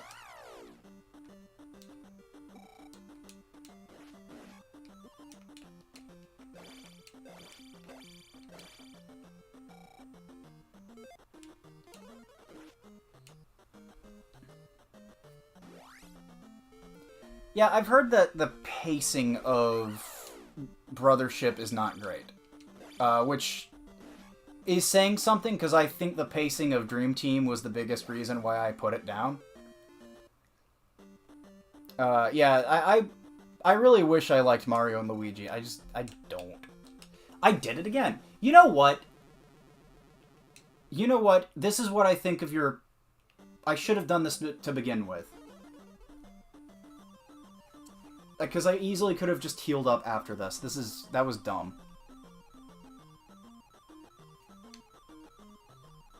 There. Boom. Take that, bridge.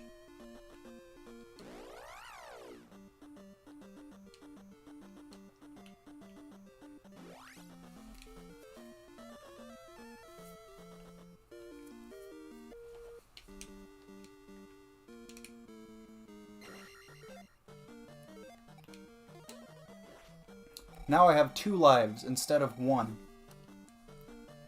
And I'm pretty sure that'll be enough.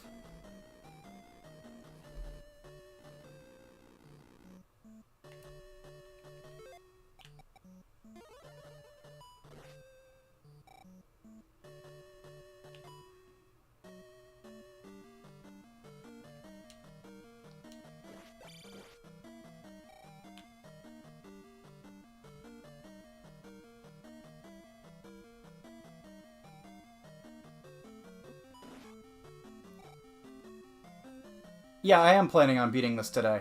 I'm not that far off. I only have this and then the Great Palace. And the Great Palace it's daunting, but it's really not that bad.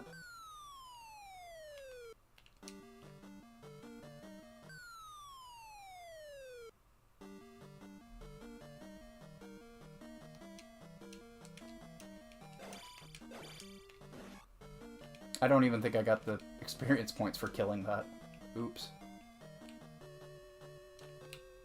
Okay, never mind. Okay. I'm getting sloppy. I am going to keep Fairy Spell equipped, though.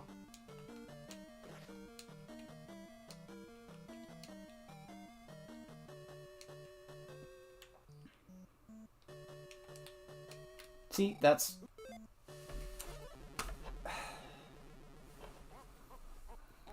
Do I have an opinion on Mario Odyssey? Yeah, it's really good. I don't really have much to say about it. I think it's probably my second favorite Mario, just after Galaxy.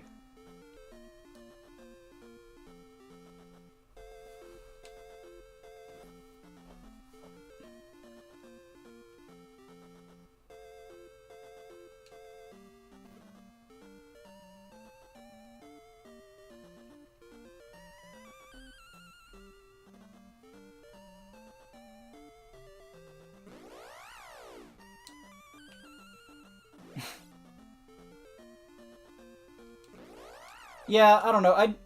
I get the argument that there are too many moons in Odyssey, and to an extent I agree, but I kind of like the I like the fact that there's a little bit less of...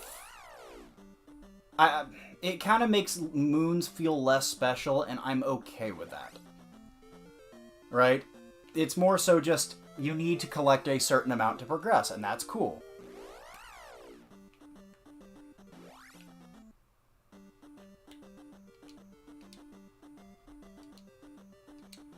But I definitely agree that I do think that the next 3D Mario should cut back on the amount of main collectibles. Because 880 is a little silly.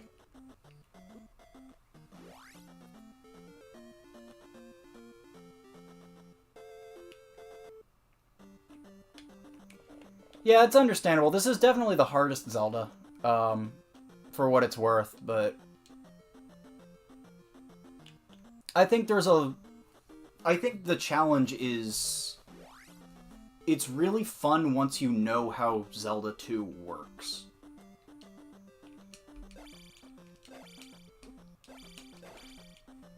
I hate making this comparison, but it almost feels like Dark Souls, where once you get a feel for the game, you actually see why it is actually well designed. Like, yeah, these guys, they all have a pattern, and you wouldn't know this because they throw so many times, but they always throw one ahead of you, behind you, and then wherever you're at. Wow, that is a hot take. I'm of the opinion that Sunshine is the only bad Mario game.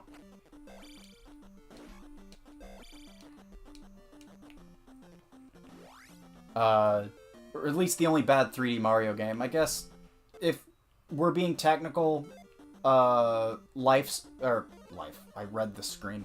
Lost Levels is also probably not great.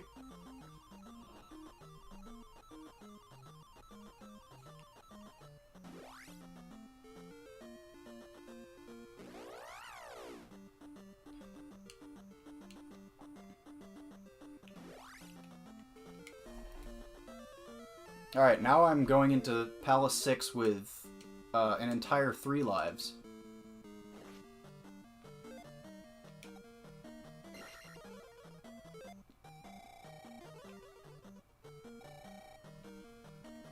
Yeah, Lost Levels is just not a good game.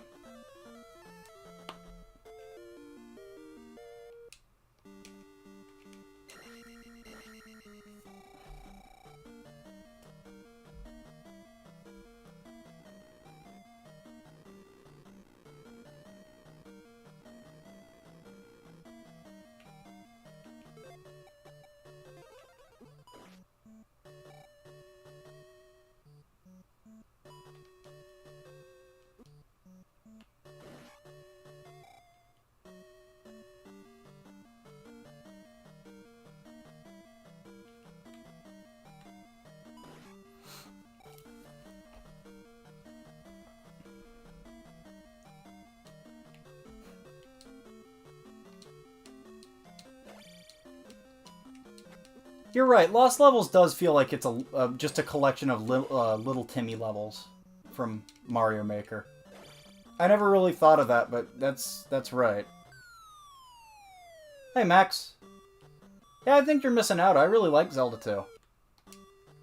It's definitely the most challenging Zelda, but I think that's a good thing. I like the challenge.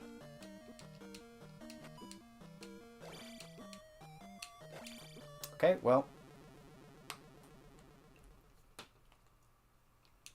Okay, I'm choking again.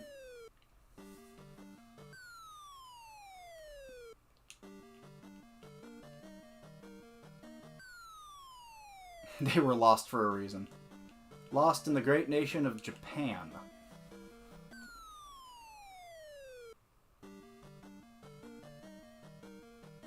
It's like Indiana Jones finding the finding the lost Ark.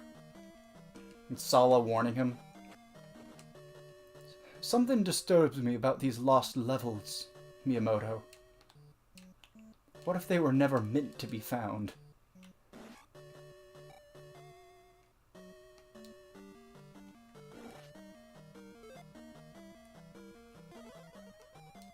No, come on. How does it rank among my favorite 2D Zeldas?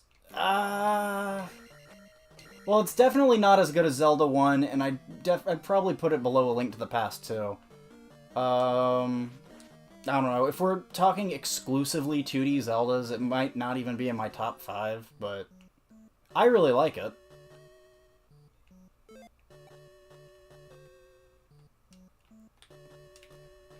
Okay, how come I was able to do this the first time, but now it's just this room that keeps messing me up. I don't get it.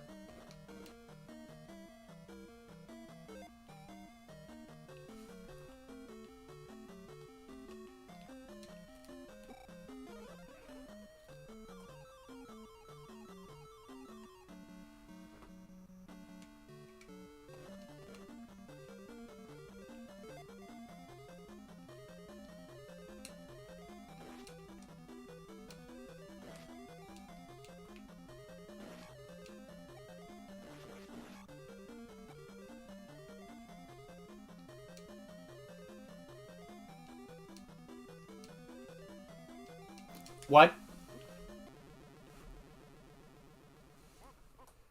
Okay, see ya, Foxy. Alright, this time I am going to get it. Honestly, yeah, jump spell probably would help. Thank you.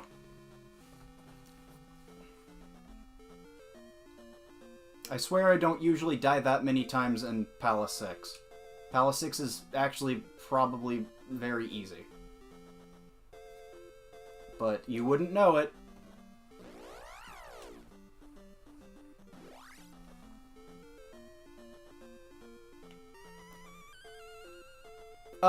It's because they really wanted it to be different from Zelda 1. The entire point of Zelda 2 was to be a departure from the first game. Which I think is fine, because, I don't know. I think it's fine because they still keep in a lot of elements from the first game. Right? It still feels like a sequel to Zelda 1 to me. And in some ways, I'd argue that there are some things that it does more similar to the first game than any other game in the series. But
I'd like some magic, please.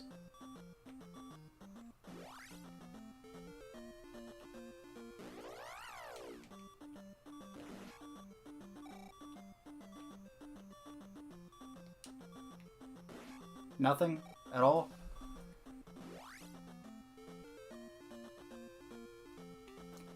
I wouldn't say that Mega Man 2 was that different. Mega Man 2 definitely felt like a more refined version of the original Mega Man.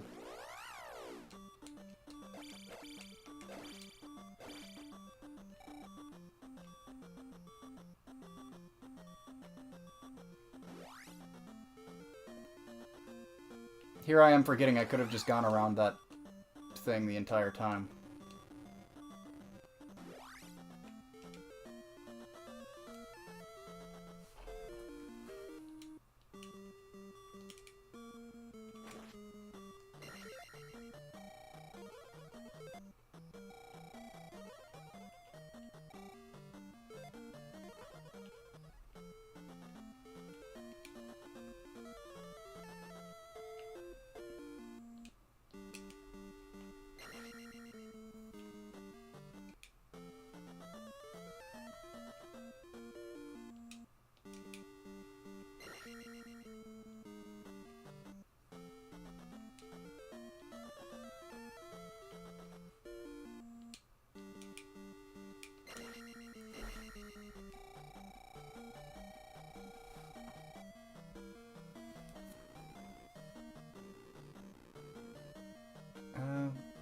I keep being enticed by that point bag there. Because I still need to get 4 more levels if I want 100% the game, but...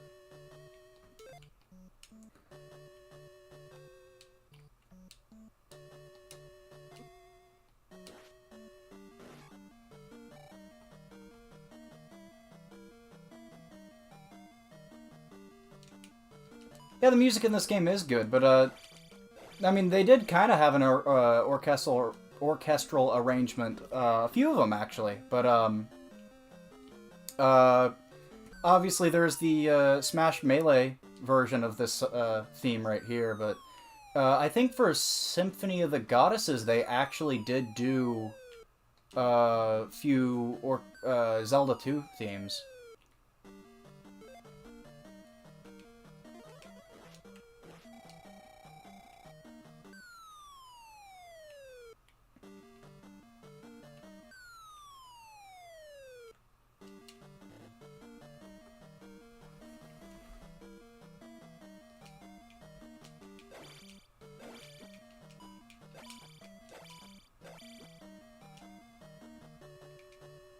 Okay, I'm going to use the suggestion and also use the safety net.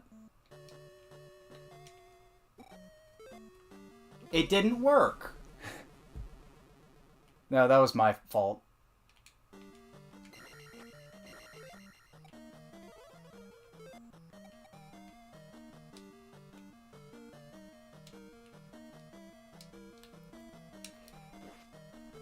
Okay.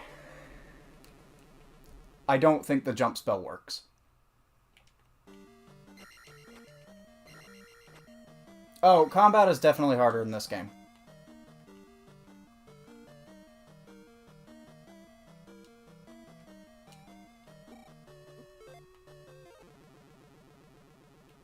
Why do I keep screwing up in that room?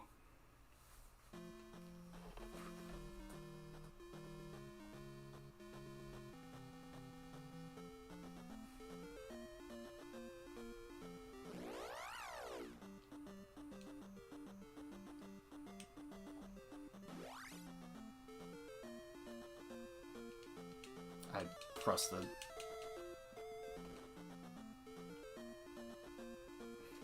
Oh, what are you doing? I can, yeah.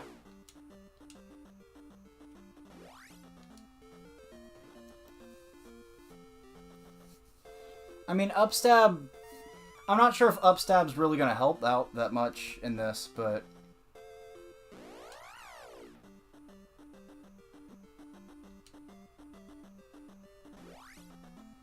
Like, I know that room is painful, but I was able to do it my first attempt at this dungeon. I don't know why I'm struggling so much on it on all subsequent attempts.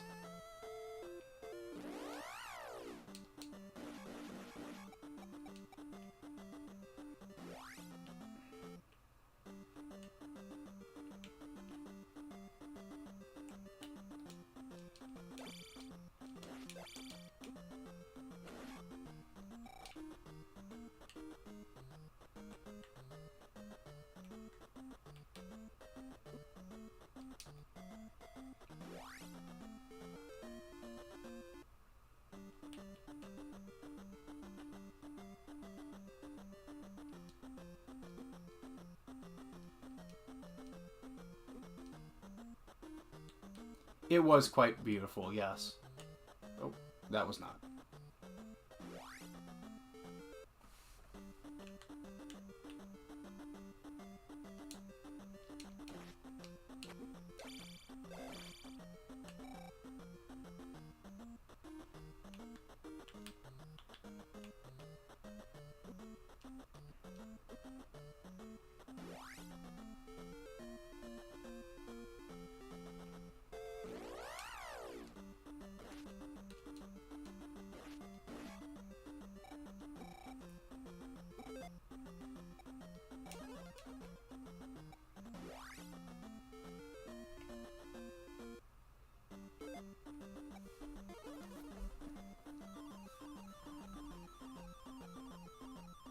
I'm surprised there isn't nearly as much fan art of this as I expected. There should be a lot more. Well, no, there shouldn't be more, but it's the internet. You'd think there'd be more.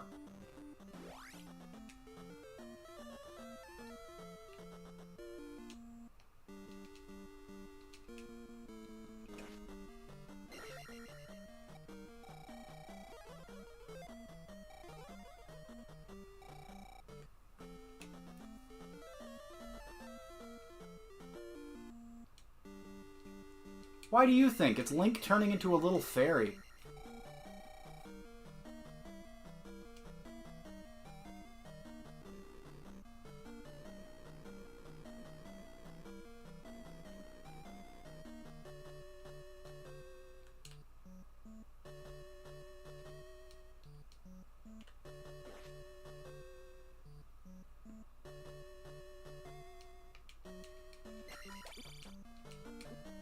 Alright, I'm done with you.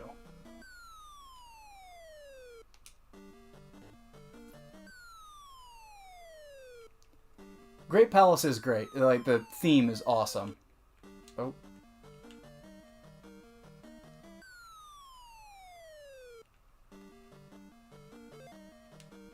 Oh, that's not what I meant to do. Let's try that again.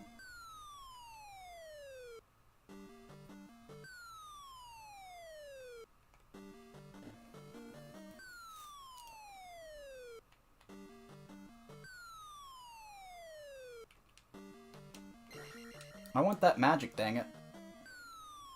Actually no, Koji Kondo did not score this one. Which is interesting, because I think this... I would say that this game actually has better music than the original Zelda. But that probably is on account of the fact that the original Zelda has exactly 3 background tracks throughout the entire game.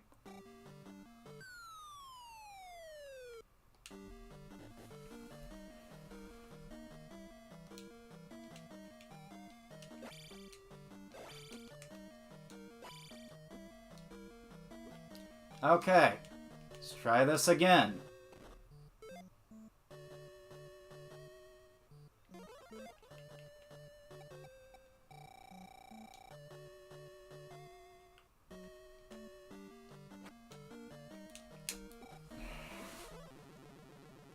I don't remember who the composer for this game was.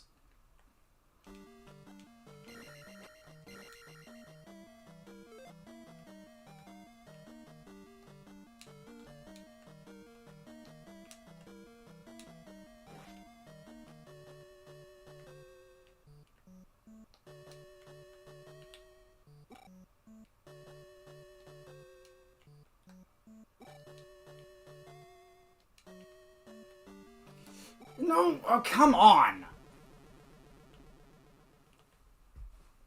Okay, now I'm just getting frustrated.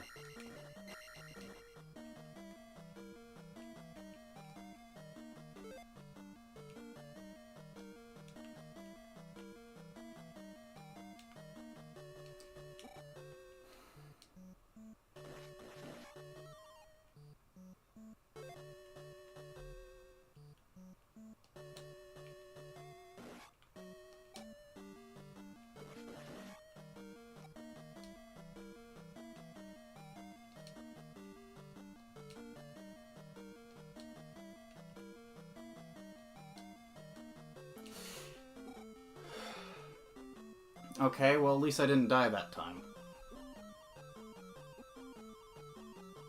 But I can't break blocks in this state, so... I keep getting hit. Yeah, I tried the jump spell. It wasn't working.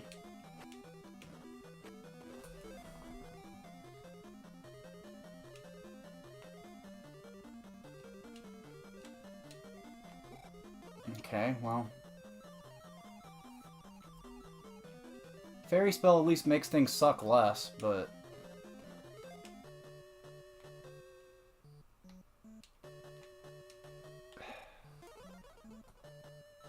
I can't use it now, unless I get some magic from this guy.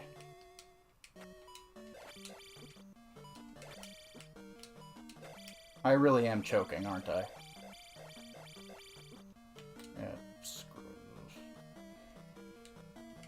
Yeah, I thought it might help a little too, but it's not.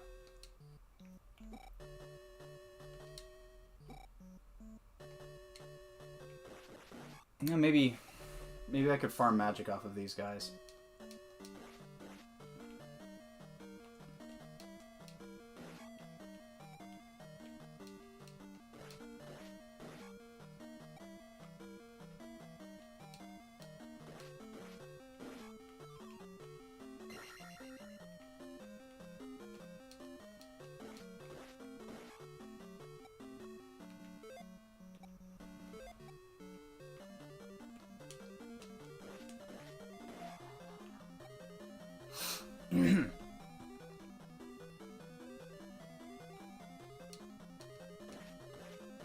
No, this is gonna take ages.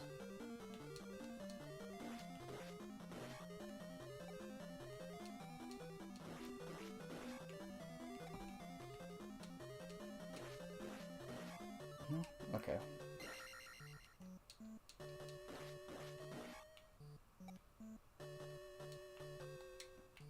Yep, okay, and that's why I did that.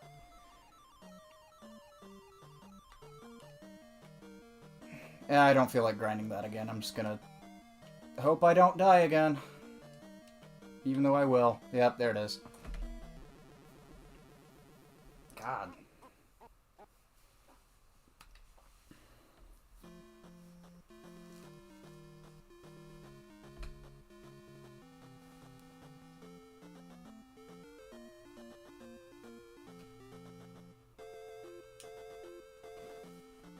Okay, now I am starting to get annoyed by the fact that I'm sent all the way back.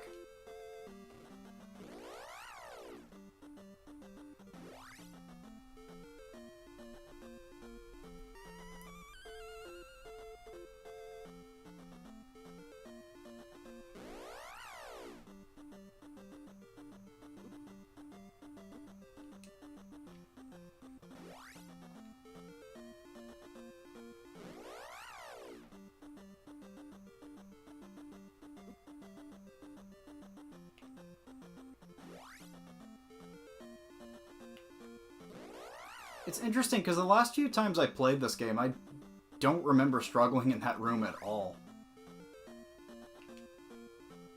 Might just be because I'm streaming this time, and it's like the pressure's getting to me.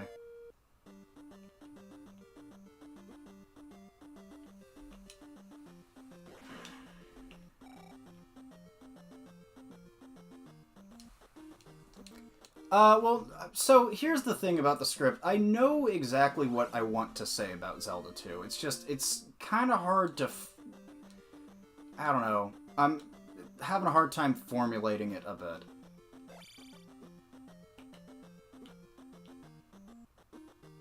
Like, I have the whole thing outlined, I just, I'm getting to the part where I'm talking about how linear the game is and why that is both a good and bad thing.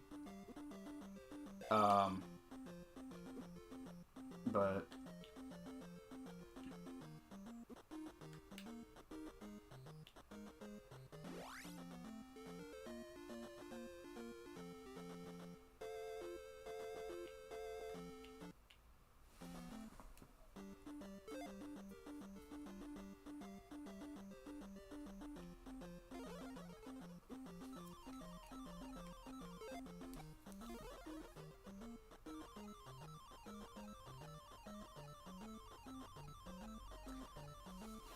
yeah, there's a rhythm to it, but I'm not entirely sure why I just stopped feeling that rhythm.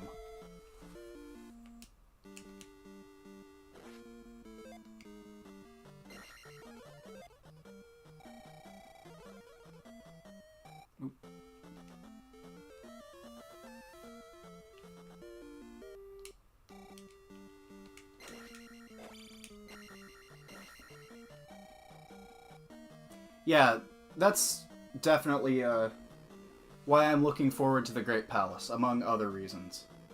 Because Great Palace is fun, and I'm also, as much as I like this game, I'm ready to be done with it.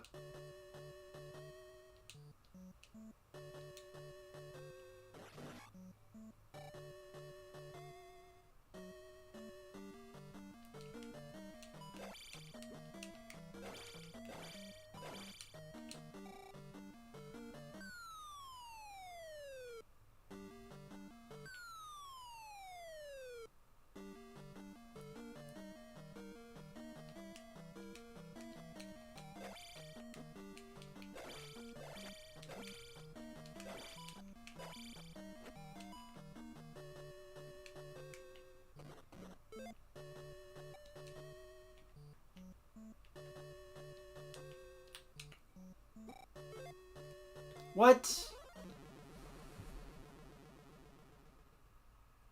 No, I'm planning on doing a video on all the Zeldas, not just the console ones. I mean, you know that. I did the video on A Link Between Worlds already. What is... I keep pressing the fairy button too late. I don't get it. Sometimes it works, sometimes it doesn't.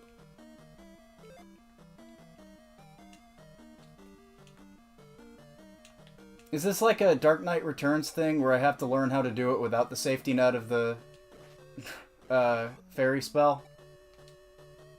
Or, is it more like it's based off of a... no.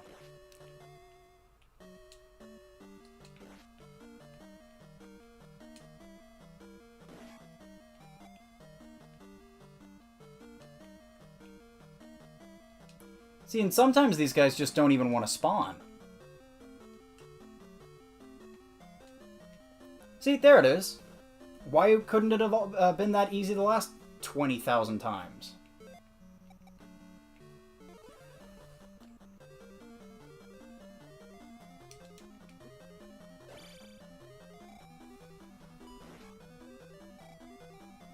I did not need to use the reflect spell there. I probably should have saved my magic.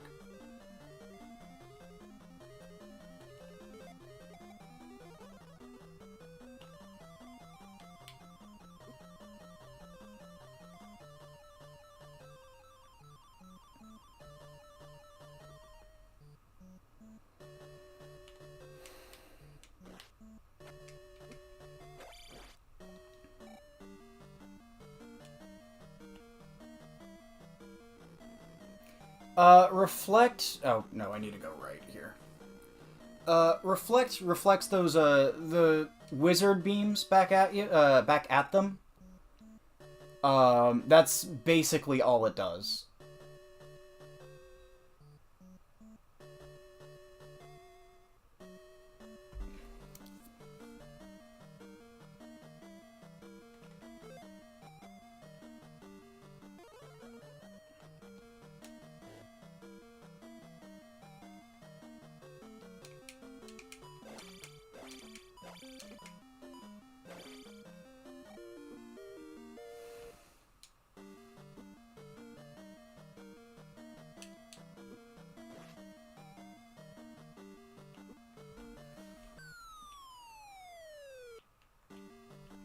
Alright, now I gotta get through here with hopefully not dying. Actually, I think there's a statue here I could potentially get magic out of. Yes, okay, good. I need that. There we go. Now I'm more confident that I won't die in the... I won't lose again.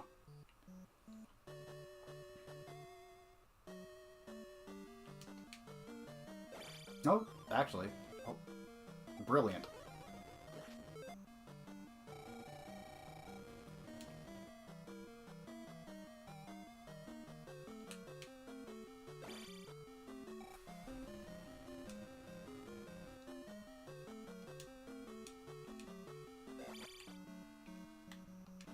See, why is there even a key door here?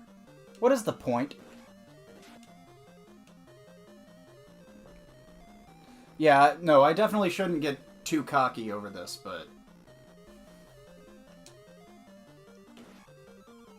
I don't... It's not gonna help me at all.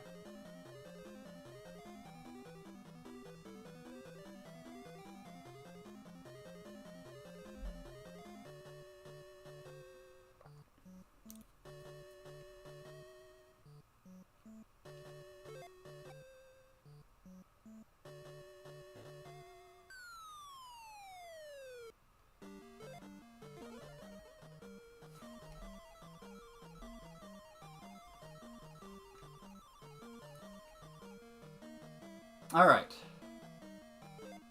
I have 2 attempts at this.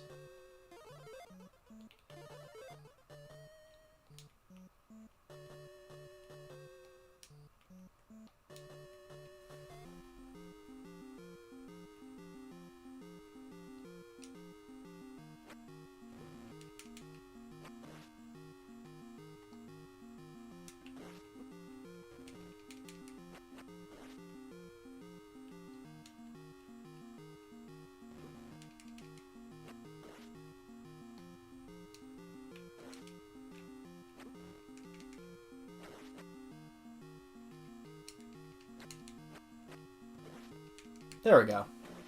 See? It was just that room. After that, everything is easy. Okay, but now I want to go... Do I bother?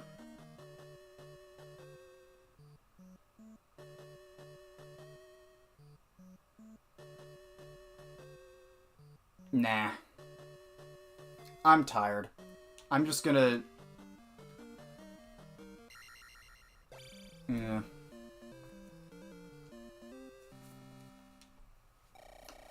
I was hoping I could cheese out a few more levels with this, but...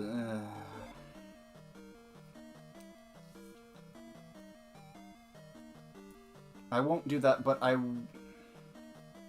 I'll wait and I'll get magic instead, but...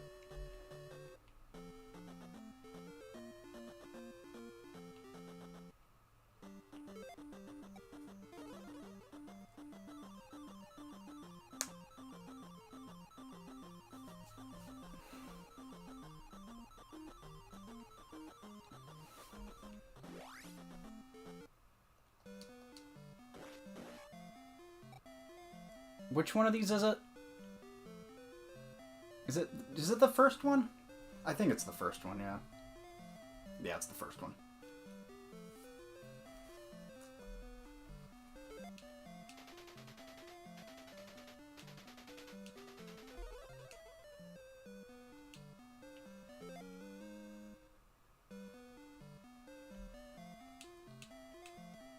Alright, Great Palace time.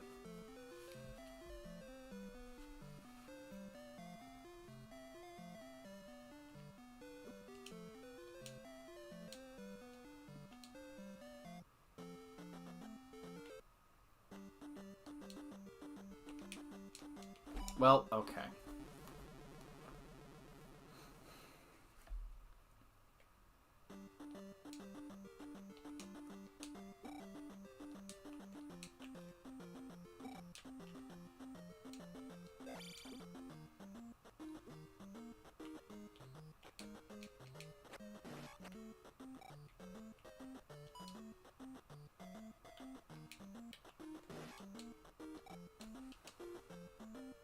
Well, for me, I've been streaming for about 5 hours. So, I mean, I'd imagine it takes, probably 10 for a first-time player. But that's just a rough estimate. Might be, lower than that.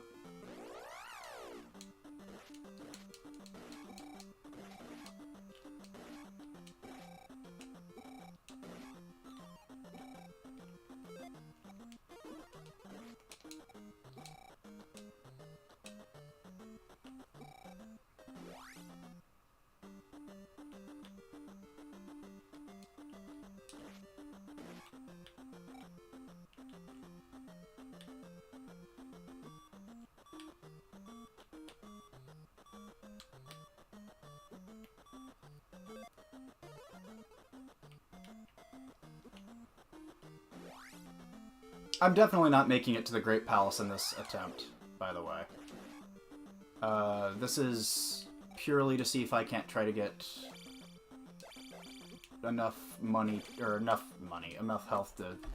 Okay, well, there goes all that experience. Should have taken the health upgrade when I had the chance. That's okay. Hopefully that is the last time we see that screen. Well, before the credits at least.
I'm pretty sure I would dislike this game significantly more if it weren't for that little trick against shielded enemies.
Yeah, I think NES games in general, most of them are really short, and then they just counter that by being difficult enough that, you know, it takes you ages to actually finish them.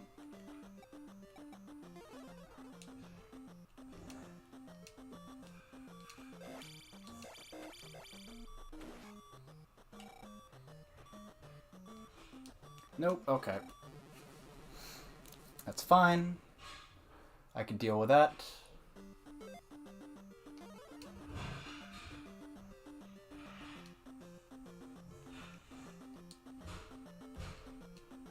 Hold on.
Sorry if you hear anything in the background. I think my mom's watching TV in another room.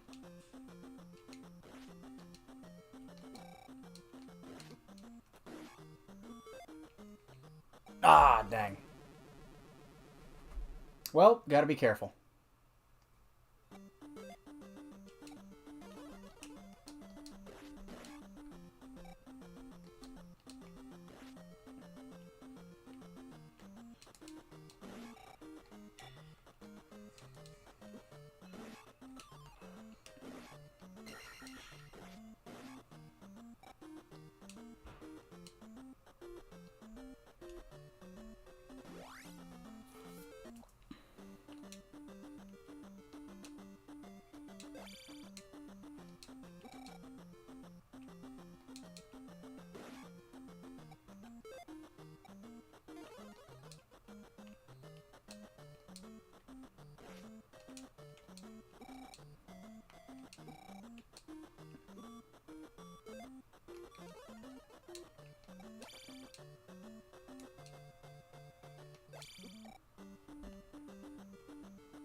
Ooh, that was perfect timing.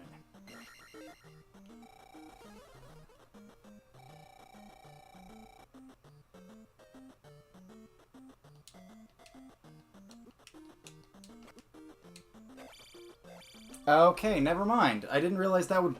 Okay. I didn't realize that did that much damage.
Yeah, I didn't finish Dark Souls. Cap or Demon. I'm wondering if... I don't remember which one that was. I think... I think I beat him, but I just... It was the, I forget the name of the... I beat a rather major boss, and then After that, I just kind of got tired with the game.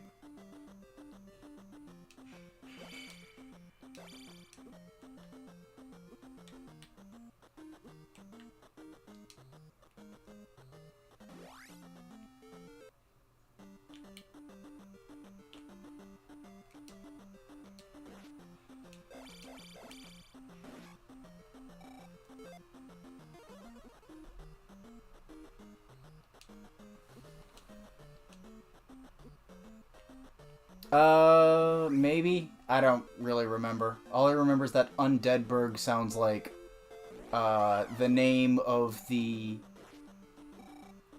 city in a Nickelodeon cartoon about ghosts.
Yeah, no, I know, I know it's an actual location in the game. I'm just saying that the actual location of the game sounds like you know, the city in a Nickelodeon cartoon about ghosts.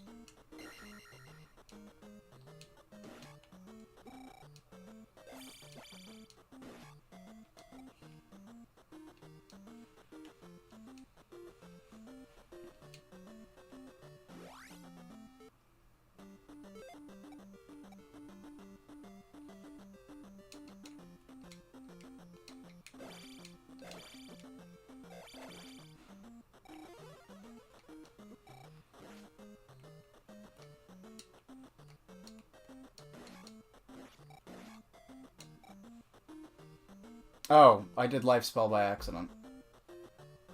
I meant jump.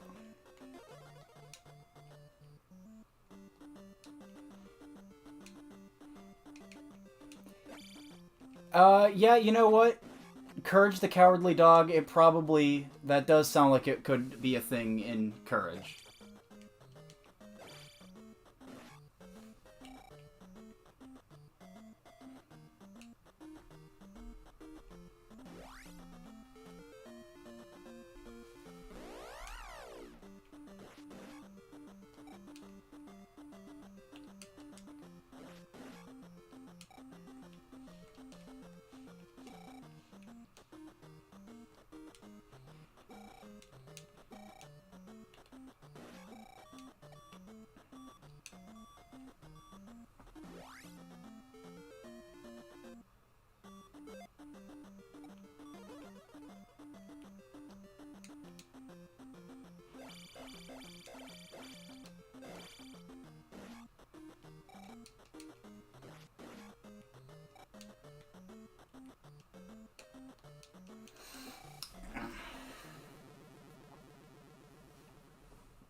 What? Okay.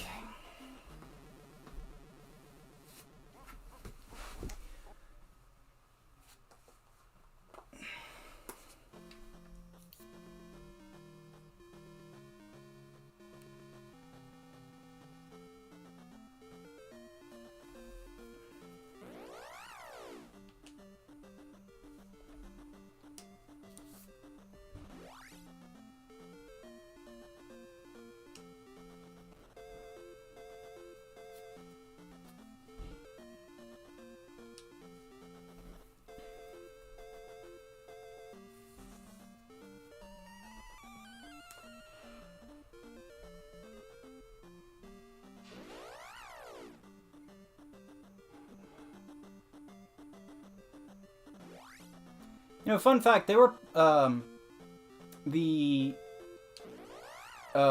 only reason why they give you the respawn point at the Great Palace is because they physically could not have not had it respawn at the Great Palace in the original Famicom Disk System version of this game. They wanted to have you respawn at the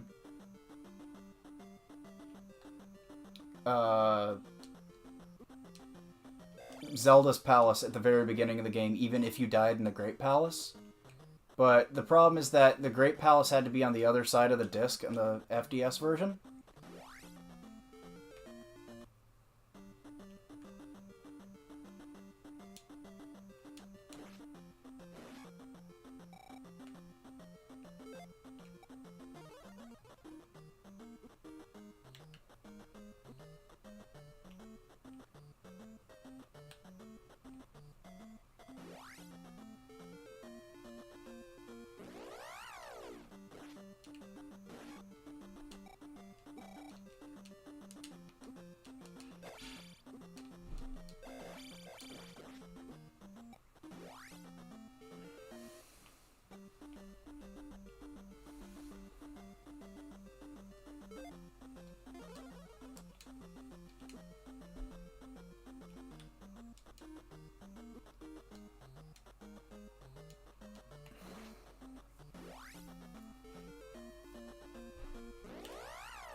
Oh, come on.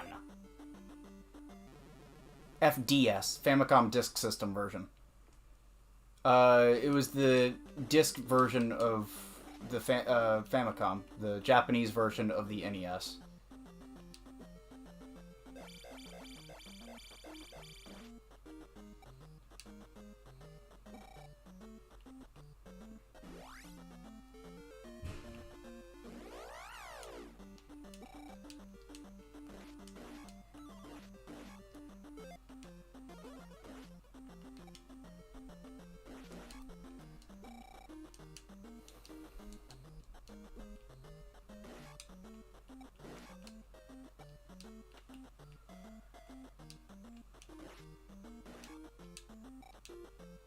It wasn't CDs, it was floppy disks. Or something akin to it, at least.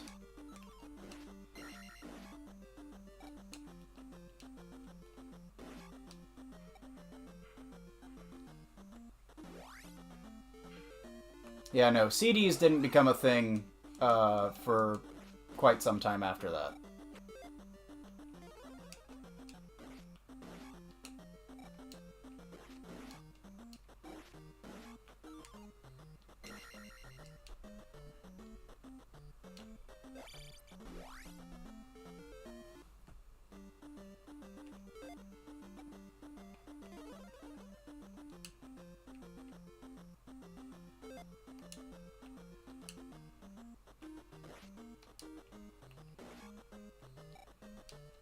What?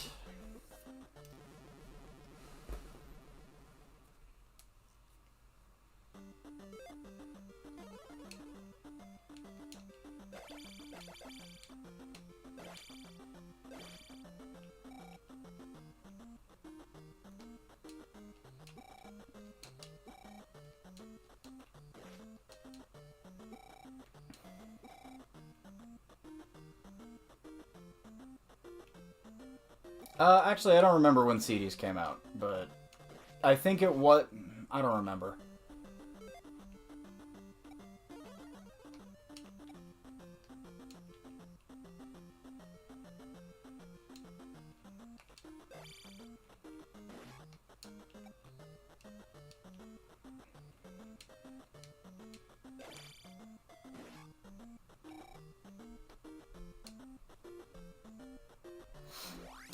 No, so the Famicom Disk System was basically a disc add-on for the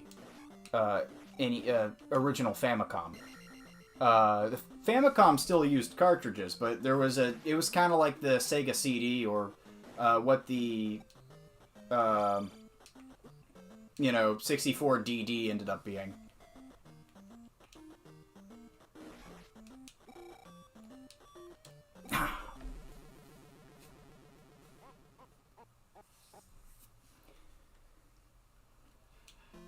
I think it might. I think my poor for performance now might be just because I'm tired. But at this point, I'm too deep into the game to really call it quits for the night and come back later because I only have the one palace. And honestly, I don't think the Great Palace is that difficult.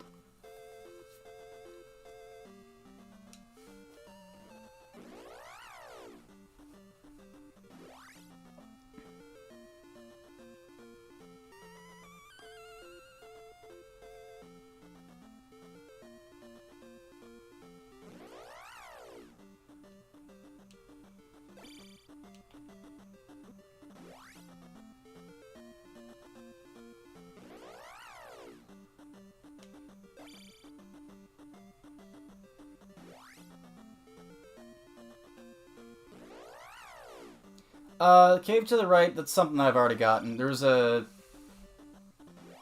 thing in it. I forgot what it was, though. Alright, come on.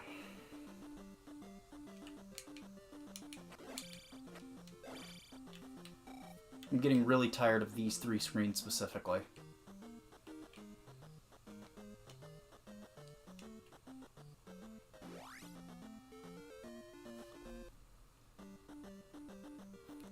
I could, but I don't think it's really going to help me that much.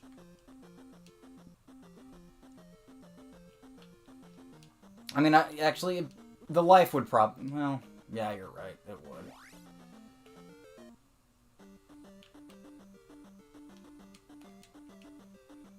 I just don't really feel like grinding that.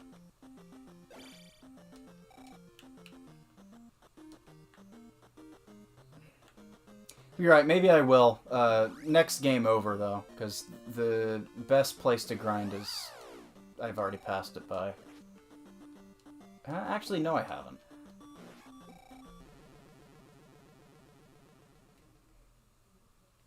Okay, well, I already lost this one, so I'm not going to bother. I'm just going to get the game over now.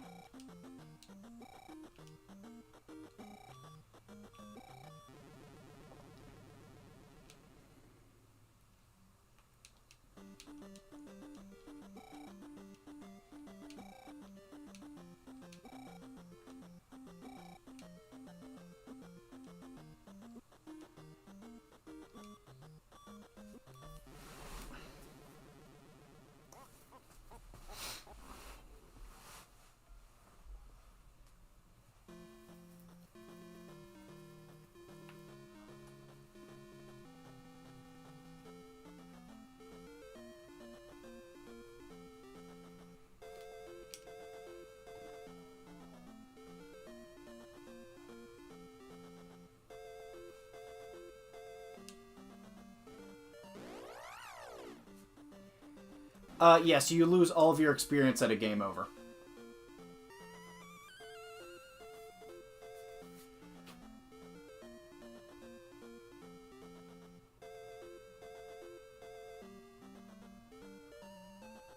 Oh no, I want to go down.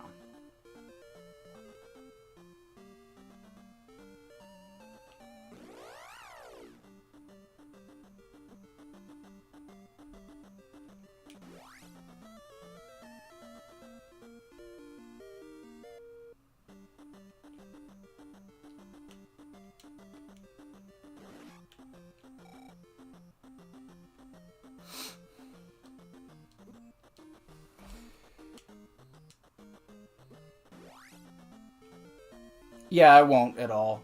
But I'm thinking I might actually just go and get all 4 of the remaining levels.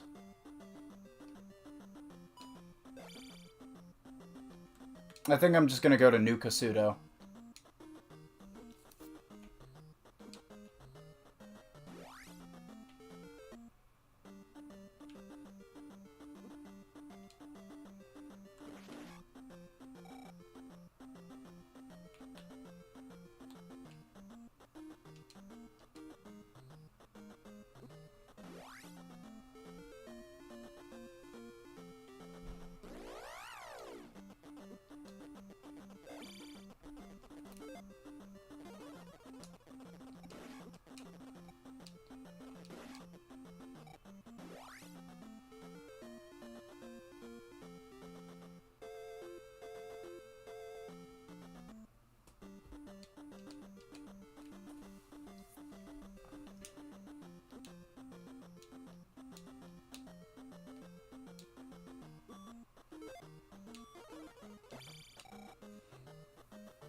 Oh, I went to the...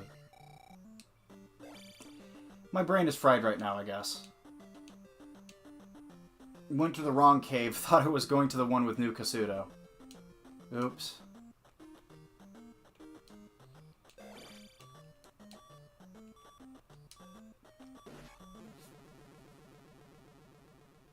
Yay! 2 more lives.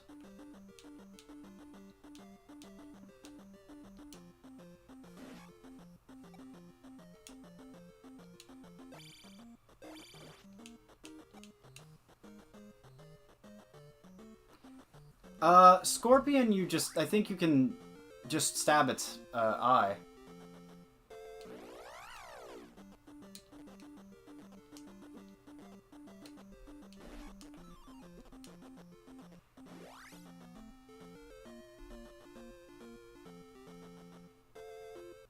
Yeah, this is where New Kasuto was.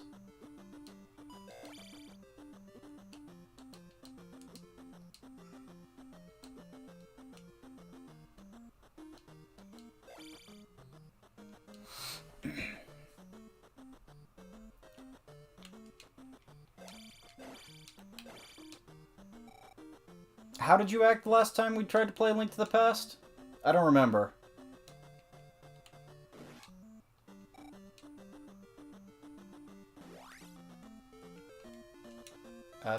Press the wrong button again.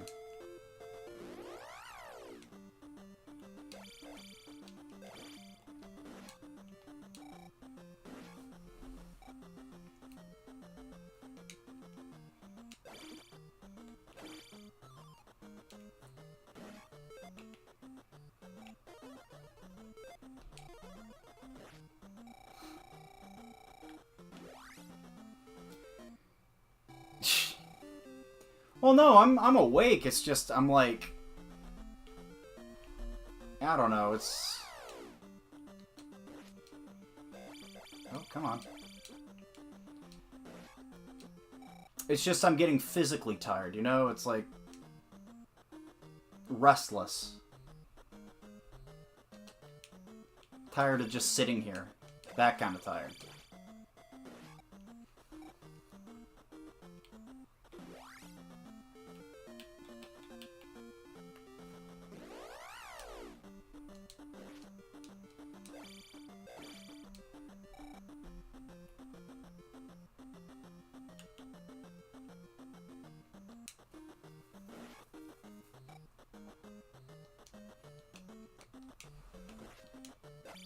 No, you don't get, experience if they drop a potion.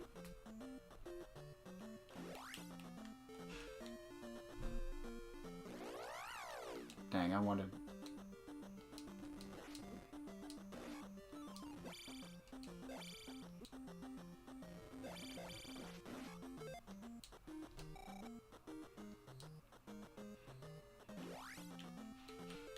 Yeah, I lost my edge.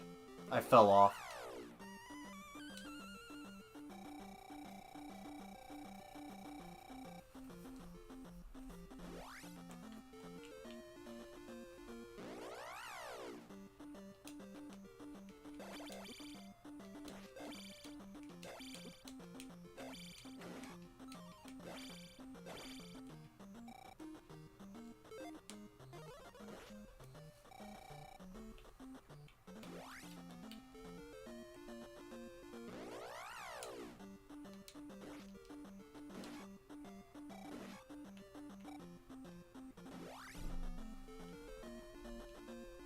Yeah, I'm just grinding for experience at this point.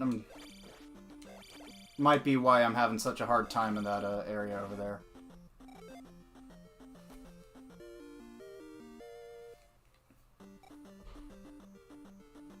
I mean, Life 7 alone is probably going to be enough to at least help, but...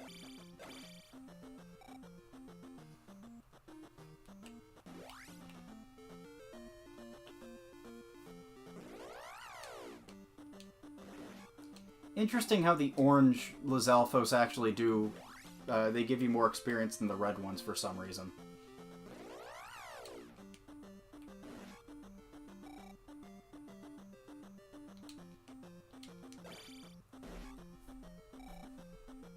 Because the red ones are supposedly more difficult. Oh, come on.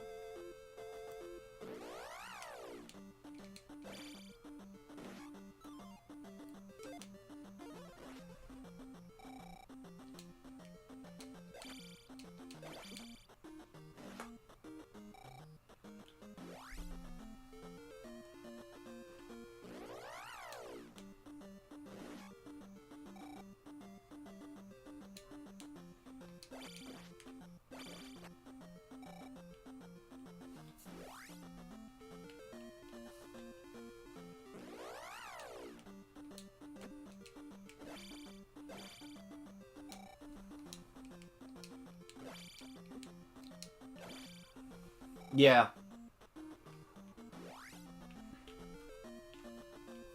Oh, hey, fairy.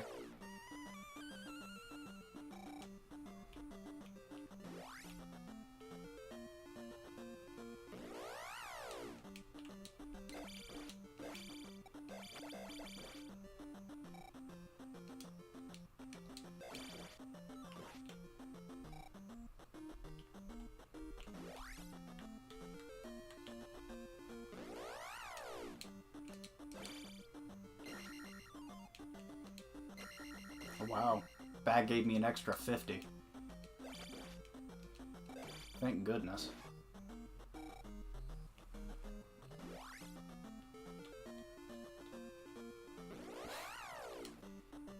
Never really got into Final Fantasy, so I'll just take your word for it.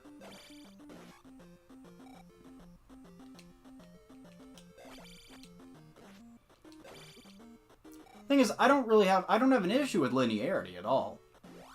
Not necessarily, at least. As long as that linearity is, you know, leads to good design. And I think for the most part, it does in this game. It's just...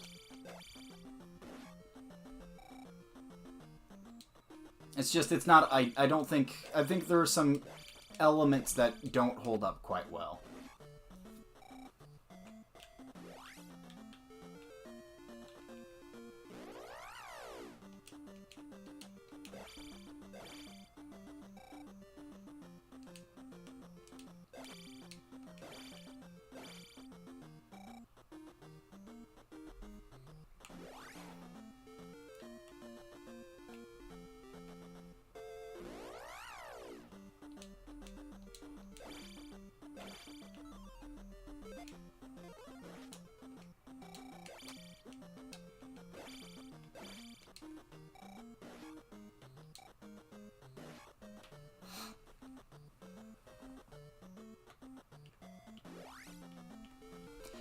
Yeah, I was a little confused by that, too. I don't know a lot about Final Fantasy, but I know that I knew it was 13 that was generally criticized for being linear, not 12.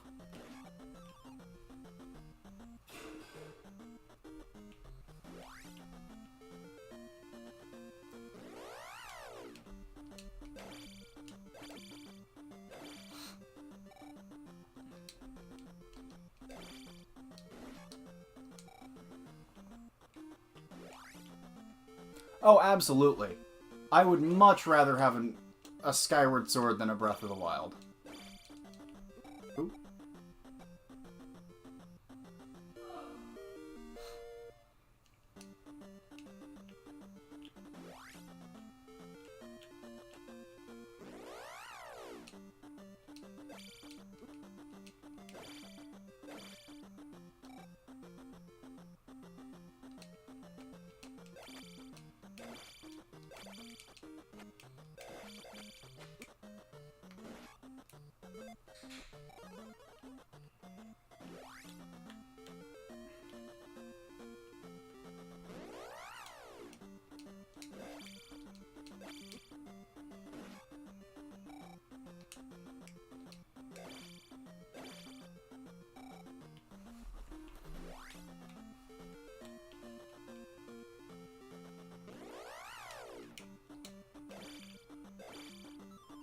No.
Link to the Past was the first one to have the Master Sword, yes.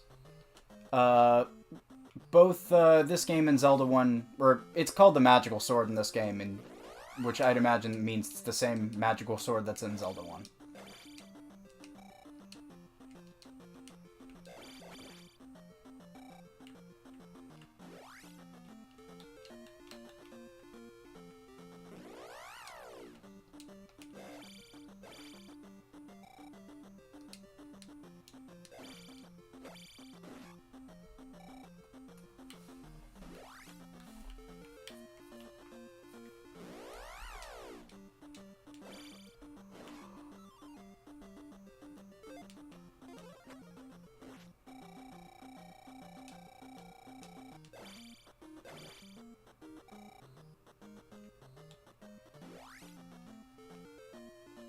Alright, yeah, I'm sorry about this. I know it's a little boring to watch, but it's better than me throwing myself at that enemy gauntlet 300 more times.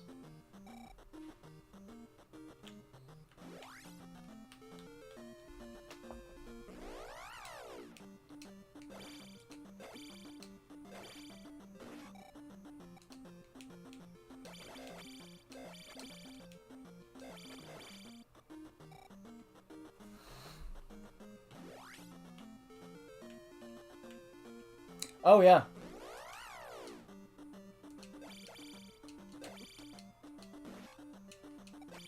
And the thing is about grinding in this game, though, is that it actually kind of feels like...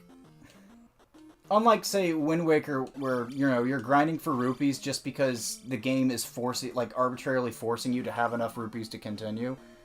In this game, you're grinding for experience. And that's fine, because you could still get good enough at the game that you don't need to grind for experience, right? So it doesn't feel nearly as arbitrary. It's actually a naturally feeling designed aspect of the game.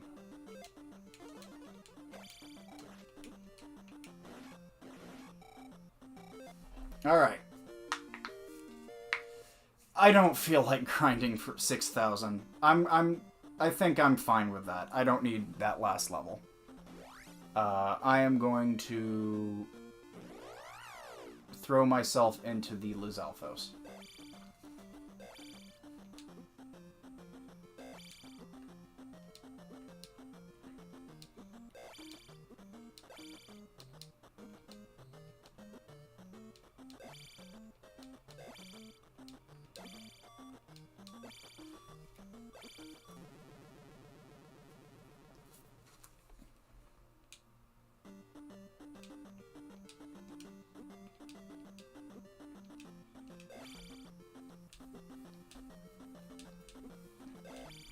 Yeah, I think I can take on that enemy gauntlet without that last magic life.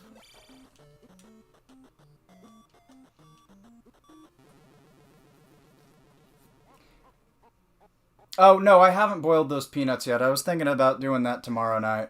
I never got around to doing it.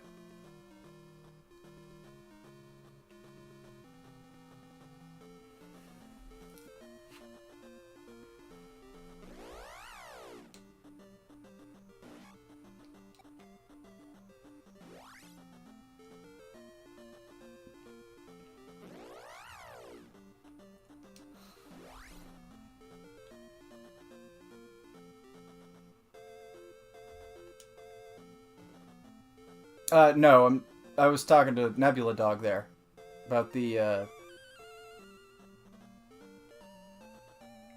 peanuts. My mom's watching something in the background, but that's, yeah, something else. She's in another room.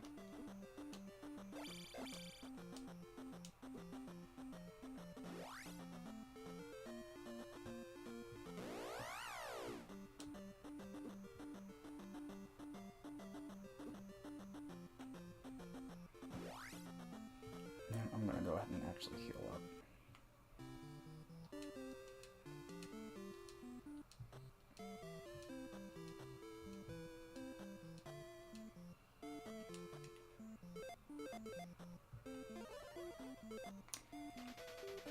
Yes, we know each other.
Yeah, that extra life has been helping.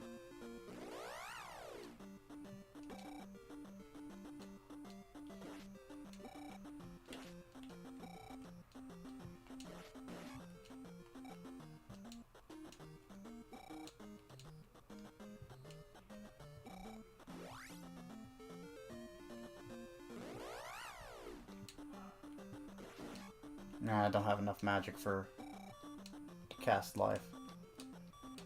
Alright. Yeah, I'm mostly just killing those so they don't accidentally knock me into the lava. Because that's happened to me a few times just playing the game elsewhere.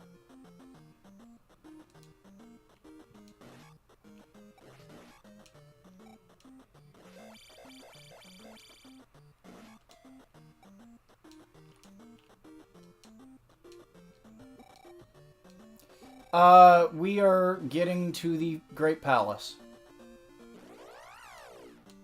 Still.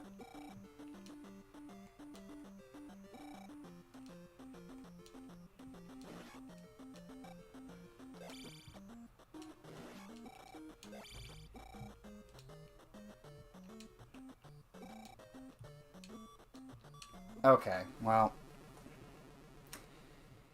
Of course, when I'm careless like that, it doesn't matter how many levels I get, and just forget to use my magic.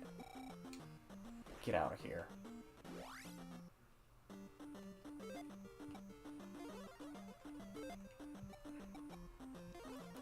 No, Ganon is not in this game. Kind of. Like, you see Return of Ganon, but that's more so just because the story of the game is that if Link dies, Ganon returns.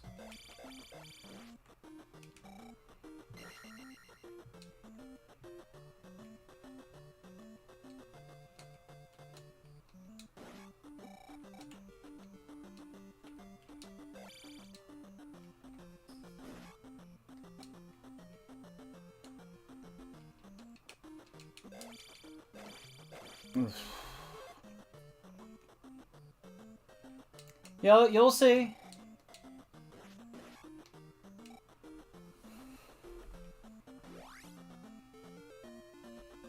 No, of course, just before I get to the cave.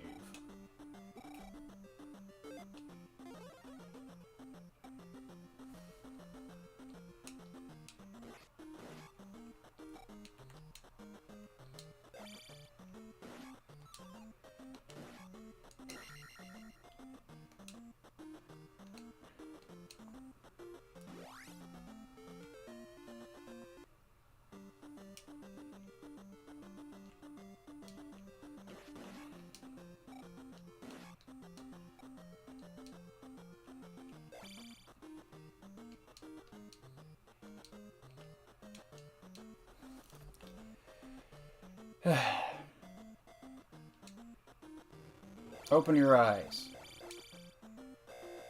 Oh, okay, a little too late there.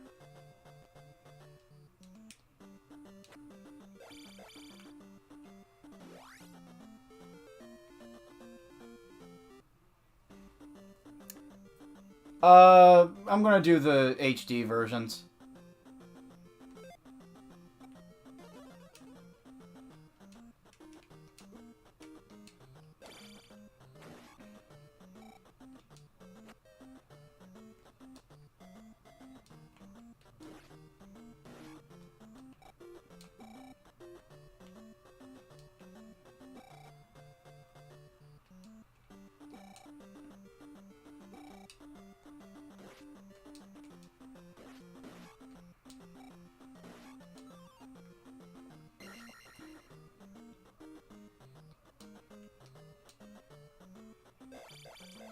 No! Ah! Okay.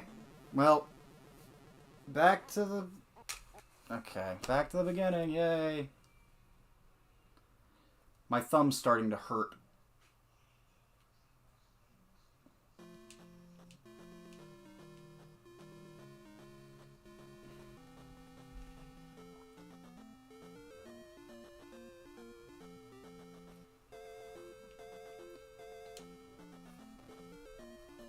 Yeah, I get the originals looking better. Or I get thinking that they look better. I just think that the quality of life in Wind Waker carries it. Then, I mean, Twilight Princess, I don't know, I guess it's... The difference isn't as noticeable for Twilight Princess, but I still think that just... They are more fun games in general on the Wii U versions.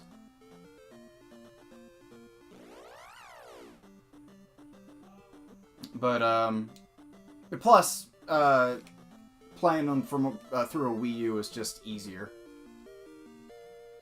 Technically, I've already streamed both of those games in the past, but that was back when I streamed on Twitch.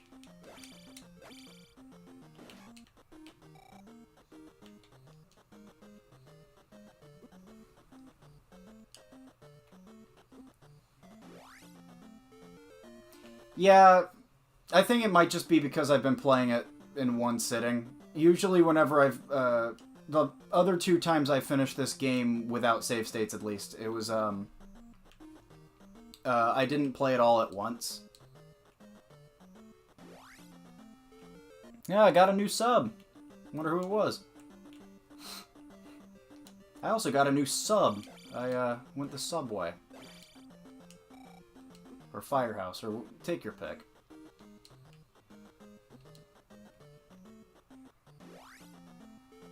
A girl came into the store the other day wearing a Jersey Mike's uniform, and she sure did smell like a sandwich.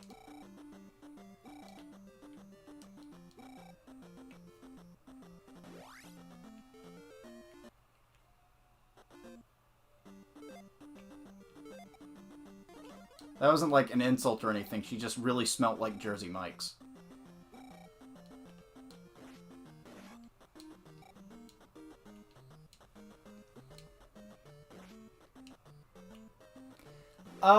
I don't think that I would call the item select in a Twilight Princess HD worse. I mean, I think the item select menu with a touchscreen is perfectly fine. Personally, I just like the fact that there are fewer tiers you need to collect in the tiers of light segments. And that's really good, because I really hate those segments.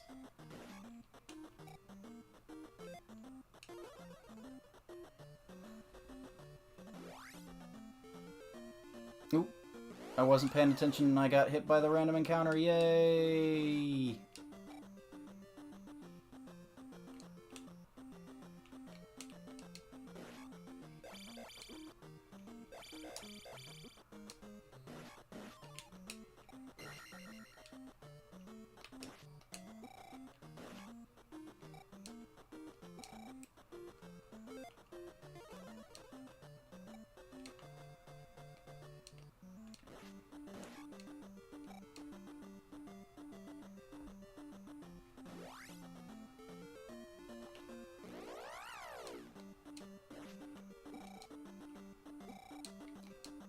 You think the motion controls on Twilight Princess were more immersive?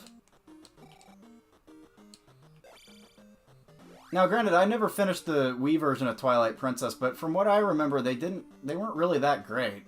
I remember it just basically being another way to press a button.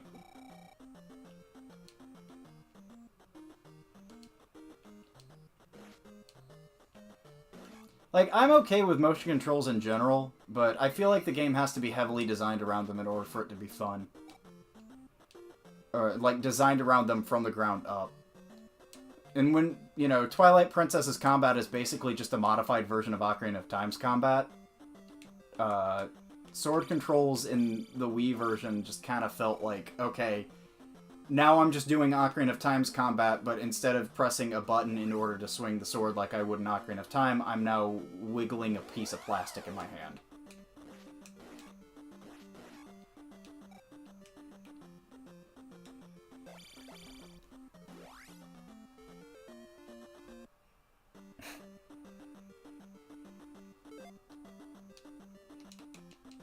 Well, if you hate my streams that much, Nebula, then dang, I'm sorry.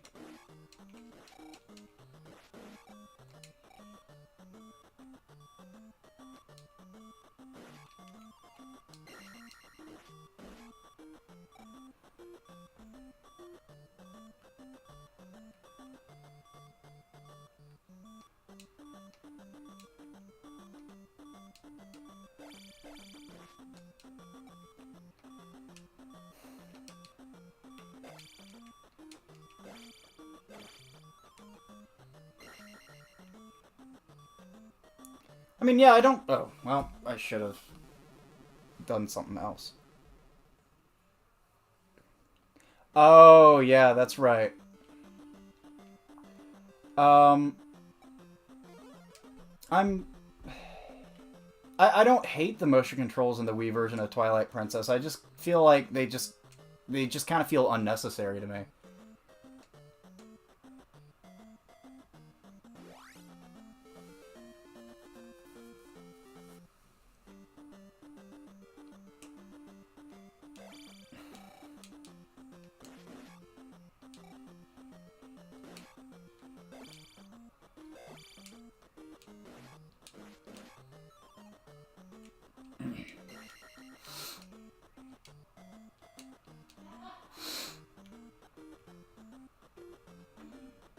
Oh, I'm ready to be at the Great Palace. I am so ready to be at the Great Palace. Run, run, run. Almost there. Just gotta get through this random encounter again. The same one as like the last 20. Except, well, I mean, this one doesn't have the Los Alphos, but that's... whatever.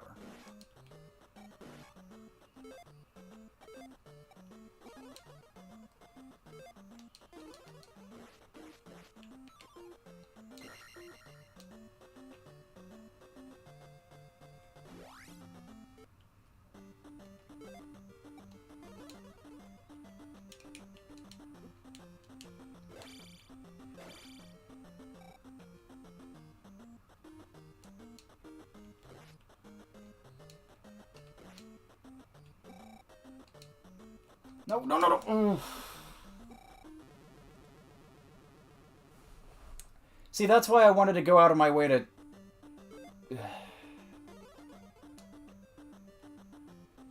Blues, not really. Well, they can be, but... Okay. See, that's why I go out of my way to kill those guys. I was so close. I had it that time. They can be hard to kill, but they're not, like... You can pretty easily avoid them in those random encounters.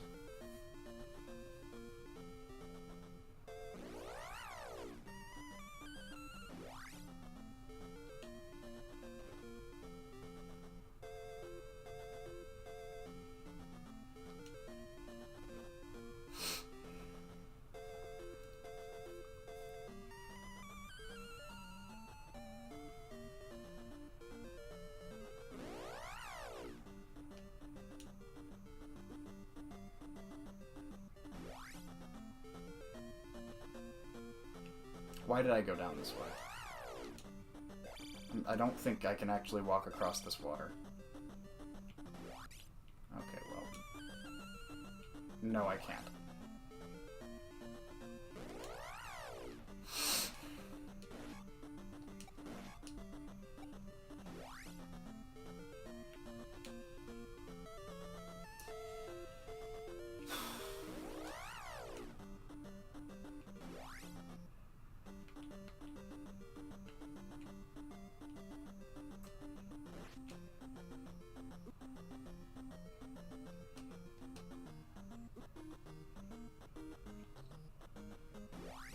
Do they really need to have 3 separate encounter spaces here?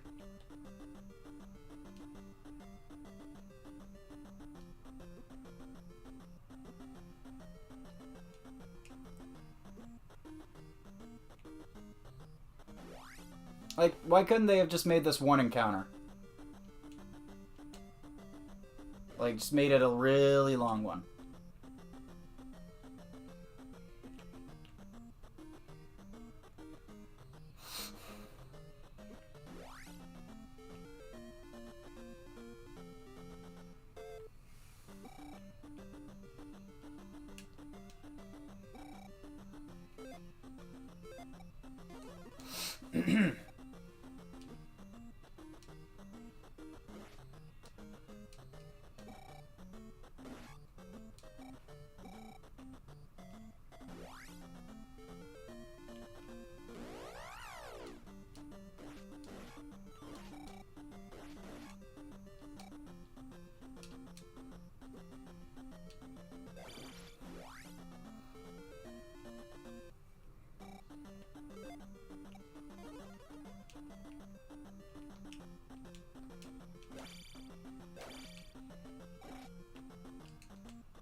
Yeah, alright. I think once I start recording footage for, No. Oh, come on.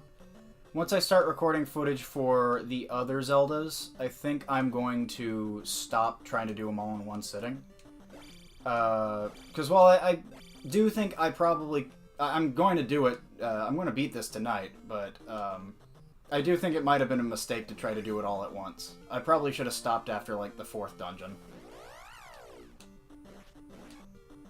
And then, you know, obviously the later Zeldas are significantly longer than the first 2. I have beaten A Link to the Past in a single sitting before, but... I don't think I'm going to, Oh yeah, 3D ones would be agony to do in one sitting. Well, maybe not. I could probably do, like, Ocarina of Time, or maybe even Majora's Mask in a single sitting, but it would, yeah, it wouldn't be, something I'd plan on doing.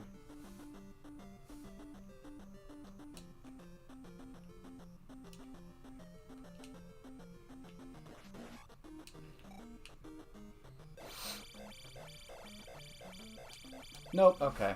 Lovely.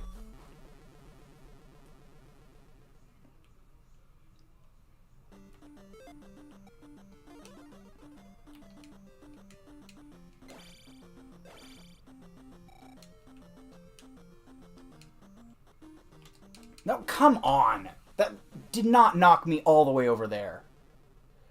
I don't really have much to say about that port. It's not really much of a remake. It is basically just a Link to the Past again. The only thing is I haven't been able to do the palace or the dungeon, extra dungeon they add to that version for Four Swords. Okay, you know what? I think I might actually just do this on another stream. Yeah, I'm giving up for now. I think I'm just like tilted. I didn't want to do a stream specifically for one dungeon, but yeah, I don't think it's actually going to happen tonight. Sorry about that.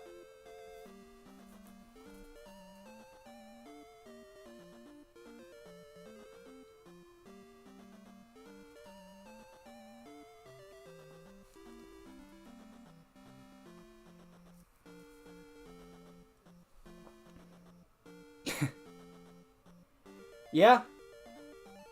Yeah, I did make it this far.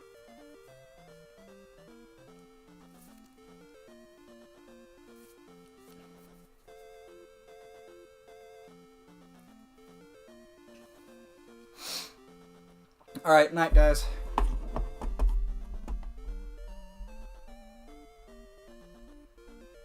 Yeah, well, I mean, it was 90% of the game in one sitting, but I don't want to have to do, like, the last 10% of the game, you know, in one sitting. See it.